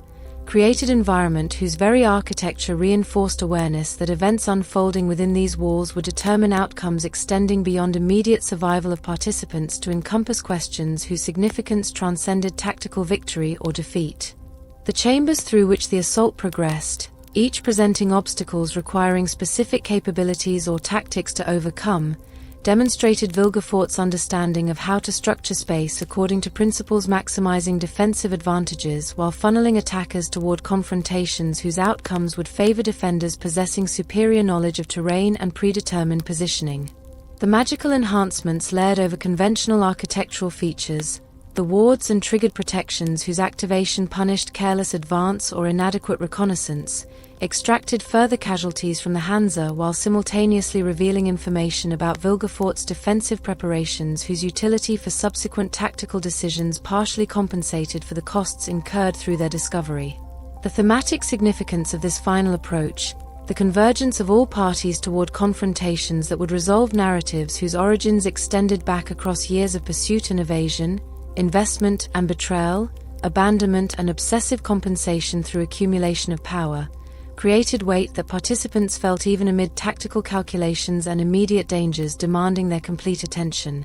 Geralt approached confrontation with the mage who had administered the witch's most humiliating defeat at Thanedd, whose schemes had separated him from Ciri and whose elimination had become imperative regardless of personal costs. Ciri, whose elder blood had made her target of exploitation by factions whose incompatible objectives all required her capture or control, approached circumstances where her own capabilities would be tested against threats whose magnitude exceeded what her training and experience had prepared her to counter. The companions who had survived the assault's progression through Stygga's outer defenses approached final chambers with awareness that the most dangerous confrontations awaited ahead, that whatever casualties had been sustained during the approach represented merely preliminary costs whose payment guaranteed nothing about whether ultimate objectives would be achieved or whether all sacrifices would prove futile gestures against opposition whose capabilities exceeded what their combined strength could overcome. The fortress, its stones bearing witness to the culmination of schemes whose origins lay in abandonment decades earlier in Lan Exeter's gutter, in druidic sanctuary and mercenary violence, in rise through the brotherhood and betrayal of everything that elevation ostensibly represented, stood as physical manifestation of how far the pursuit of vindication through power had progressed and how completely that pursuit had subordinated all other considerations to objectives whose achievement promised transcendence yet delivered only consequences whose full scope remained invisible to participants whose attention focused necessarily on immediate survival and tactical objectives. The assault on Stygga represented simultaneously rescue operation aimed at liberating Ciri and Yennefer from captivity, punitive expedition intended to eliminate threat that Vilgefortz represented to multiple parties whose interests his schemes had threatened, and final reckoning where psychological wounds inflicted through abandonment would either find resolution through vindication or through recognition that power accumulated through betrayal and experimentation could not fill voids whose origins lay in rejection experienced before memory or identity had formed around anything other than the fact of having been discarded as unwanted by those who created then rejected what they had brought into existence. Vilgefortz's response to the shifting momentum, his recognition that the confrontation approached outcomes opposite to what his previous victory had led him to expect, manifested through intensification of efforts whose desperation revealed how completely his psychological stability depended on achieving the objectives that this defeat would render impossible. The mage who had maintained composure through diverse crises, who had orchestrated complex conspiracies requiring patience and strategic thinking across extended timeframes, now confronted circumstances where all that planning approached collapse through failure at the final crucial moment. The rage that had festered since abandonment in Lan Exeter's gutter, The psychological wounds whose attempted healing through power accumulation had motivated his entire trajectory,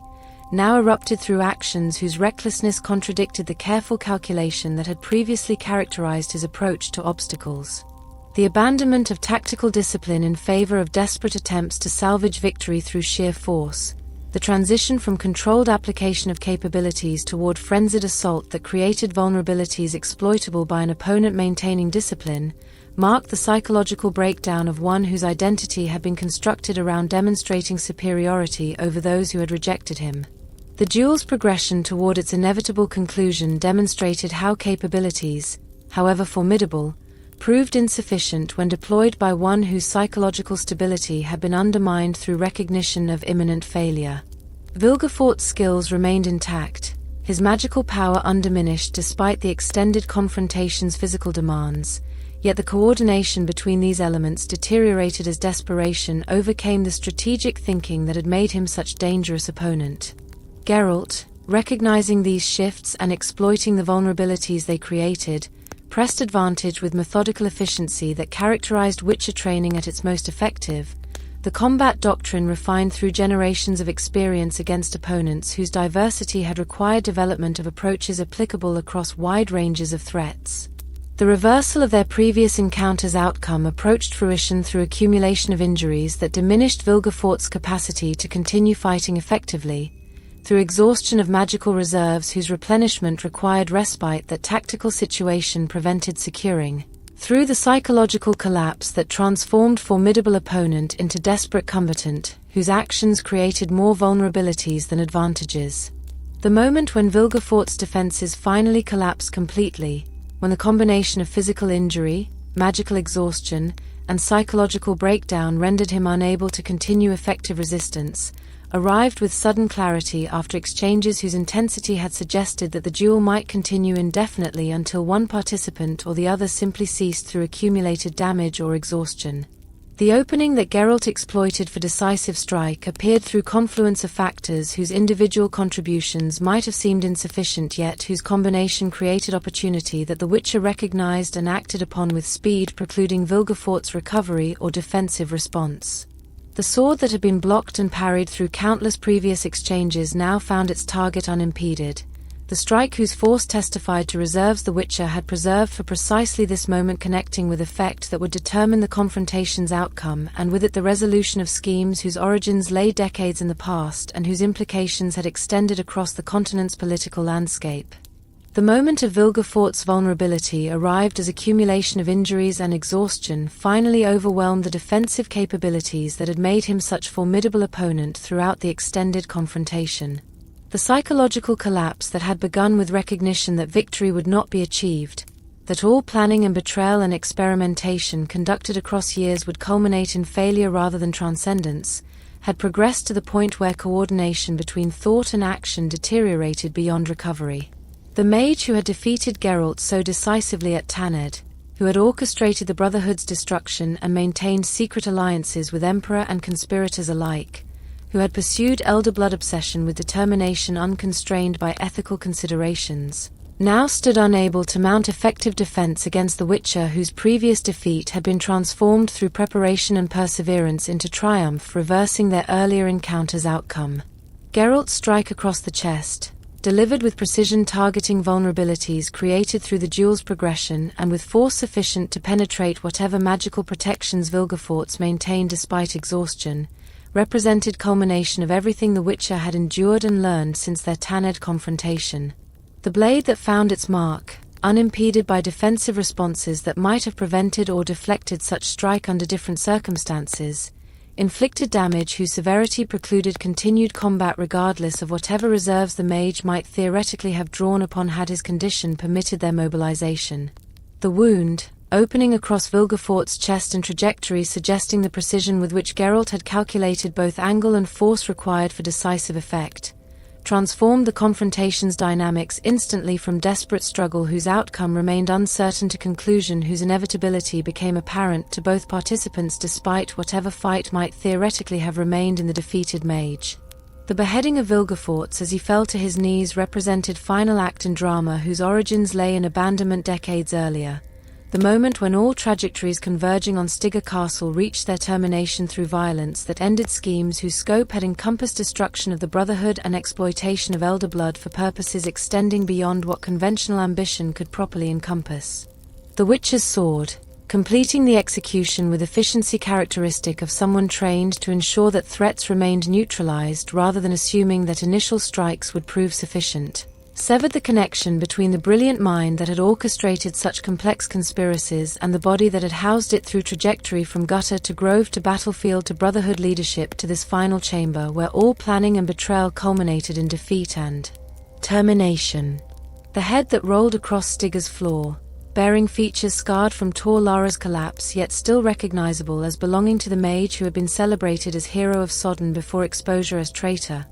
represented physical testament to the limits of power accumulated through betrayal and moral abandonment. Evidence that capabilities, however formidable, proved insufficient when directed toward objectives whose pursuit required comprehensive rejection of constraints that prevented complete instrumentalization of others toward personal ends. The finality of this ending, the absolute termination of possibilities that Vilgefortz's continued existence might have represented, carried significance extending beyond immediate tactical victory to encompass symbolic dimensions about the relationship between power and its proper employment, between ambition and the constraints that separated legitimate aspiration from destructive obsession. The mage who had possessed abilities ranking among the most formidable on the continent, who had demonstrated strategic intelligence enabling orchestration of schemes whose complexity exceeded what most practitioners could conceive let alone execute, who had combined martial prowess with magical mastery in ways that transcended conventional categories and their associated limitations, now lay terminated through combination of factors that included his opponent's capabilities yet also encompassed his own psychological vulnerabilities whose origins in abandonment had never been adequately addressed through accumulation of power that promised vindication yet delivered only further alienation and the necessity of continued betrayal to maintain positions achieved through initial treachery. The death of one of the most powerful mags in the world, accomplished within fortress that had served as final stronghold for schemes whose failure this termination ensured, reverberated through implications extending across political and magical landscapes whose configurations had been shaped by Vilgefortz's activities throughout the years since Sodden Hill. The Brotherhood, shattered through the Thanedd coup that he had orchestrated, would not be reconstituted through his removal, yet his termination eliminated one source of continued manipulation and conspiracy whose activities had perpetuated divisions preventing whatever reconstruction might otherwise have been possible. The northern kingdoms, threatened by his collaboration with Nilfgaard and by the chaos his schemes had generated across their territories, gained security through elimination of threat whose capabilities had exceeded what conventional military or political responses could adequately counter. The Emperor Emhyr, deceived through the false Ciri gambit and betrayed by collaborator who had pursued incompatible objectives while ostensibly serving imperial interests, would discover through Vilgefortz's termination the true extent of manipulation he had suffered yet would also lose asset whose capabilities had served Nilfgaardian strategic goals. However imperfectly his loyalty to those goals had been maintained. The end of the Elder Blood conspiracy, accomplished through Vilgefortz's termination before he could execute procedures intended to extract or transfer Ciri's capabilities,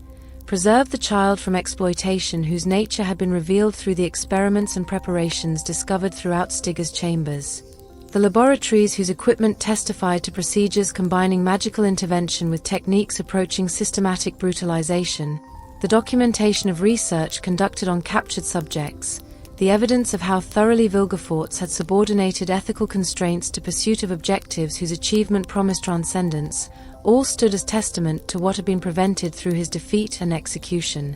The tragedy that his termination represented, the waste of capabilities that might have achieved remarkable things had they been directed toward purposes compatible with minimal ethical standards, reflected patterns visible throughout his trajectory from abandonment through diverse experiences toward final confrontation where all accumulated power proved insufficient to overcome combination of factors that included opponent's determination yet also encompassed his own psychological wounds whose healing had been sought through means that intensified rather than resolved the fundamental alienation from which they derived. The chamber within Stygga Castle where Vilgefortz fell, its stones bearing witness to the culmination of schemes extending back across decades and whose implications had touched countless lives throughout their unfolding, now contained only the physical remains of one whose ambitions had exceeded his capacity to achieve them through means employed. The body whose head had been severed from its shoulders, the blood pooling across floor designed for very different purposes than this execution, the staff that had served as weapon throughout the mage's career now lying abandoned beside its former wielder. These material remnants testified to mortality's ultimate victory over even the most determined attempts at transcendence through power accumulation. The abandoned child from Lan Exeter's gutter, who had survived rejection by magical parents and had pursued vindication through trajectory encompassing druidic sanctuary and mercenary violence and brotherhood leadership and comprehensive betrayal, now lay terminated in fortress that represented the furthest extent of schemes whose failure ensured that whatever vindication had been sought would remain forever unachieved, that the void created through abandonment would persist unfilled despite everything attempted toward its resolution through demonstration of capabilities exceeding those who had rejected him. The silence that followed Vilgefortz's termination, the absence of the voice that had recruited and manipulated and commanded throughout years of conspiracy and betrayal, created space for recognition of what his removal meant for those who had participated in the assault and for the broader configurations of power whose patterns he had shaped through his activities. The Witcher who had administered the final strikes, who had reversed the outcome of their Thanedd encounter through preparation and determination, stood victorious yet without satisfaction that simple revenge might have provided, aware that the mage's termination resolved certain immediate threats yet left unaddressed the larger questions about power and its employment that Vilgefortz's trajectory had raised. The companions who had survived the assault's progression through Stygga's defenses, diminished through casualties sustained during the approach yet successful in achieving objectives that had motivated their participation, confronted aftermath requiring decisions about what to do with discoveries made throughout the fortress and how to ensure that Vilgefortz's termination meant genuine conclusion rather than merely temporary interruption of schemes whose documentation suggested possibilities for continuation by others who might access his research and attempt replication of procedures whose nature the assault had revealed. The fall of the great sorcerer, accomplished within chambers designed to serve as site of his greatest triumph yet transformed instead into location of his comprehensive defeat and termination, marked ending of one narrative thread whose implications extended across the continent's recent history yet simultaneously marked beginning of processes through which the consequences of his activities would continue manifesting long after his personal removal from the configurations of power and conspiracy that he had shaped so profoundly. The hero of Sodden, the traitor who had destroyed the Brotherhood, the conspirator who had manipulated emperor and nobles and practitioners toward objectives serving only his obsessive pursuit of vindication through transcendence, now existed only as corpse awaiting whatever disposition those who had defeated him would determine appropriate. His schemes concluded through failure rather than achievement. His trajectory from gutter to near godhood terminated in fortress whose stones would remember his ending long after memories of his capabilities and betrayals had faded from living consciousness into historical record, whose interpretation would debate endlessly about the meanings of his rise and fall.